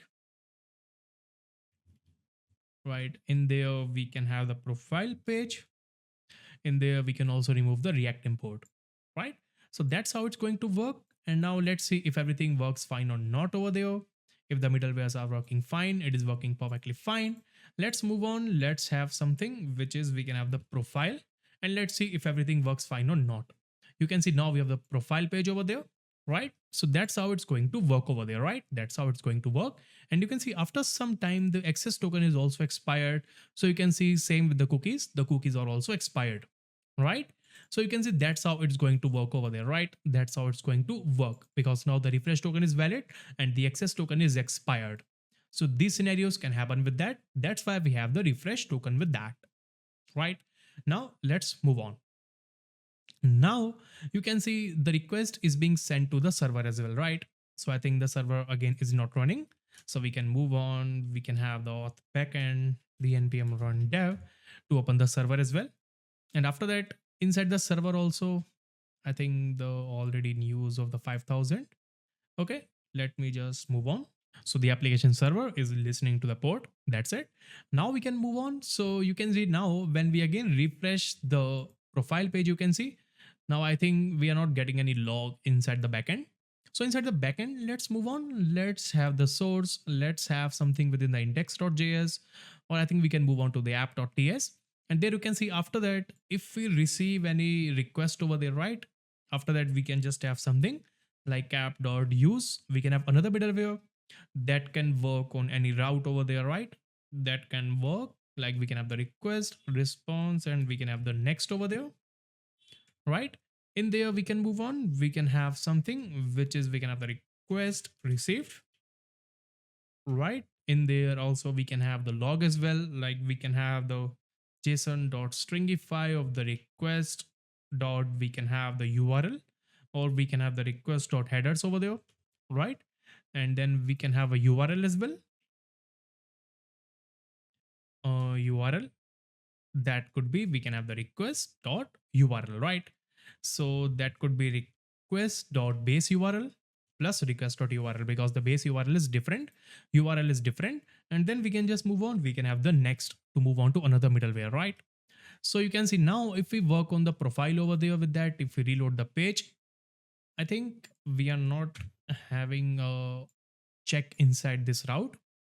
Let's see what's happening. So you can remove the path from there if you do not want, like there could be the profile of the user, profile of anything over there. You can remove the path and then you can check.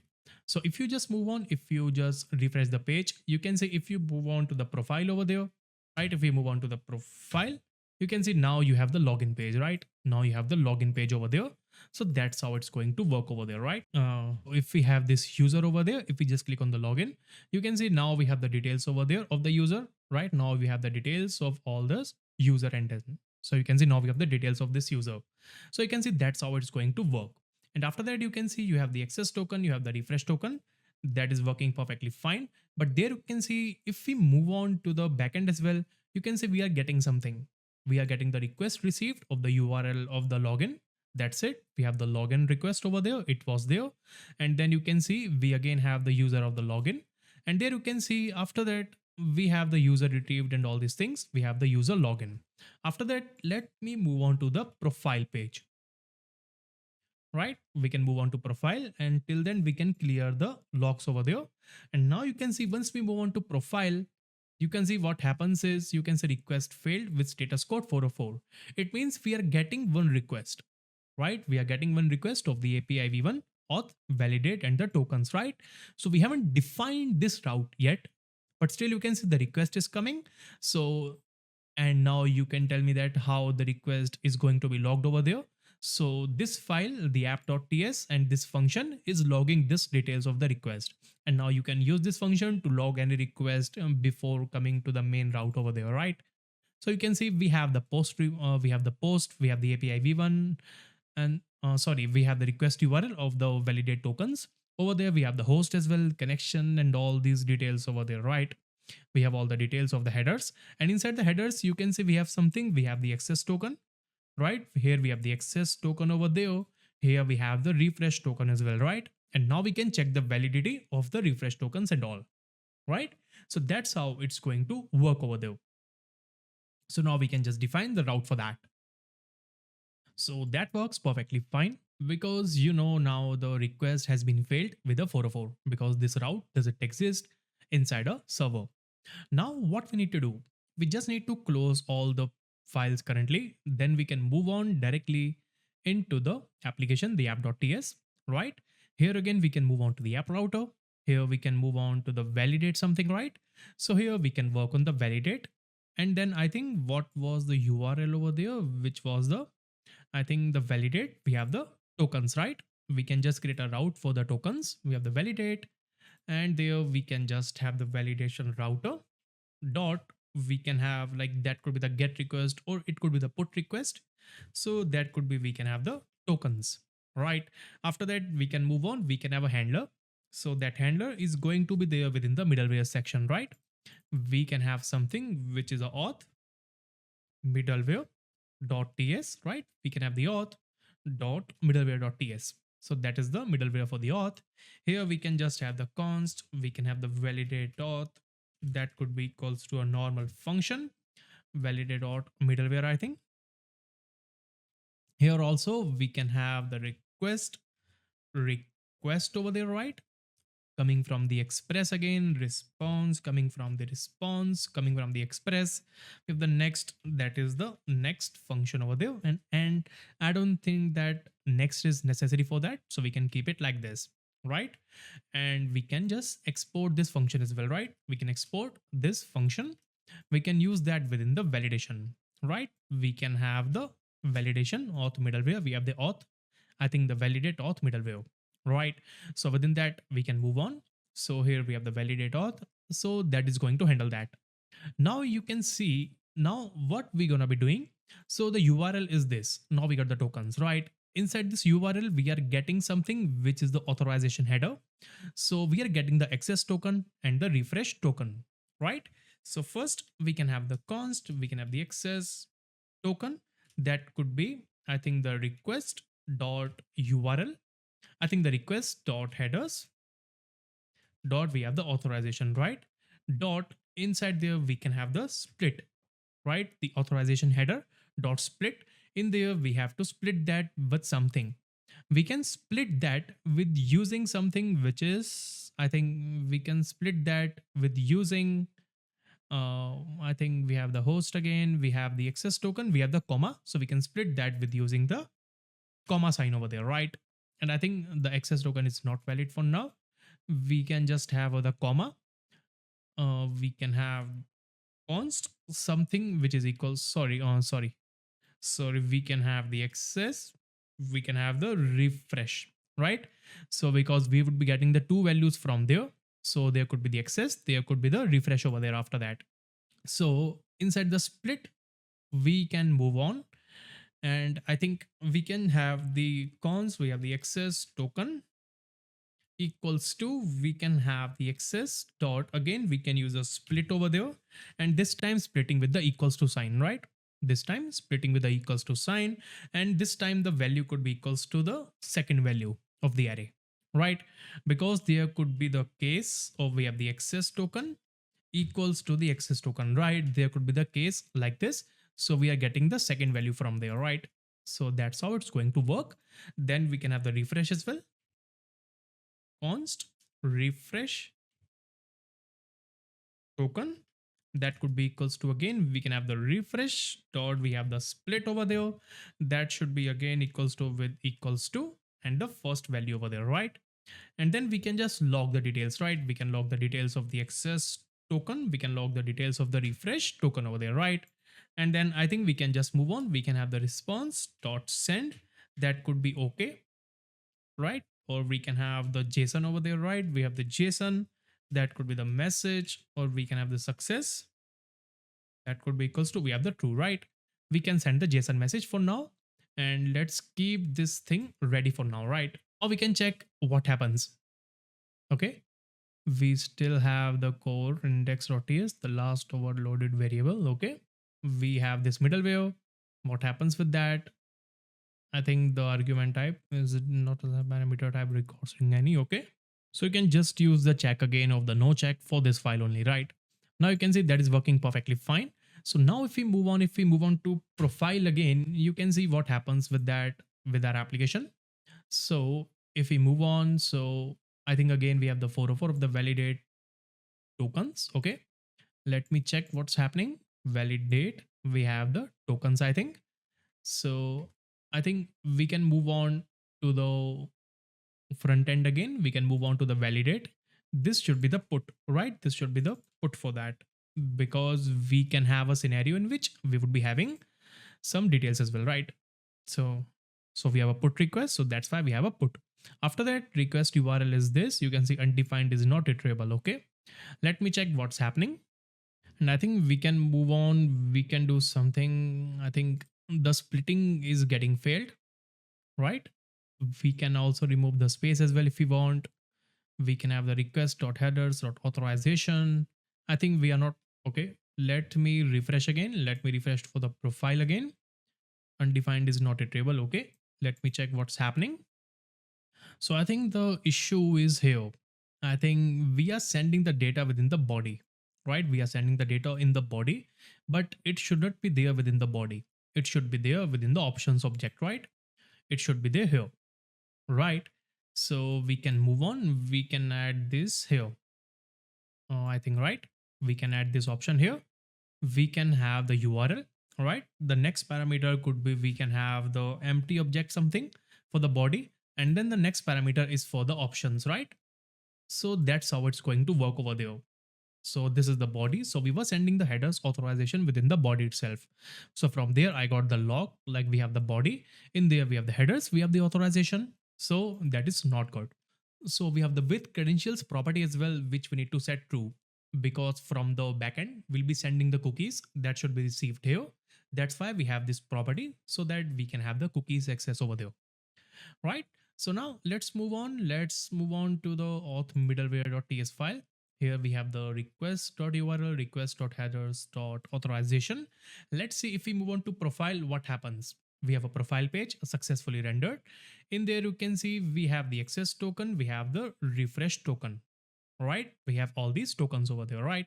So after that, we can move on. We can keep the same logic over there, right? If we move on and if we also log the access token and the refresh token instead of the refresh, and if we remove these logs from the top, let's see what happens. So if we move on, if we have this application over there, you can see now we have this application. So there you can see we have the URL. So there you can see this is the access token, right? This is the refresh token over there, right? So you can see that is working perfectly fine over there. We have the access and refresh tokens ready over there, right? So there we can have the access as well. So we can have something which is we have the access, then only we have the access, right? If we have the access, then only use the access, because in some cases there could be the undefined for the access token, right? There could be the undefined. That's why we have that, right? So now we have the tokens over there. Now we have to validate both of these tokens. right? So we can move on. We can have something within the JWT token manager. So I think we can just create another function over there. That could be, we have the generate as well, right? We have the save as well. Let's have a function for the decrypting. So export const, we have the decrypt, or I think decode, or I think verify something, and decode, that could be equals to a normal function of the JWT. So in this function, we'll verify the token as well. We'll verify the authenticity of the token, and then we'll decode the token as well. So there could be two cases complete for that. So here we will be getting the token, right? We would be getting the token. That could be again any token over there in the form of string. And there could be the parameter of the encrypt as well, which is encrypted something, right? There could be the scene of the encrypted, that by default value is the false, right? By default the encrypted could be false, and if we send the value of true, then this will be set to true. After that, we can check if it is like not encrypted, right? Then perform some check. So here I think for the encryption we can do apart from this as well, right? We can also remove this check. So we can accept the token parameter as the string. After that, we can move on. We can have the promise, like return new promise over there, right? That could have the resolve. That could be the reject property over there within the promise. After that, we can use something from the JWT, which is verify. So we have the JWT dot, we have the verify, and now we can verify the token, right? The token that we have to verify within the property of the string. Then we have to set, now you can see, now we have to provide the key from which the token was created, right?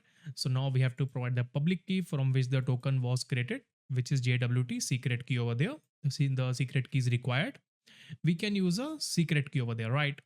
And the third parameter could be, we have the callback function. The callback would be the error first callback. So first property would be the error, and the second property could be the data that we have.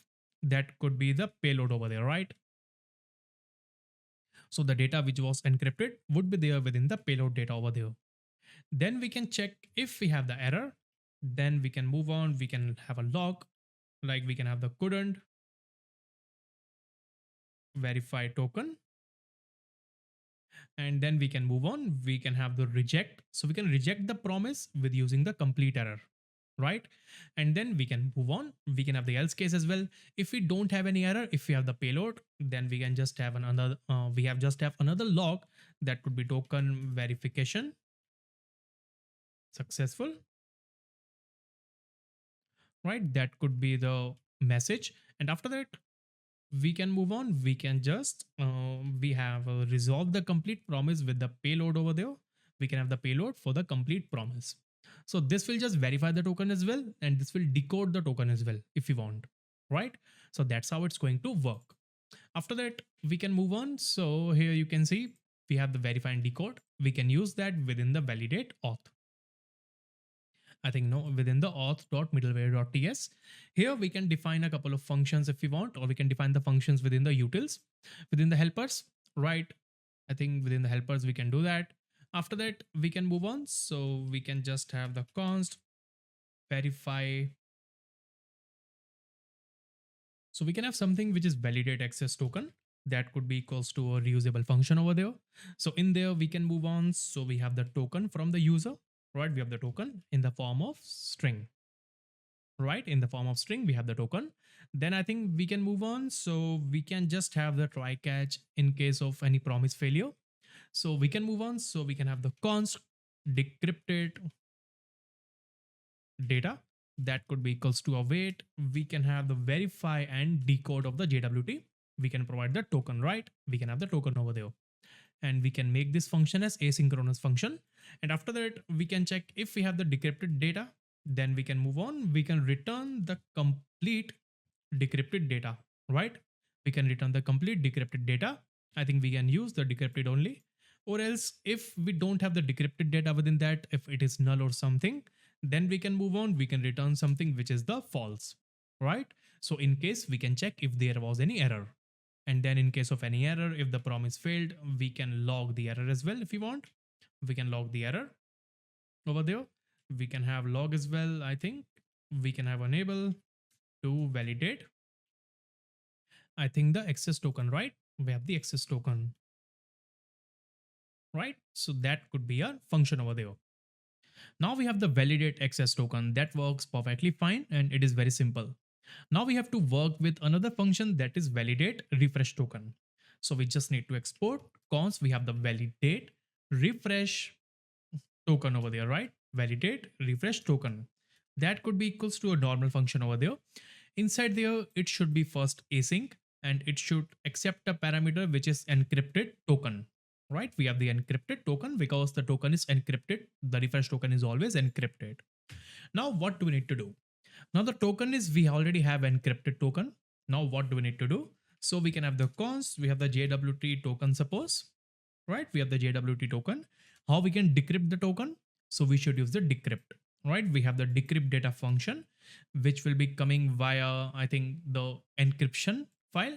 So we have to decrypt the data that is the encrypted token, right? This will be the very first step over there, right? Now we have the JWT token, the real JWT refresh token.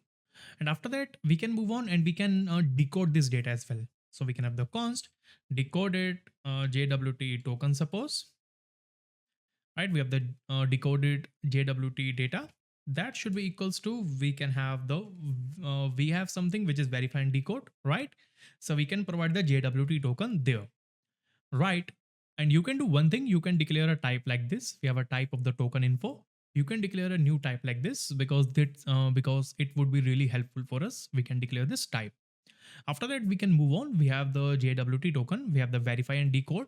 We should use the await. After that, it should be having the, as we can have a type of, we can have the token info or we can have the null, right? After that, we can have a basic check. Like if we don't have the decoded JWT data, just move on, just have the return over there, right? Just return over there, right? So that will be our step over there. Or I think we can return the false message as well, right? And we can have a log message as well. We can have the log message. Like we have the user token not valid, suppose, right? We can have the not valid of the user token and he needs to again move on. He needs to again log in. After that, we have this check. After that, we need to move on. We need to get the token. We need to get the token from the memory, from the cache. So for that, what do we need to do? So I think we already have function for generating the Redis key, right? We already have that function. So we can use the generated Redis key to get the value from the cache, right? So we can do that. So for that, we need the ID of the user, right? If we see the cache, we are storing the ID. So we need the user ID for that. So what we can do? So we can have, suppose we can have the token from cache that should be equals to, we can have something which is, I think we can have the get cache. We need a function which is get cache again from the Redis. After that, we need to provide something which is generate Redis key. So inside this, we need to provide the user ID, and the user ID we can provide from the decoded JWT data dot we have the ID of the user, right? So with the help of that, we would be getting the token from cache. I think it should be the encrypted token, right? Encrypted token from cache. So after we have the encrypted token from cache, we can just check, like if we don't have the encrypted token from cache, you just need to move on. I think you can have a log message like token not found. Suppose token not found in memory, right? And then we can just return false over there, right? We can return the false. Now we have the token from memory as well, and now we have the token from the main, from the user as well, right? From the user we have the JWT token, and from the memory as well we have the JWT token for that. After that, we can just check something like, we can check if the token are similar again.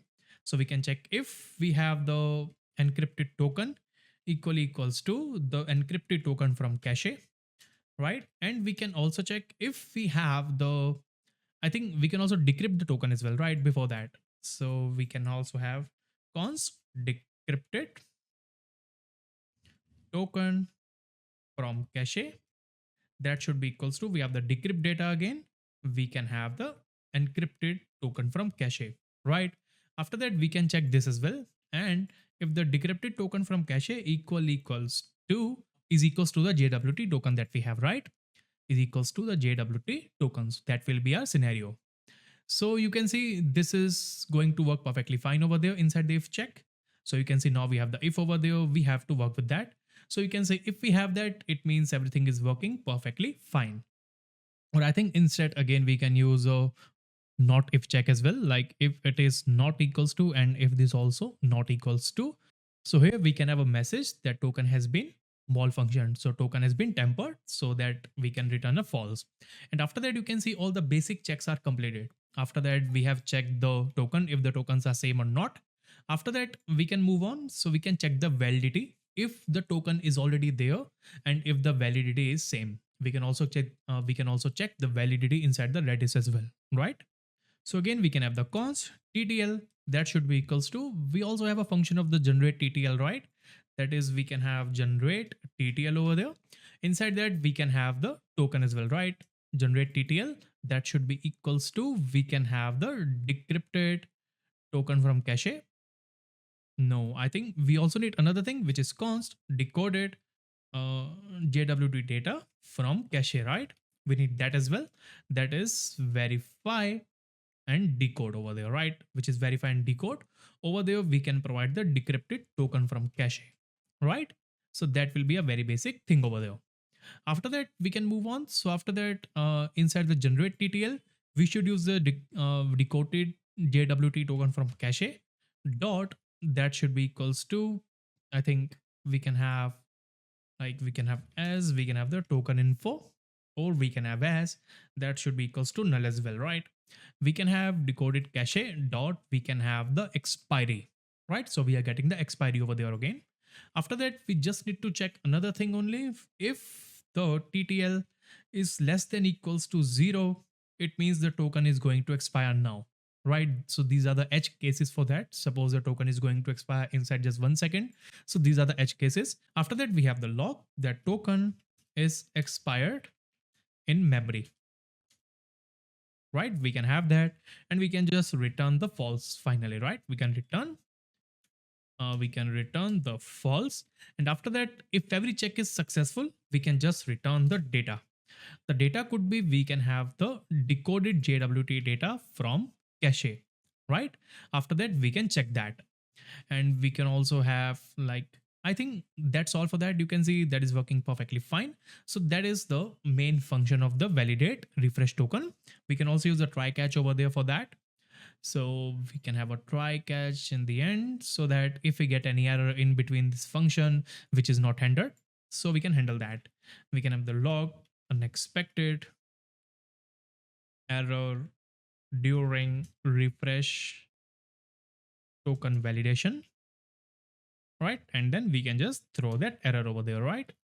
So we can also print the error here, right? So after that, you can see that works perfectly fine.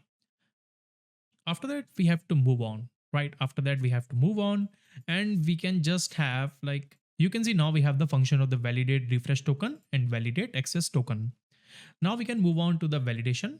So now we can do the operations here, which is we can have the is access token valid, suppose that should be equals to, we have something which is validate access token, right? And in there we can just need to define the token. Token is, we have the access token, right? We have that. And I think it will return the decrypted data.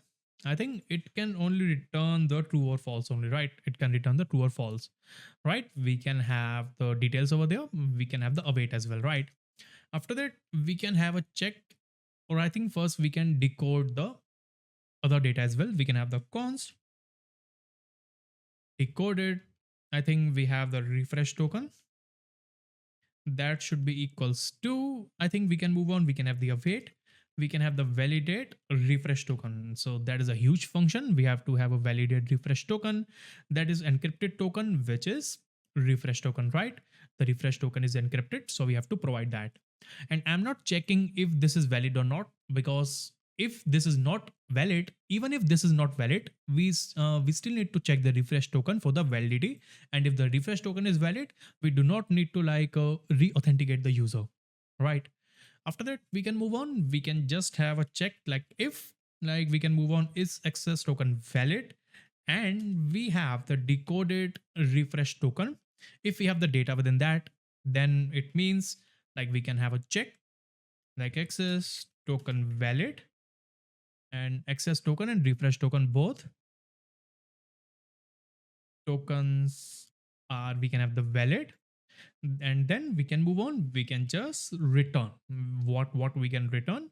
We can have the response or we have the status that could be 200. We have the JSON over there. We can have the message over there, right? We have the message channel over there. We have the authorized, and then we can have something which is success, that is equals to true, right? We have the success true. After that, we can have another check, which we saw inside the drawing as well. After that, we have to check, I think inside the else if we can have case, else if we can have the not access token, right? If the is access token valid, if the access token is not valid, but you can see, but I think we have the decoded refresh token, right? If the access token is not valid, but we have the decoded refresh token, it means like you can see the refresh token is valid. So now we can generate new tokens over there, right? So we can move on. We can have the regenerate new tokens. So mostly everyone generates a new access token, but here we can increase the validity of the user as well, right? We can increase the validity of the user of the refresh token. So we can generate a new refresh token as well for the user, because now the user is already authorized. After that, we can move on. We can just have the const new access token, that is equals to, we have the create token, I think, right? I think we were having a create token, suppose generate JWT token. Yes, we have generate JWT token over there, that is equals to the ID. So ID, we can have the decoded refresh token dot, we can have the ID, right? We have this ID. After that, inside the second parameter, we can have the email. We have the decoded refresh token dot, we have the email, right? And then we can have the token type, that is the access token over there, right? So that's how it's going to work over there, right? Now what we have, okay, we can have the ID over there. We can have the email as well, right? We can have the exclamation mark so that it is valid only. After that, we have the JWT token. After that, we can have the const. I think we can move on. We can have the const. We also have, we need to generate the new refresh token as well. New refresh token, that is equals to, we can move on. So here, I think the new refresh token is, we can again have the generate JWT token over there. The ID could again be equals to similar things like that. We have the ID and all. Then we can move on. So the final thing could be, we can have the refresh. So this scenario is the refresh token one. And you know that the new refresh token could also be encrypted. So we can just use the encrypted as well, right? We have the encrypt, right? Encrypt data, that is equals to the generate JWT token. So that we have the new refresh token, and new refresh token is encrypted. So we can have the encrypted as well, right? New encrypted refresh token. After that, we can send these tokens, right? After that, we can send these tokens to the user. Again, we can use something which is again similar to that. We can use the cookies over there. And before sending the cookies, again, we need to save that as well, right? We can have the await. We can have the save refresh token over there, right? We need to save those tokens as well. Now the token that we have, so we can have the token. I think we can move on. So I think this requires a token as well. So instead, we can again move on. We can have the new refresh token only, right? We can remove the encrypted data from there, and then we can have a new encrypted again over there, right? We have the const new encrypted refresh token, that should be equals to, we can again have the encrypt data, right? Encrypt data, that is equals to, we can again have the new refresh token, right? New refresh token. After that, we can move on. So here we can have the new refresh token, and then we can have the new encrypted refresh token, right? So these are the things that we need, the new refresh token and the new encrypted token. So it will be saved inside the memory again. It will be saved within the memory. After that, we can move on. The final thing could be, we can just have the response dot, again we can have the cookie. I think we had something which is set cookie something, right? So inside the users handler, we had a function of the set cookies, right? We have the access token, the refresh token, and we have the response. We can also export this as well, right? We can export this, or we can use this function within our utils, right? So we can have something which is a set cookies, the access token. We have the new access token over there, right? We have the refresh token. We have the new encrypted refresh token, right? And then with the response parameter, we can provide like this, right? So all the cookies would be set over there. Now, after that, the final thing could be we can move on. So we can have another check of the else, right? So I think we can have a check for the else. Like you can see the else if check has been completed. You can say this check is being there. If the access token is valid and the decoded refresh token is also there, just send the success message.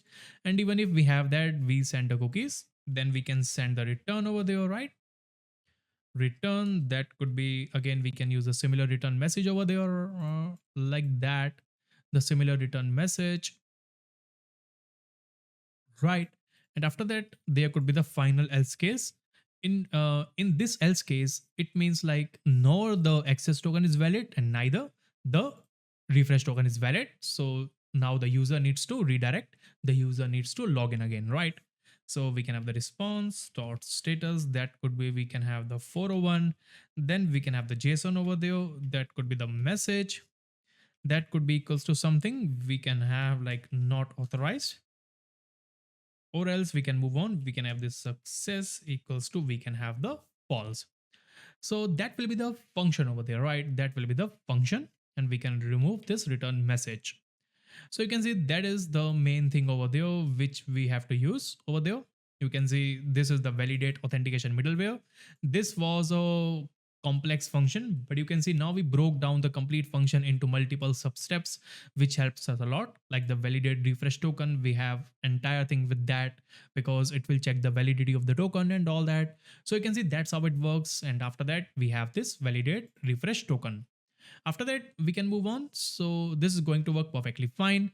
So now we can check from the profile, right? Now we can check from the profile that if everything is successful or not, right? So we can move on to the end of that, right? The application server is successful.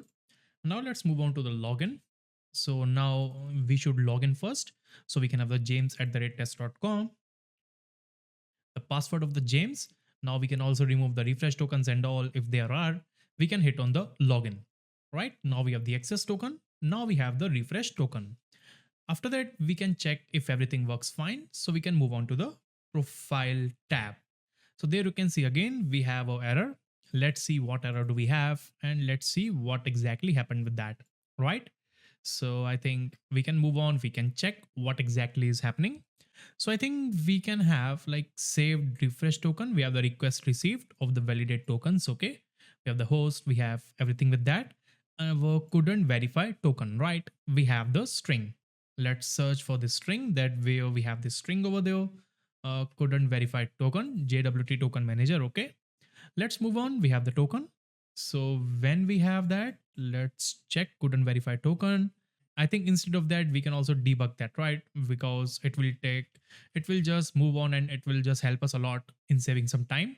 I think for the debugging, you need to move on. And so you can see once you move on to the debugger, move on to the Node.js, and then you can move on. So inside that, you can see we have the auth one, we have the npm script dev over there.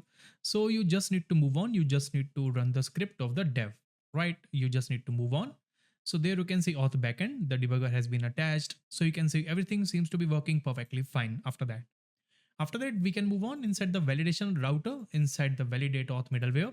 Let's have the debugger here as well and here as well. If we have the if checks over there, we can have the debuggers like that, right? After that, we can move on. So I think the application server was closed for the authentication for the front end. Let's have the npm run dev for the front end as well. And let's see if everything works fine or not. So we can move on. So after that, you can see once we move on, so you can see at start as well, we have something which is validate access token, right? At start as well, we have that. So now we can move on to our application. So instead of the profile, we should move on to login first. But there before that, we need to move on inside this application. And you can see we just need to move on and we just need to perform this check that everything is successful. Right after that, we can move on. So we can have the logs. I think we don't need the logs over there. We have everything over there. So you can see the debugger is currently active over there. So we can move on again. I think we can again run the script dev over there, I think, right? Give me a second. You have the invalid token. Okay, the application server has been crashed. Okay, the application server has been crashed. Now we can move on after that. So I think inside the final thing inside the app router, right inside the app, we can just have another check, which is app.use. So inside this, we need the error. So the Express has a middleware for error handling as well. If our application throws an error within a specific request, so inside the end, you can have something which is an error, request, response, and the next, right? So then you can just move on. You can return the status. You can have the response dot, we have the status that could be equals to, you can move on. You can have suppose like 404, we have the 500 suppose dot json, we have message, right? That could be, we have the error suppose, right? We can just have this middleware for now. And after that, we can just use something which is a ts ignore as well for this, right? We have the json of the message, and that's it for now. And this should be .json over there, right? So now we have the debugger attached. Debugger is working perfectly fine. After that, we can just move on. We can have this. So you can see everything works perfectly fine. After that, we first have to log in. So we can create this here. We can have this here. After that, we can move on. So instead of that, we have the James. We can have 1, 2, 3, 4, 5, 6, 7, 8. After that, right, we can hit on the login. So you can see now the messages, the user has been logged in successfully. It works perfectly fine. Now let's clear down the terminal and let's move on to profile, right? We have the profile and let's move on. So you can see once we move on with that, so you can see once we move on to the profile, we have a check, right? We have a check. So you can see we have the refresh token, we have the access token, right? We have the access token, we have the refresh token. After that, we can move on one by one. We can move on to validate access token. We can have this check. We can have the check of error as well, right? Let's move on. Let's dive into that. We have the step over. We have the decrypt data, right? We can move on. We have the step into over there. We have the return promise. So you can see all that. We have the JWT secret key as well. We can move on. We can check the verification and we can directly step out of this function. I think here we have the error, right? Inside the verify and decode, we have this error. So we have the token, right? Inside that, we are checking if we have the error and we have the payload. So here we have this error, right? The token verification. I think couldn't verify token. We have this error over there. And let's see what exactly is the error as well, right? Right, the error is, you can see invalid token. Okay, the invalid token is there, but you can see the message error, the invalid token object module. Okay, let's move on then. So let's see that why we have this error message. So there we have this error, right? There we have this error. If you hover over the token over there, so then you can see we have some extra space with that, right? We have the extra space. So that exactly is the error. Now we can again move on. We can stop the application server now and we can move on. We can move on to the login again, right? After that, we can move on over there. We have the validated access token. So we are calling that from the auth middleware file. We can move on. So I think we again need to move on. We again need to have the space over there so that we can split directly from there. After that, you can see the debugger is attached to the script. So when we run the npm run dev, so debugger will automatically be available for that, right? So I think still we can use the debugger. We can have the run script over there of the dev. We can execute that. And now you can see the debugger has been attached again. Now let's see what happens when we execute the code. So you can see now our application is there. Now we still have this route. We can hit on enter. After that, we can move on. We can log in again with the James. The password of the James, we can move on. We can remove the access tokens. We can hit on the login. After that, you can see now we have the access token. We have the refresh token of the James. That means everything seems to be working perfectly fine. Let's move on to the profile again. Let's see what happens now with the profile, right? Let's hit on enter. You can see now we have the debugger there. Let's move on. Let's have this. We have the await, verify and decode, new promise and all that.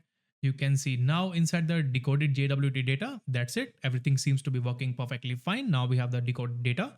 Then we can move on. We have the encrypted token from cache. Okay. And now we can also check the JWT token inside the validate refresh token as well. Right. So I think the encrypted token that we have the encrypted token, the JWT token we got, decoded data we got from that. We have the encrypted token from cache. Okay. Let's move on with that. So encrypted token from cache. Let's see, we already have the encrypted token from cache. That's it. We can move on. Now we have the decrypted token from cache, right? Now we are decrypting the token. So now you can see, now we have the token details. And now after the decryption, we can also decode the data. So you can see now after that, we went directly from there. If you want to check the more details, you can use this option, right? You can use this option, the step into. After that, you can see we can check if access token is valid. It is valid. If the refresh token is valid, we have the details inside the refresh token, right? We can hit on that. So you can see everything seems to be working perfectly fine. We have the token verification successful. Access token and refresh tokens are valid, right? After that, let's move on. So now we have to check when we don't have the access token. When we remove the access token from there, suppose the access token is expired, we can remove this token. You can see now, again, if we move on to the profile, let's first clear the terminal. Let's move on to the profile again. Right. So you can see now inside the profile, we are redirecting to the login. Okay. That's a fault. That's a bug inside this application. So we need to move on to middleware.ts because there we did that.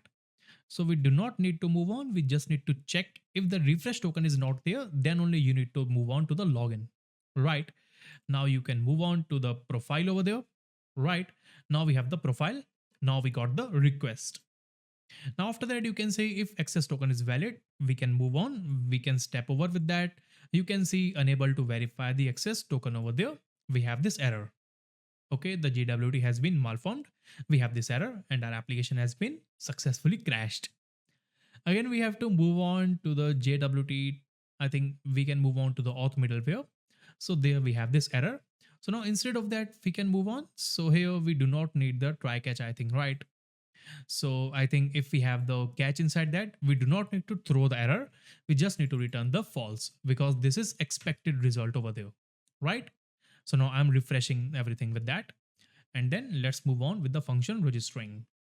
After that, we can move on to the local host of the login again. We can again have the James.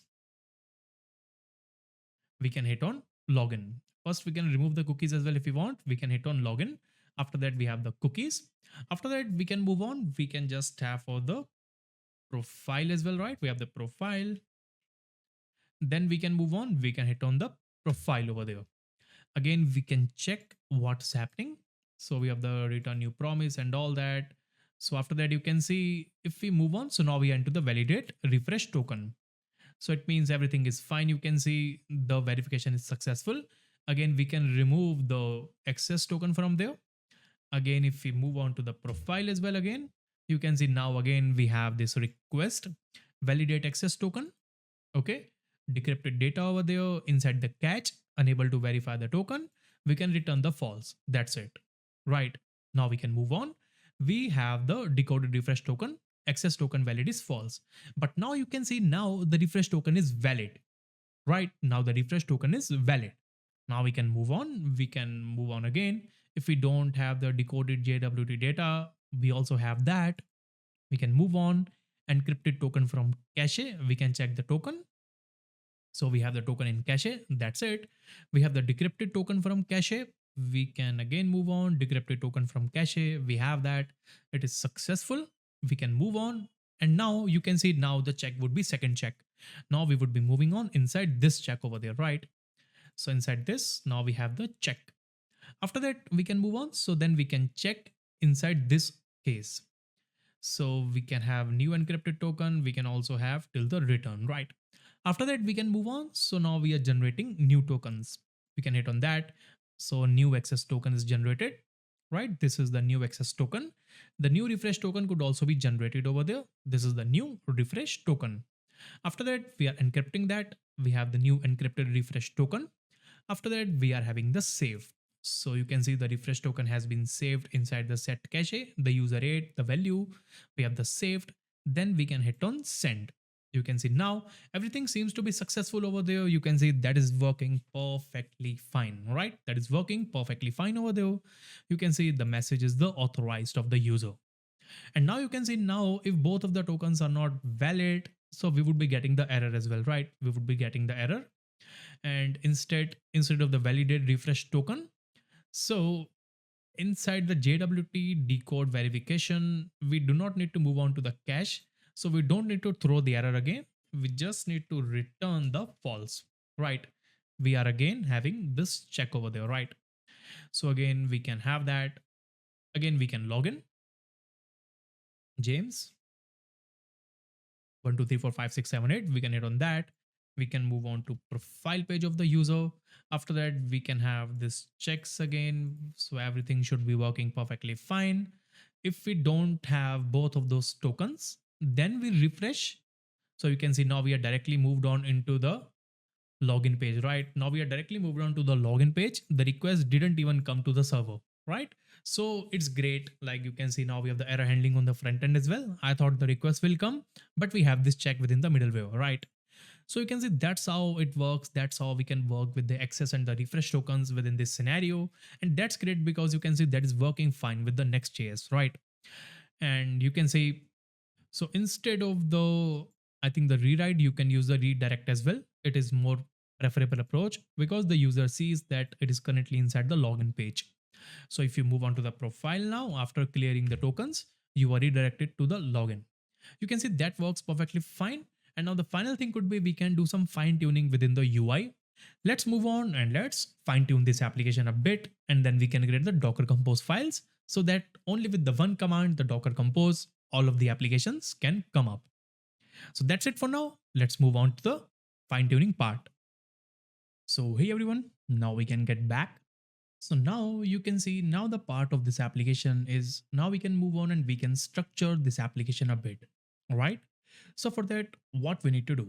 So first we can start with the profile, right? So this is the profile page. So we can create something like unique for the profile as well, right? So what we're gonna do? So first inside the profile page, we have to fetch the user, right? We have to fetch the user. So we'll be doing the fetching directly from the backend of our application. And then we can show something to visualize the user details. Like user can have the ID, the user can have the name and email on the card. So we can just create a very basic design card over there. So let's move on with that. So for that, we can move on. We can make this profile card as an asynchronous component, right?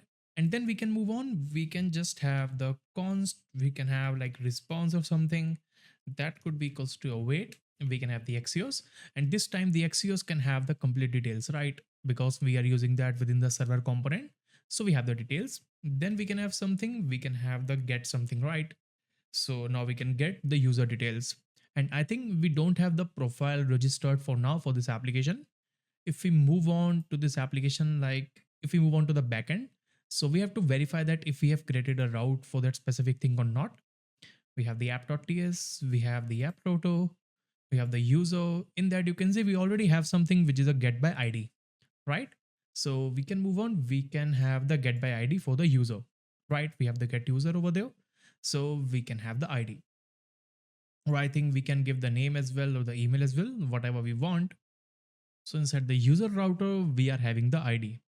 But sometimes you won't get the ID because in this application, we don't have any ID stored within the front end of our application. We just have the cookies which are being stored here, right? We just have the cookies, and from the cookies, we have to manage the ID. Or either we can do another thing like we already have the JWT token. So what we can do instead, we can move on. We can share the secret to the front end, right? The Nextjs is not only the front end, so we can share the secret code and we can just move on and we can like verify the details of the JWT, right? But there could be a problem scenario in which when the access token could be expired, then there is no way that we can find a JWT token on the front end. So what we can do over there, so inside the ID, so let's keep this route as it is. So for like testing and all, let's move on. Let's have the user dash, we can have the me. In there we can have something which is a get user only, but before that we can create another middleware, right? That could be, we can have the JWT, I think we can have the token, I think we have the JWT token validator, suppose, right? .ts. And for now we can keep this as it is, like we can remove this response from there, and then again we can remove the axios, we can again close all the files, we can move on again into this file, we have the JWT token validator. So we can just have a simple function, like we can have the validate, we have the auth tokens, that should be equals to, we can have a normal scenario over there. So inside the validate auth tokens, we can move on, we can first export this function, right? After that we can move on, we can make this as asynchronous function. After that there could be very basic thing again, so we just need to get the refresh token once again, right? We just need the refresh token once again. So we can use the similar thing that we did for the auth middleware to get the refresh token, right? We can have the refresh token like this, we have the access and the refresh, so we can do that. After that, I think, yeah, this will also get a request parameter from the request, because we'll be attaching this middleware. Then we can have the response as well. We have the response variable as well from the express. We can have the next as well, because now we want to move on to next middleware. That is, we can have the next function over there, right? After that, we can move on. So after we have the details, we can have the const decrypted refresh token, that should be equals to await. We can have the validate refresh token, right? We can use this reusable function. We can provide the refresh token from there, right? We can have the refresh token. And then we can just check if we don't have the decrypted refresh token, like it means the validity of token is expired, we can move on. We can have the response dot status, which is 401 dot json. We have the message over there, that could be equals to not authorized, right? After that, if everything works fine, we can attach some properties to the response, right? So what is the function, like what is the use case of the middleware, is we can attach some data, we can attach some properties of data with the middleware, so we can intercept the request and response. So in this one, what we need to do, so we'll intercept the response of this middleware to another middleware. So what I'm gonna do here, so maybe you are a bit confused. We can move on into the app loader inside the user. Inside there you can see we have the me, but before the get user, we can execute this router.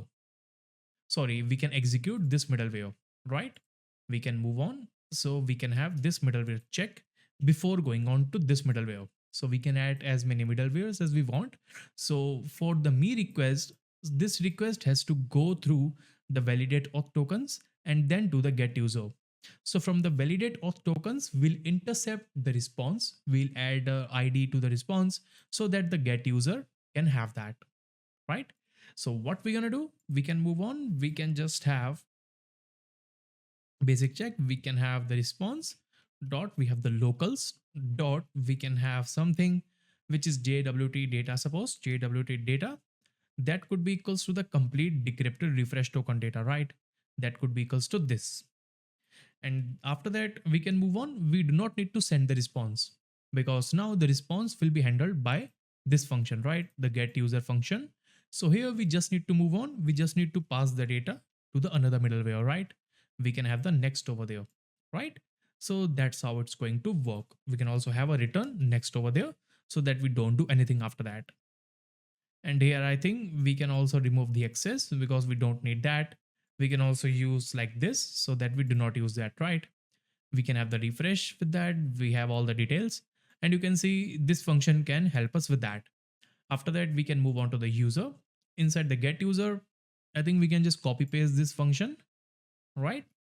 Or we can have the copy paste for this, and we can have another function of the get user, and we can make this function as get user by ID, right? We have the get user by ID, and inside that we should use the get user by ID, because we are using the ID parameters over there, right? So we can move on. Get user by ID, we need to export that as well. From there, we need to export that the get user by ID. So we can also use the ID over there. And for this function, we can just use the get user. So ID now will get the ID or all the details from the response dot we have the locals dot we have the JWT data dot we have the ID, right? So now we'll be getting the ID from there. And after that, we can just check if everything works fine or not. So we can move on. We can have the validate. We can move on. We can have the user router. We can make a request to the me and we can check. So we can move on to the page, profile page. After that, we can just check something like we can have the const. We can move on. We can check if like a response equals to we can have the or I think we can just create a reusable function at the top. Const we have the get user that could be equals to a normal function, an asynchronous function over there. All right, we can have the async function. After that, we can move on. We can have the const response that could be the wait. We can move on. We can have the axios over there. Dot we can have the get, I think, right? In there, we can have the user, right? What do we have? We have the users over there. What happened with my mouse? So I don't think it is working anymore. I think we can move on like here. We have the app. We can move on to app router. We have the user dash. We can have the me, right? We can have the user slash. We can have the me over there. And after that, we get the details. But after that, we have to move on. We again need to send the params, right? We again need to send the params. From here, we can move on and we can copy the headers property directly from the validate auth. You can see from the front end, we set it the validate auth from the middleware. So we need to just copy the headers property from there and we can set the headers here, right? Similar to that, we have the headers property over there. And after that, we have this scenario over there, right? We can move on to profile. And I think we don't have any scenario that we can log in. So we have to move on and log in first again. Then 1 2 3 4 5 6 7 8 we can hit on the login. After that we can hit on the profile as well. We have the profile. After that we have the profile page. Everything works perfectly fine. After that you can see inside the auth user me we have the user retrieved and then we have to send the response, right? So we can move on and I think we have to check the response, that what response did we get from that. We can move on to middleware and I think inside the profile page, let's move on. So we have the data, right? So we can log the data. We are logging the data. There you can see we have the data of the James as well. That works perfectly fine. So you can see this is the response message over there. So we can store the type response, suppose that could be equals to this type over there, right? We have this type, the message is in the form of the string format, the user is in the form of like that could be the number over there, right? The name is always we have the string format again. This is also we have the string format again and we can remove the password from them, right? After that you can see we have the data, we have the s, the response over there, right? After that we can move on. So we can have the const user that should be equals to we can have the wait get user. After that, so for now we can just move on. We can just have the json dot stringify, that is the user detail, right? So we can move on and then if we reload this page, so now we should be seeing the details. Okay, so let me check what's happening. So I think we are not receiving the details, right? We need to return the data as well. So that's how it is going to work. So we can hit on the profile again, sending request to request return defined. What's happening? Every time we make a new change, it is going to break, right? We can again move on to 3000. And I think we can just close the server for now, right? We can close the server. We can move on. We can just have the npm run dev. Similar to that, I think that was the issue. So we can again have the npm run dev so that everything could be started from scratch again. We have the localhost 5000 slash we can have the login over there, right? I think, sorry, we have the 3000 slash we can have the login, right? And after the login, we can move on. We can have the details over there, right? We can have the 1, 2, 3, 4, 5, 6, 7, 8. We can hit on the login, and then we can hit on the profile as well. So from there, you can see now we have the complete profile of the user. We have the user retrieved. We have the details of the user. That works perfectly fine over there. You can see that works fine. And after that, now we have to move on, and you can see this is working fine. So now we can just work on the design part as well, right? Now we can work on the design. So let's move on. So hey everyone, now the user has been retrieved over the profile page, right? That's working perfectly fine. So now you can see now the functionality part has been completed. Now we can just provide some basic designs for this application as well, right? Now we can just improve the visuality, the user layout of this application, right? So we can move on with that. So what we're gonna do? So I'm going into the front end, right? I'm closing the server for now, and I'm installing one package which is a framer motion, right? So I am just installing the framer motion so that we can have some basic animations when we open anything. Like when we have a new page, we should have some basic animations into that, right? We can use the framer motion for that. Now we can move on. We can again run the npm run dev for that. And now we can directly move on to the profile page again, right? We can move on to the profile, and here you can see the user has been retrieved again because everything seems to be working perfectly fine after that. Now you can see after that we can move on into the profile, right? We can move on to the profile over there. We have the page.tsx for that. Now what we're gonna do here, so you can see the profile page is a server component, right? That's a server component. So you know that, so if we add some animations and if we add some client interactivity, so that component should be the client component, right? That should be the client component. So for that, we again need to create a component that should be the client component that can visualize the data, right?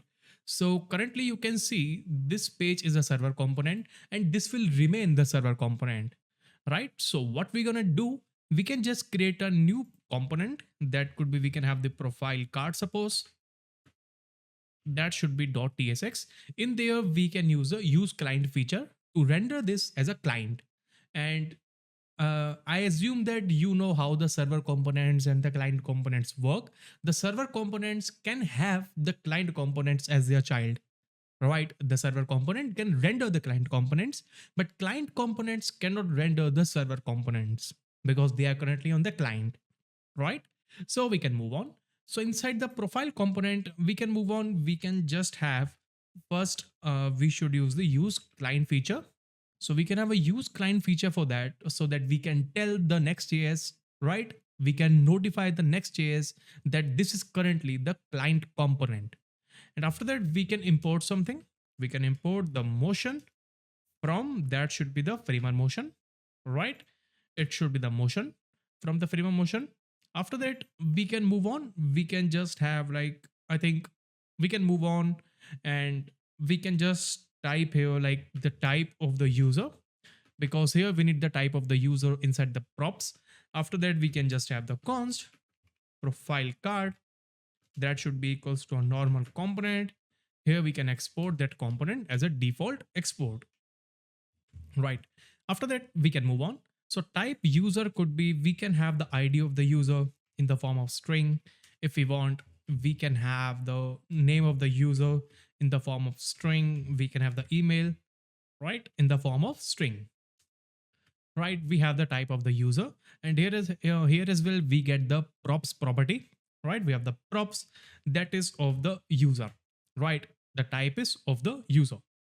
After that, we can have some basic designs again. We can quickly implement the design because design is not the important part here. The authentication was the most important part. We can just have the section over there. We can return. We can have the section over there inside that from the HTML. Here we can have the class names. Now we can provide some Tailwind CSS classes for that. So here we can have the width, that should be full. We can have the height, that should be the screen, so that we have complete width and we have complete height of the viewport. We can again have some flex. Then we can have the items, that should be inside the center. So we are creating a flex layout. The items should be there within the center. After that, we can just have something. We have the justify content. That should also be the center. We can have the background as we can have the gradient over there. We can have the 2R. We can just create the linear gradient for that to the right of the page. After that, we can move on. So we can have the from. I think we can have the from over there. We can define the from color from the linear gradient. That should be, we can have the gray, right? So I think we can have from gray, that should be the 900, right? From gray 900, and two, we can have the black to have some like dark shadows over there. We can have this combination. After that, and after we have the black color type things, we can just have the text that should be equals to, we can have the white. We can move on. After that, we can use the motion, right? So we can use a frame of motion over there. So this motion is a type of object that contains a lot of HTML components. Like if you use the motion dot, that could be the anchor tag, address tag, animate over there. So we have a lot of things with the motion. Similar to that, we have the div as well, right? We can have the div with the motion, right? After that, we can move on. So in the motion, we can again have some basic classes over there. That could be, we can have the BG, that should be the wide divided by 10 over there, right? Then we can move on. We can have the backdrop, that could be, we can have the blur, that could be the LG. We can again move on. We can have the border again, that should be the white divided by 10. So that could be our border. After that, we can have again have the shadow, that could be the LG because we want some great shadows. We can have the rounded, right? We can have the rounded, that could be the 2XL property to have some basic, like we have the borders over there, right? We have the rounded borders. We can again move on. The padding could be, we can have the 6 for that. We can have the width, that could be suppose 96 for that. We can have the text, that could be the center, right? We can have the text center over there. After that, inside this div, we can have some animation classes, right? We can provide the initial property. So initially something, when this will be rendered into the screen, like what is the initial property for that? So the initial could be, we can have the opacity, that could be the 0, so that it is not visible to the user, right? Then we can have the scale as well, that could be the 0.9. So initially we have the scale of 0.9, we have the opacity of the 0. After that, we can have some property of the animate, right? So animate could be the property in which we can have the animation type things. Here we can have the opacity, that could be the 1. Here we can have the scale as well, that could be the 1. So initial is this, opacity 0 and scale 0.9. And once the animation starts, the opacity could be 1. And there could be some basic animations like something is coming, right? Something is coming from the center to the screen, right? There could be some basic animations into that. After that, we can move on. So we can have like transition property as well. We can have the transition. So this defines how we can transition into that. We can have the transition properties, like we can have the duration. Duration could be like what duration do we want after the initial. So after the initial, after 0.5 seconds, it is going to animate with the opacity 1, and it is going to complete the scaling from 0.9 to 1. After that, we can move on. We can have the ease property as well to have some animations. Like there could be the circle in, circle out, ease in, ease out. So basically we can use the ease out property for that to have some basic animations into that, right? After that, we can move on. We have this div. And after that, we can have another type of div within that. We can have the motion dot, we can have the div again. And inside this div, we can have some basic classes again for the CSS. That could be the flex property, that could be the justify, that could be inside the center, right? We have these basic properties. Now we can have some properties for the animation again. Initial, that could be, we can have the opacity again, that could be the 0. And we can have the Y property. So now we are changing the Y of that. It means, and if we see that via vertical alignment, it means it will start from like -10, right? After -10 points, like if you see the graph, right? So after -10 points, it is going to start to the top.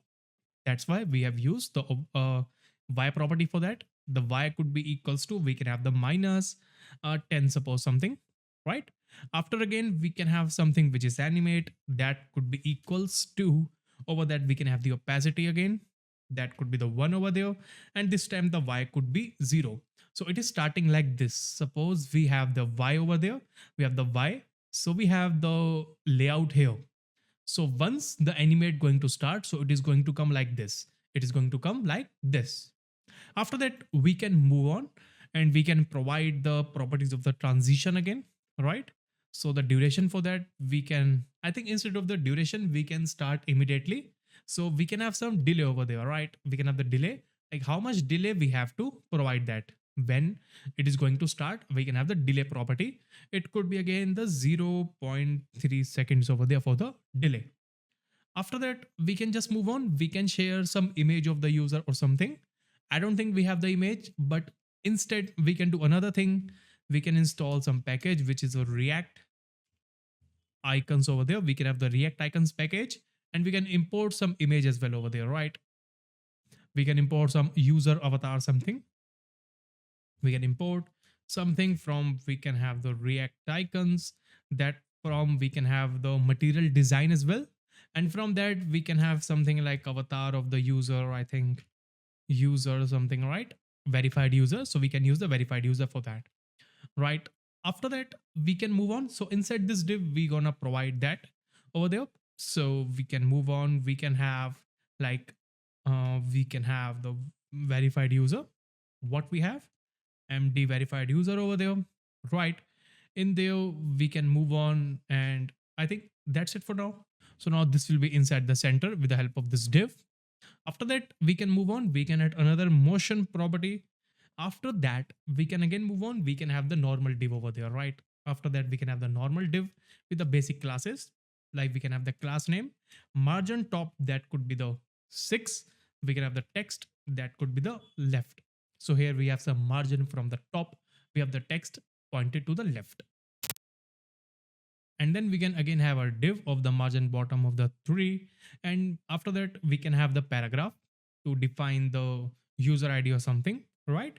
So we can again have the class name over there. That could be, we have the text, that should be the gray, right? Gray, that could be the 400, that would be perfect. We can have the text as well, that could be the small, right? After that, we can move on. We can have something which is a user ID, suppose, right? After that, we can have another type of paragraph. In there, we need a different style. The style could be, we can have the text, that could be the LG. So in this one, text was the small for the user ID text.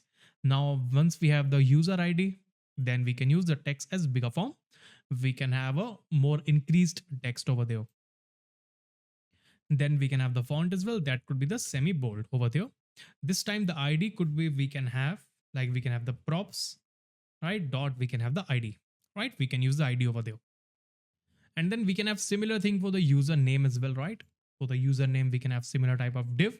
The margin bottom of, we can have the 3.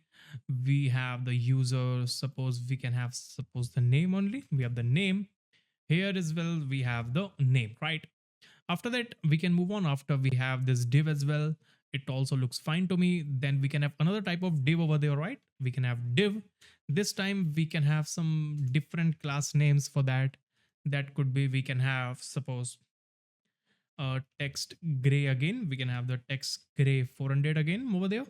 Or I think instead we can use a similar as well. So we can use similar to the previous divs as well, because we don't want to focus much on the styling. We just need the functionality ready. So now we have this div. So you can see that is the profile card of our application, right? This is a profile card. Now we can move on into the page.tsx. What we're gonna do? So after we have the get user function, after that, instead of the returning the json.stringify, we can return the profile card, right? We can have the profile card over there, right? We have the profile card. Here we can have the details. That could be, we have the complete user property, right? And I think if we again move on to the application with the npm run dev, right? If we move on to the application, so if we reload this page to the profile again only, right? Profile, because the cookies are also there. So inside the profile, you see that now we should move on. I think there's an error. We should use the normal div again. That could be. So here I was required to log in again because the token was expired. Now we can move on to profile. Here you can see we have the message, then we have the user property. In there we have the details, right? So we can move on into the return over there. So we can have the profile card over there. Inside that, we can move on and we can share the details. Like we can have the complete details like this. That could be the user dot, that could be the user, right? We have the user property dot user over there. And I think what do we need? An ID number. Okay. The ID could be the string as well. Here as well, we can have the ID of the string. It doesn't matter with that. So now we can again move on and now we can check again. So we have the james@test.com. We have the password, we have the login. We can move on to the profile now. So you can see that works perfectly fine. Now we have a really good animations over there, right? That works perfectly fine with us, right? And I think we can just move on and we can just increase some width over there. We can move on to the profile card. We can just increase the size of, I think, the icon. So for the icon size, we can again move on. We can move on there. I think we can have a size that could be 30, suppose. So I think that would work perfectly fine. So now it is for the 100%, that works fine. Or if you want to have suppose 50 over there, so it will going to work perfectly fine over there, right? And I think we still have the name of the James. Instead, that could be the email, right? We have the email, and here as well, it should be the email over there, right? So that is going to work perfectly fine over there, right? That's going to work perfectly fine. After that, we can move on.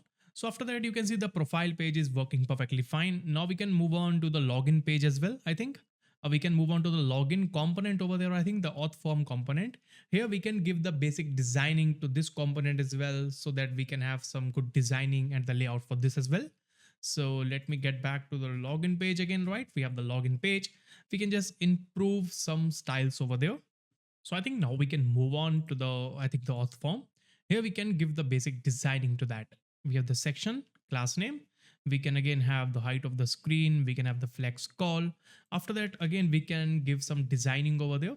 We can just move on. We can close the terminal. We can move on. We can again have the BG. That could be the gradient, right? BG, that could be, we have the gradient over there.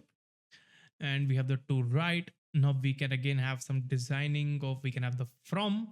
That could again be, we can have the gray of 900 to the black, right? We can have two, that could be equals to black. So that will be the gradient color. Again, we have the text of, we can have the white. After that, we can move on. We have the form. So instead, we can use the motion dot form, right? We have the motion dot, we have the form, right? And we can also import the motion as well from the framer motion over there.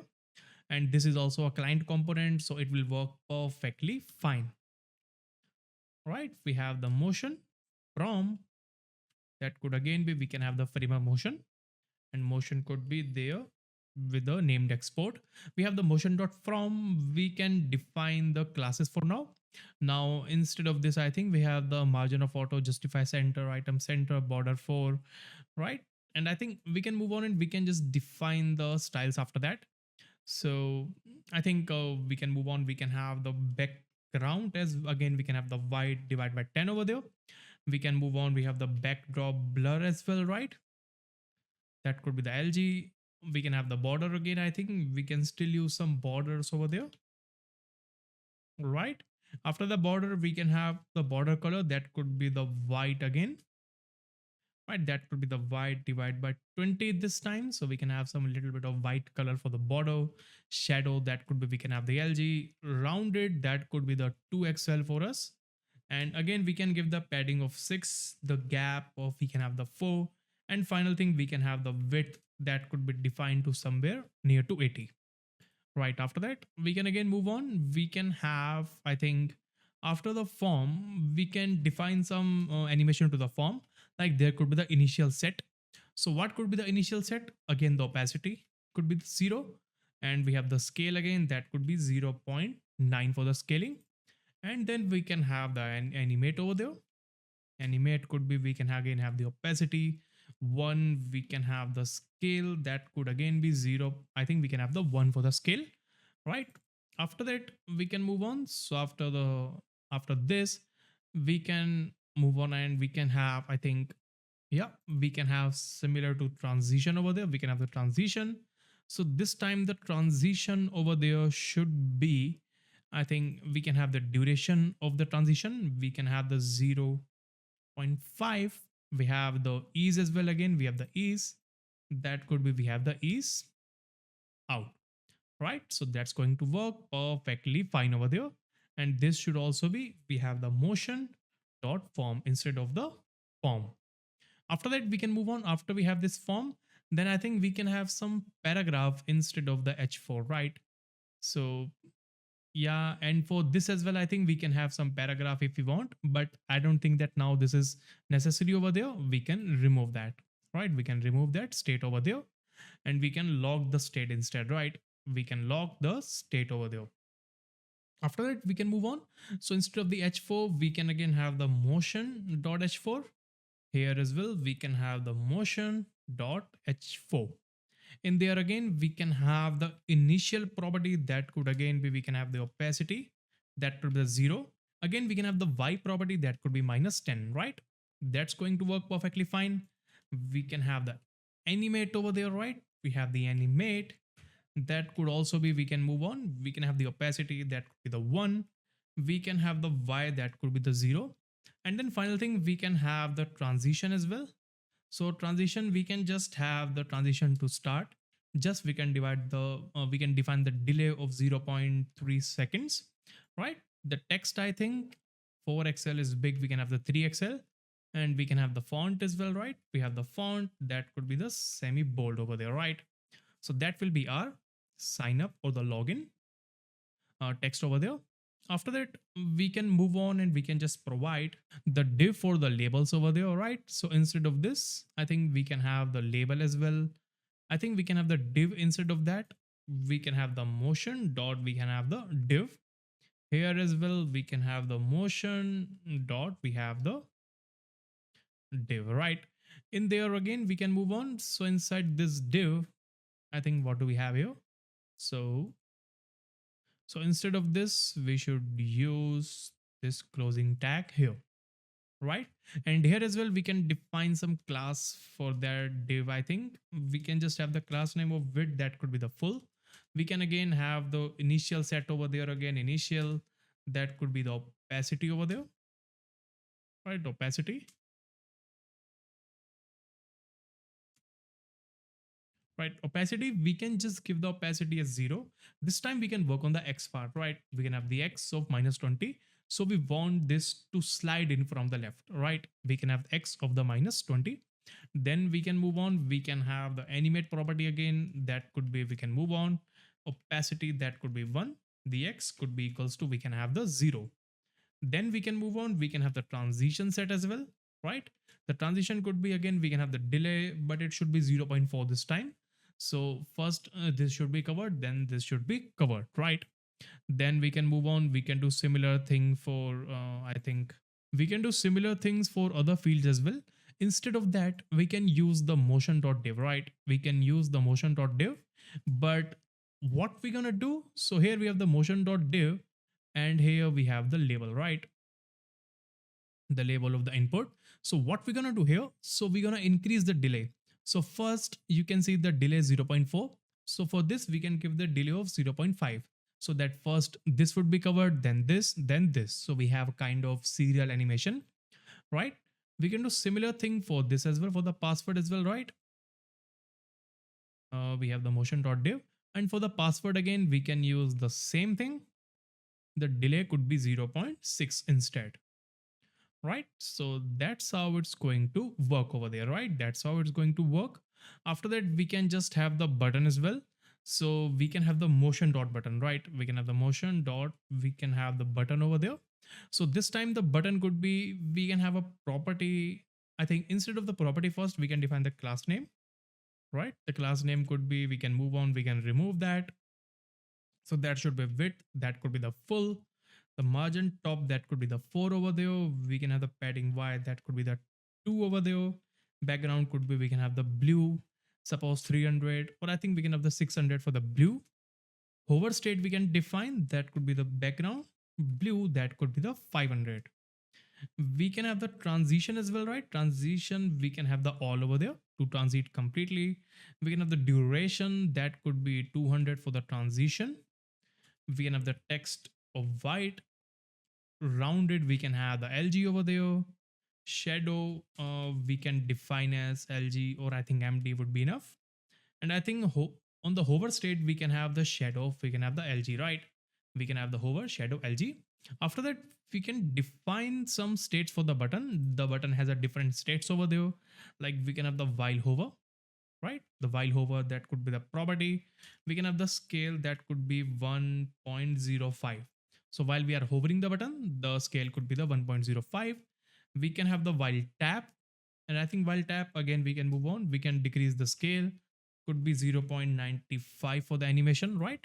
Then we can move on. We can have the transition property again. There could be, we can have duration, that could be the 0.2 over there for the transition, right? So that will be the button. So I think that's enough for this. So if we move on to this application, so you can see how great this is looking. So we have the email and the password for the login. That's great. You can see that is working perfectly fine. And I think now we can just work on the input design, something input design, right? So we have the input style. Instead of this, we can define some upgraded styles. That could be the full of the width, right? The padding X could be, we can have the 4 over there.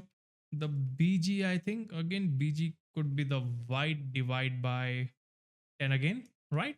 And then we can move on. We can have the text, that could be, we can have the white over there. We can have the border for this, right?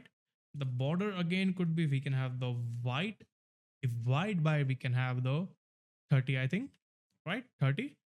We can have the rounded, that could be the LG over there, right? We can have the focus property, right? We can have the focus of the input. That could be, we can have the ring. So we can have some type of border or ring type thing over there. That could be the ring of 2. Then we can have the focus property again, right? We can have the focus, that could be, we can have the ring. Blue, that could be 500, right? So we are defining the color for the ring. That could be the blue 500 over there, right? After that, we can again have the transition. That could be the all to transit. And then we can have the duration finally. That could be of 200. I think that could be enough for that, right? The focus, the transition, the focus ring to the rounded LG, the border white, and we can have like we can have the rounded LG, text white, BG white divided by 10. I think that's it for now. I think PX is there. I think we can define the PY, suppose. PY, that could be the 2 as well if you want. So now you can see now that works perfectly fine over there, right? Now we have the email and we have the password. That works perfectly fine over there, right? That works fine. And then we can move on. So I think we can do some styling for the label as well, right? The label, we can have the styles for the labels, all of the labels over there. We can have the class name. So I've selected all of those labels. So we can just have the basic style, like we can have the text or we can have the SM. We can have the font, that could be, we can have the light or we can have the thin. I think the light could be enough for the form. We have the email and we have the password. And then we can have some padding, that could be 2, suppose, for that. No, I think the padding could be, we can have the Y, that could be the 4, suppose, right? So I think instead of the padding Y, we can have the margin Y, that could be the 4 as well. So that is going to work perfectly fine for the margin as well, right? That is the margin. So that is working perfectly fine over there, right? That is working fine. So we have the login. And then similar to this, we have the sign up as well. Sorry, register over there. So register is also similar over there. The name, email, and the password. That works perfectly fine. You can see we have the grid design now. Now, final thing could be we can move on to the home page as well, right? We can remove the normal Next.js layout.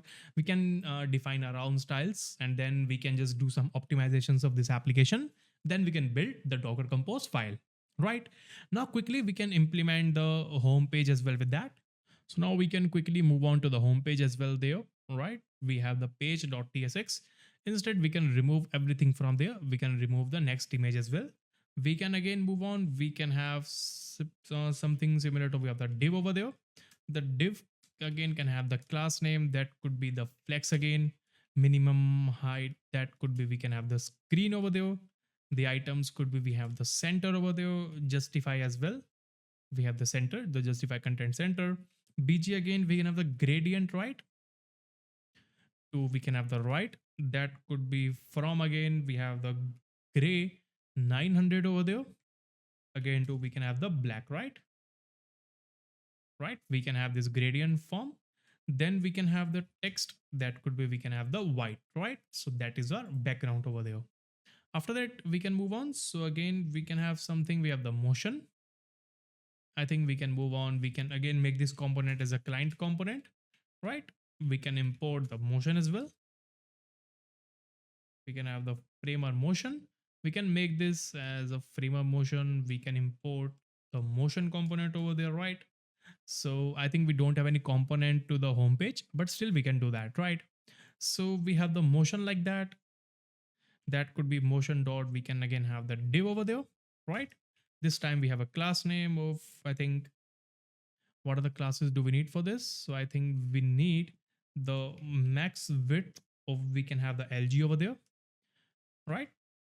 Uh, Text could be center.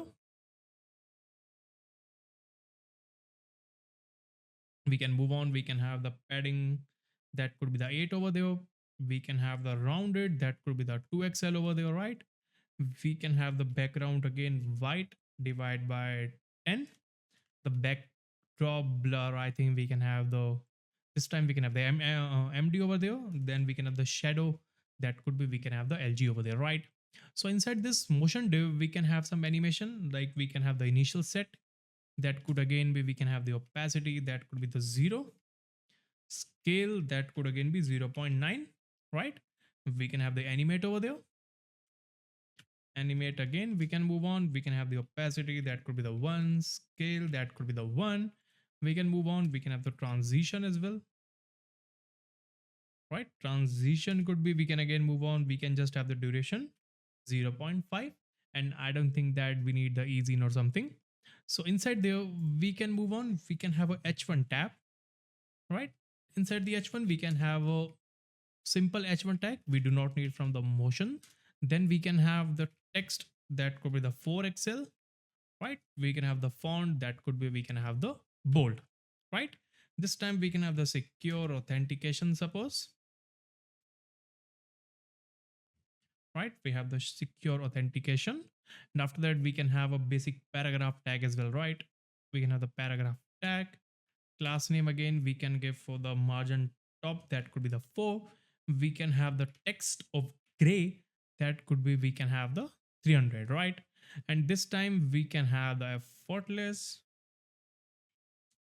login with modern security features, right?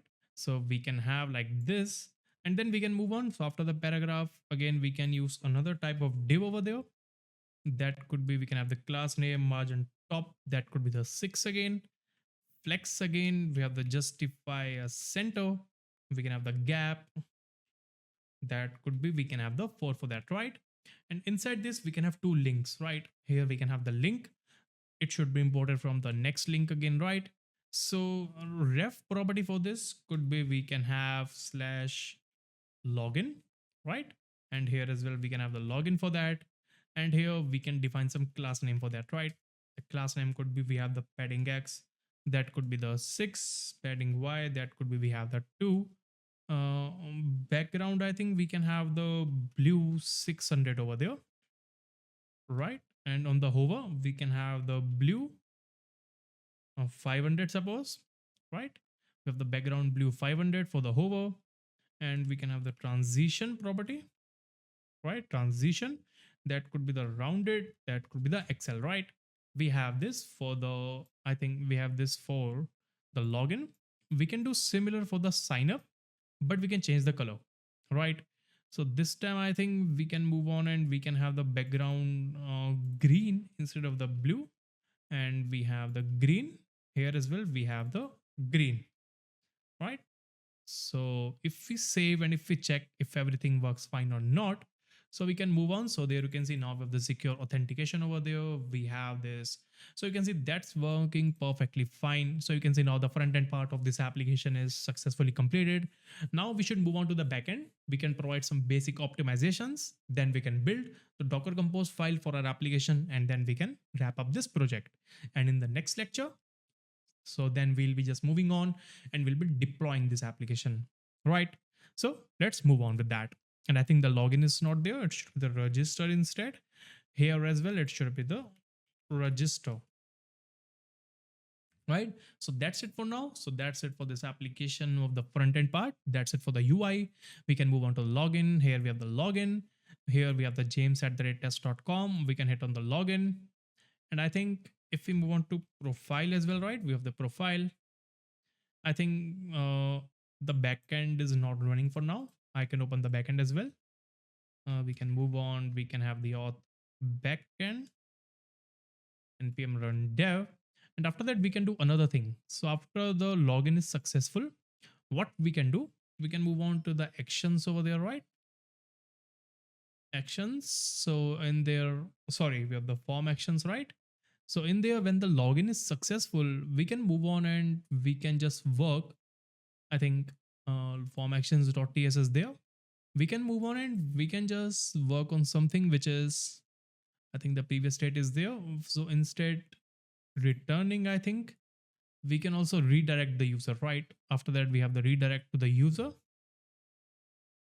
Redirect, that could be, we can have the profile, right? Right. I think the redirect is not available directly. So we have to see how we can do that.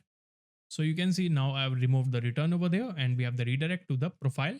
Now you can see if I'm onto the login, we can have the james@test.com. Have the password, we can hit on login. So you can see after that we are directly move on to the profile. So that's working perfectly fine. If we refresh the page is like we have the persistent login behavior, right? That works perfectly fine. So that's it for the UI part over there. Now we can move on to the backend part to make some optimizations, right? So let's move on. Hey everyone. So I was on a break, so just came back to the another day again. So now you can see we have completed this application, right? We have completed this application. So it was a great application. We have a great design. We have a great and secure backend server, right? But now I need to tell you a few things about this application. So first thing is now we need to do some optimization, right? You can perform the optimization yourself as well if you want. So there are some basic optimizations which are required, right?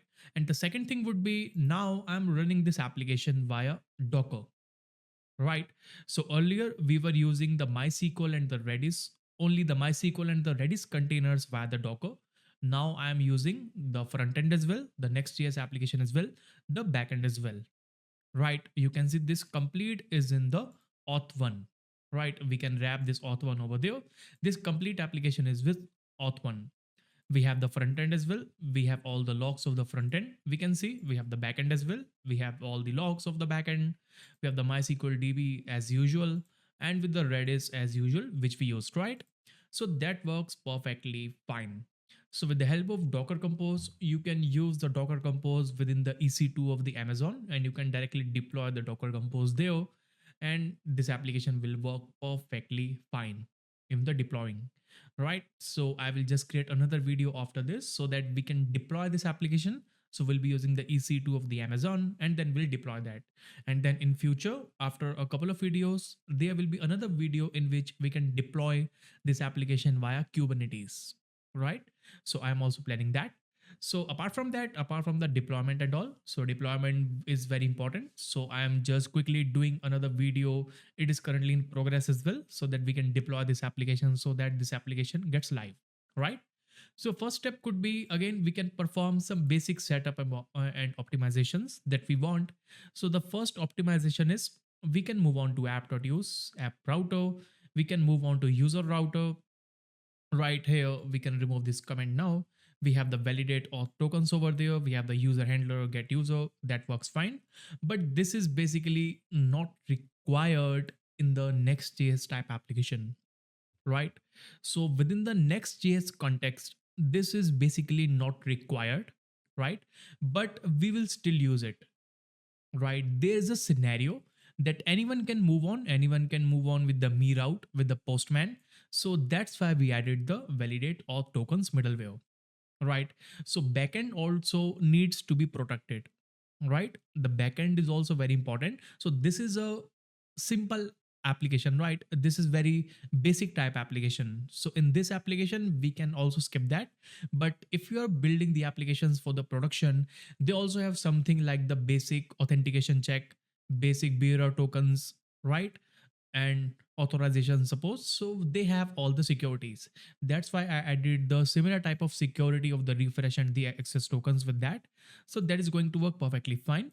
So again, if I summarize you, if you get confused, this is basically not required for the Next.js, because on the Next.js we already have something. If we move on to app router, if we move on to validate, we already have a validate in the profile check, right? We have a middleware, we can have a validate check on the profile route. But still after the validate, again we are checking on the me route, again we are checking the tokens on the me route. So that is because we have an additional security step only for the backend applications. In the front end, if you use this backend only for the Next.js, you can remove that, it's okay, right? Another thing could be, we can move on to get user. In there you can see we were using the connection pools, right? We were using the connection pools, right? In there we can move on. So now you can see we have the get user by, right? We have the get user by. So I have just modified this, like I have just modified this function a bit only. We have the connection, right? We have this connection over there, that works fine. And now inside the try block, right? Inside the try block, I am using the pool connection.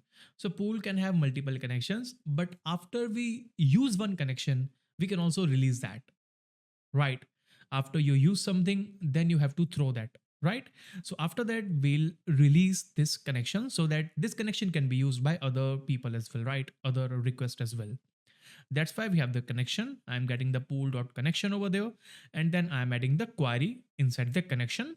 And there you can see we have the basic check, get by email or ID. Then we have the result. After that, inside the finally block, I'm just checking one thing. If we have the connection, then just release that connection. That's it, right? Then just release that connection. That's it. And similar thing I have done with the create as well. When we use the create of the register user, we still use that. Like you can see, if we have the connection, then please release that connection. That's okay, right? So here you can see we have the all the bcrypt checks over there, inserted checks over there. So there we have the connection dot query, there we have the pool. So after we used this, right, after we use this, then we can use the connection dot release in the finally block, right? So that this can be executed every time, whether the response is successful or response is like we have the error type response, something went wrong, still we have the connection over there, right? That works perfectly fine, right? So you can see this was the basic like optimization that is required onto the backend. You just need to release that connection after you use that. Another thing could be on the front end, which is I'm not doing, which can be the assignment for you. So whether we have any error, right? Suppose we have the 401 error. So you can create the error pages and you can redirect the user to the login page. Suppose if there is an error, you can take help from the Next.js, right? You can take help from the Next.js, like there, if you use the get started, there you have the layout and pages. After creating the layout, you have a couple of pages. Like after that, you have the page, right? Inside that, you have the error page as well. You can search for that. You can move on to file conventions. There you have the default.js, the error.js, layout.js, loading.js, middleware. So you can see all of the routes are defined here. You can take help from this URL, right? The file conventions. You can create the error file. Suppose we have an error, right? You can display that error and you can add a button for redirecting to the home route or something, right? You can do that. It's up to you. Apart from that, you can see apart from that, this application is complete. Only 3 points were there, which we discussed. And now one thing which we have to discuss is the Docker, right? Now you can see I already wrote the Docker queries because I don't want that when I'm recording this video, then something goes wrong and I waste your time, right? I don't want that. That's why I just created the Docker files over there. Now we have the Docker file for the backend as well and for the front end as well, right? So for the backend, so now you will ask me one question as well, that why do we need the Docker file if we use the Docker Compose, right? We still need that because you can say inside the MySQL, this is currently hosted, right? This is currently hosted into the Docker Hub, right? And this is currently used for like, this is from the local machine, right? The Next.js app and the Node.js backend server, these are for the local machines. That's why we need a Docker file. If these are deployed somewhere, then we do not need that, right? If these images are on the Docker Hub or AWS EC or something, then we do not need the Docker files of them, right? After that, we can move on. We can first understand the Docker file over there of the backend. Here we have the Node 22 Alpine, which means is we are using the base image of the Node.js version 22. And this is the Alpine image, which is available from the Linux distros, which is a smaller image as compared to the Node.js official image, right? The Node.js official image could take you suppose 600 to 700 MB for installing the node, and the Alpine version is a smaller version, is the minified version suppose. So it is somewhere close to 50, 60, 70 MB suppose. So this can save your space into the deployed machines. Then we have the working directory, which is a work directory. We set the working directory of this application. So you know that we will be using the Linux machines into the deployment, because everyone uses the Linux machines, right? Because we need everything from the commands. We do not need the GUI, right? Into the deployment machines. That's why we need the Linux. Or if we need the GUI and deployments, then we can use the Windows or the Mac machines. It's up to you. But majorly, almost everyone uses the Linux machines. That's also great. That also takes less resources of your system. That's great. The working directory is the user, source, app, the front end. So user, source, this is the available directories within the Linux machine. So we are just using these directories, right? And then we have the application, then we have the front end, right? So I think this is for the backend. Okay, this is for the backend. So this should be the backend only, right? And what is this? This is the front end. Yeah, this could be the backend. You can just move on and you have this Docker file. You can use this as a backend, right? So that's great. After that, you need to copy the package.json files, right? After that, you know the Docker files runs layer by layer. So first this layer could be executed and this will be cached, right? Then this layer, then it will be cached. Then this layer, then it will be cached. That's why everything happens with that. Then we have the working directory of the user, source, app, backend. Then we copy the package.json files, right? Then we run the npm install so that we can install all the dependencies. Then we use the copy to copy all the code, right? So with the npm install as well, we use the package.json. So when we use the package.json, if we don't have any change within the dependencies, then this would also be the cached with this, right? And it would be very easy because we have the log file. It will verify all the dependencies with the log file. So we won't have any issue with that, right? Then we have the copy. Then again, we are copying all the files. So now we are using the copy from the, I think, which is a full stop, and we have the full stop again. So you know that this means the current working directory, right? So this is the source, this is the destination, right? If you use the copy, you can see you have the hello.txt to the absolute path of your system. Now you know that we already have defined the working directory, right? So it will take reference of this working directory, right? This full stop, this dot will take the reference of this working directory. So this will just copy all the files, which is all the files of the auth backend, right, into this directory, which is the working directory. So it will copy all the files, and if there is no change, then this will also be cached. Then we have the npm run build. Then after that, we are building this application, right? Because we are using the TypeScript, we can also build this application that is required. We have the expose 500. We are telling the Docker that we can expose a port of 5000. Right, we are telling the Docker this does not exposes the 5000 port. This is just for the documentation purpose, right? This does not expose the 5000 port on your system, right? The port definitions can be done throughout the Docker file, throughout the Docker compose files, and throughout the Docker commands. But this is not exactly used for exposing the port. This is just for the documentation purpose. When you execute the container from the UI will give you the suggestions that you can open the port of 5000. That's why you have defined that, maybe, right? And you can change the port as well. Then finally, we also have the node installed. We can also run the main file, which is like the main file is the dist file, the compiled file, and we have the app.js, or either we can use the npm start so that we can have the start commands. Basically, everyone uses, or like the most people uses these as well, like the dist commands. But here we have an environment which is set from the package.json, which is cross environment, right? I think inside the start as well, we have the node dist, right? That works perfectly fine. So it will work fine. So either you can use this or you can use that, because this is also same, right? So this is the Docker file which we have used. So what this will do, this will create an image of your application, right? This will create an image, and from that image we can create the containers. So image is just like a class, and containers are like the constructor. Oh, sorry. Containers are like we have the instances of the class. So that is how they are related. Image is the main source, and the containers can have their own ecosystem within that. And then they just create a copy of they create the copy of the image, and then they execute that. Right. So this is just for creating the image.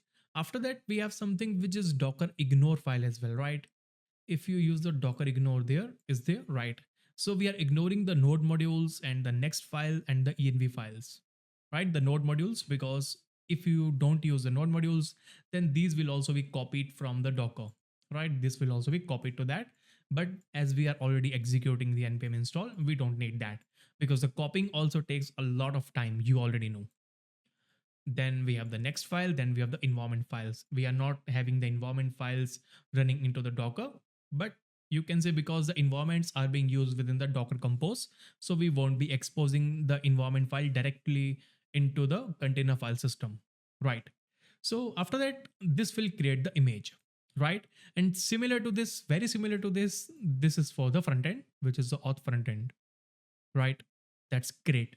After that, you can see the changes which have is we have the front end, we have the expose of 3000, nothing else, right? This is the very simple Docker file, and there are the multi-stage builds as well that in future, if you want to take out, you can use that. But for this application, I think that is what required for now. Right, that's it. Because the npm start on the Next.js also uses the turbo pack compiler with the npm start, so we can use that. There's no any issue. So hardly you will like, if you are creating the very hard applications, the very like container heavy applications, then you can use those images like the multi-stage. But for this application and for the small to medium applications, that is great. After that, we can move on. We can have something which is again the Docker ignore file there as well. We have the ignore file, which is same to that. Finally, we have the Docker compose file. Maybe you will be waiting for that. So inside that, we have the version. So inside every Docker compose file, we specify a version of the file. You can have like, you can take a reference from the documentation, because everything is defined there. Then we need to specify all the services, right? All the services that this compose file will use. The first service could be the node backend server. You can name this whatever you want, but once you name that, the Docker will use that name, like this, the node backend server. -1 is there because I created a couple of images while testing this application. So you can just like ignore that, right? You have the node backend server, right?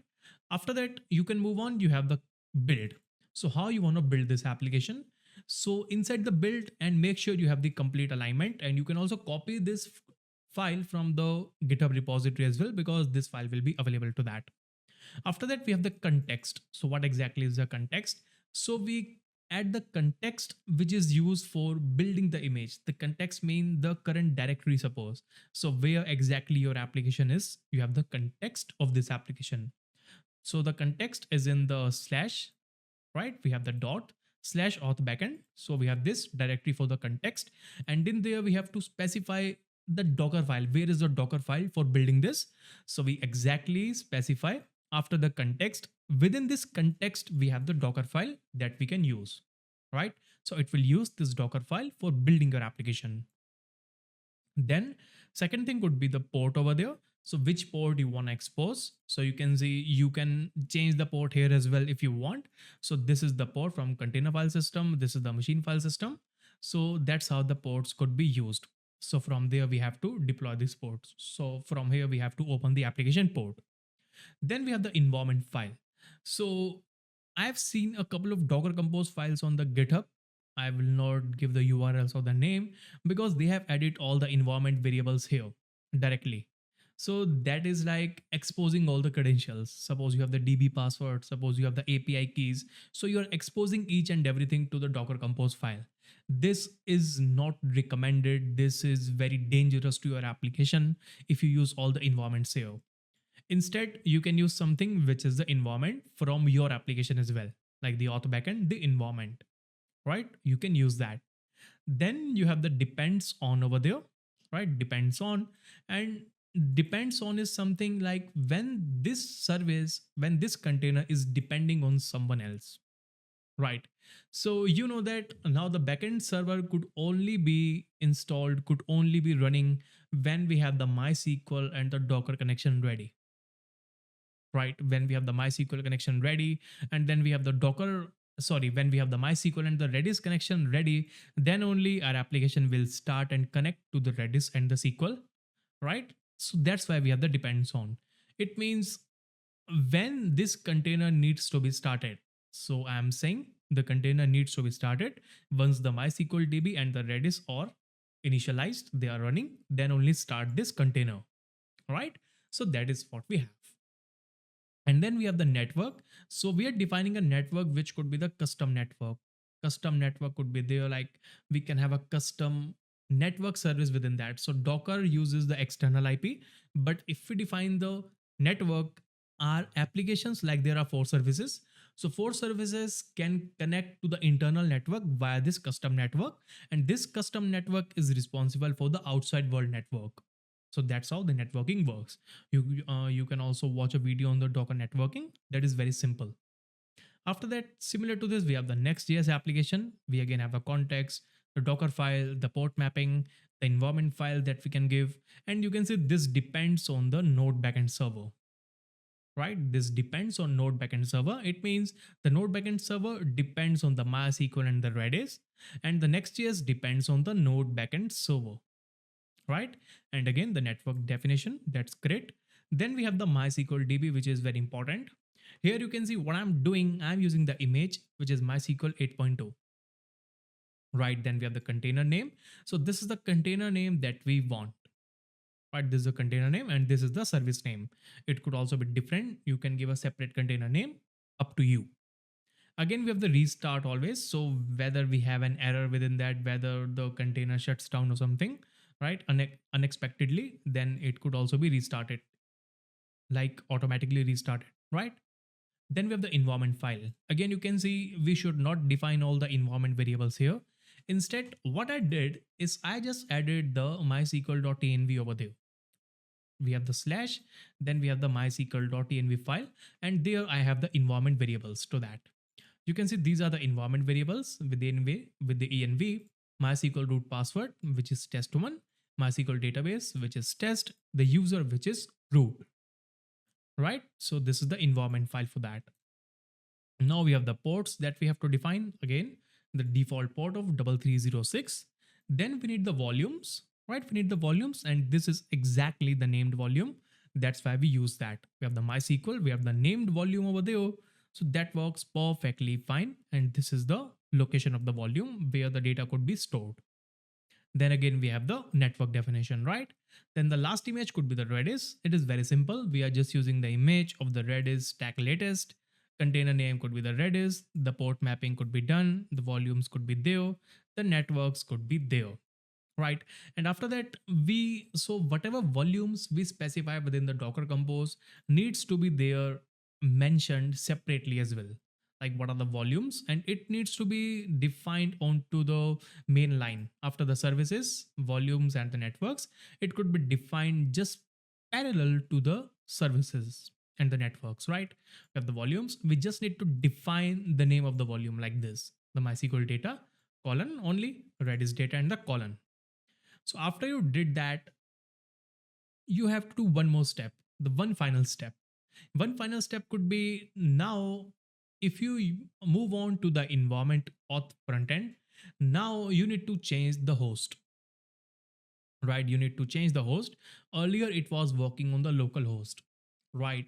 So currently as well it is on the local host, but as we have defined the Docker Compose over a custom network and we have a different host, so this could be the new host name for you, and this could be the new host name. So you need to move on to the auth front end. You can move on to the environment. So inside the local backend URL and the prod backend URL, you can use this host, right? The node backend server, then the port, then all the remaining like base URL paths and all.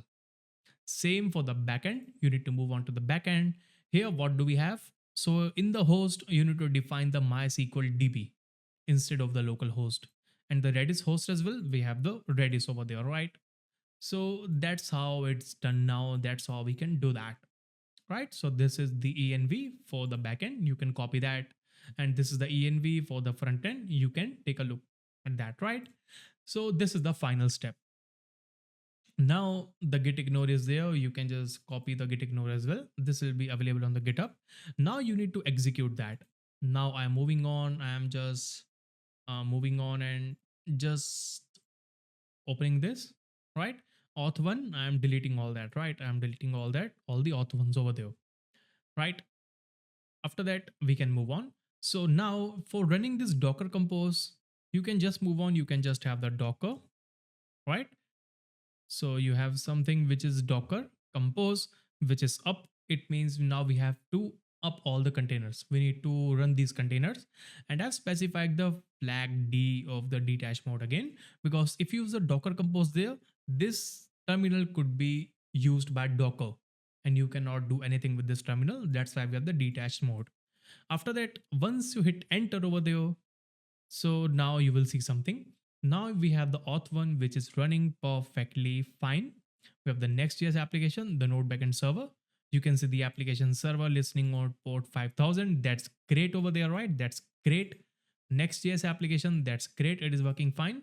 Now let's open one of these applications like the localhost port of 3000. Let's open that, right? Let's move on. Let's remove that. So now register this application. So I'm gonna give a name like that could be anything like Shashank. Then we have the Shashank at the rate gmail.com, suppose, right? Shashank at the rate gmail.com. The password. So if I hit on register, now you can see we have the application ready. We have the user ID 11. You have the name Shashank. That's great. That is working perfectly fine over there. You can see that is working perfectly fine. And even if we refresh this page a couple of more times, that works great and perfectly fine, right? That worked great. So you can see that's how we can build these type of applications, right? So this is working perfectly fine. We have verified all that with a Docker. You can see if this application is perfectly running on the Docker, you do not need to worry about the production, because that is exactly the use case of the Docker, right?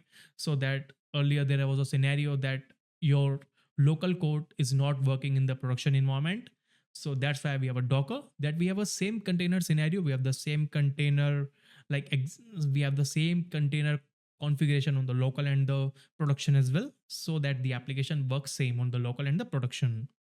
So that's why we have the Docker. You can see this application is perfectly fine. The design is great.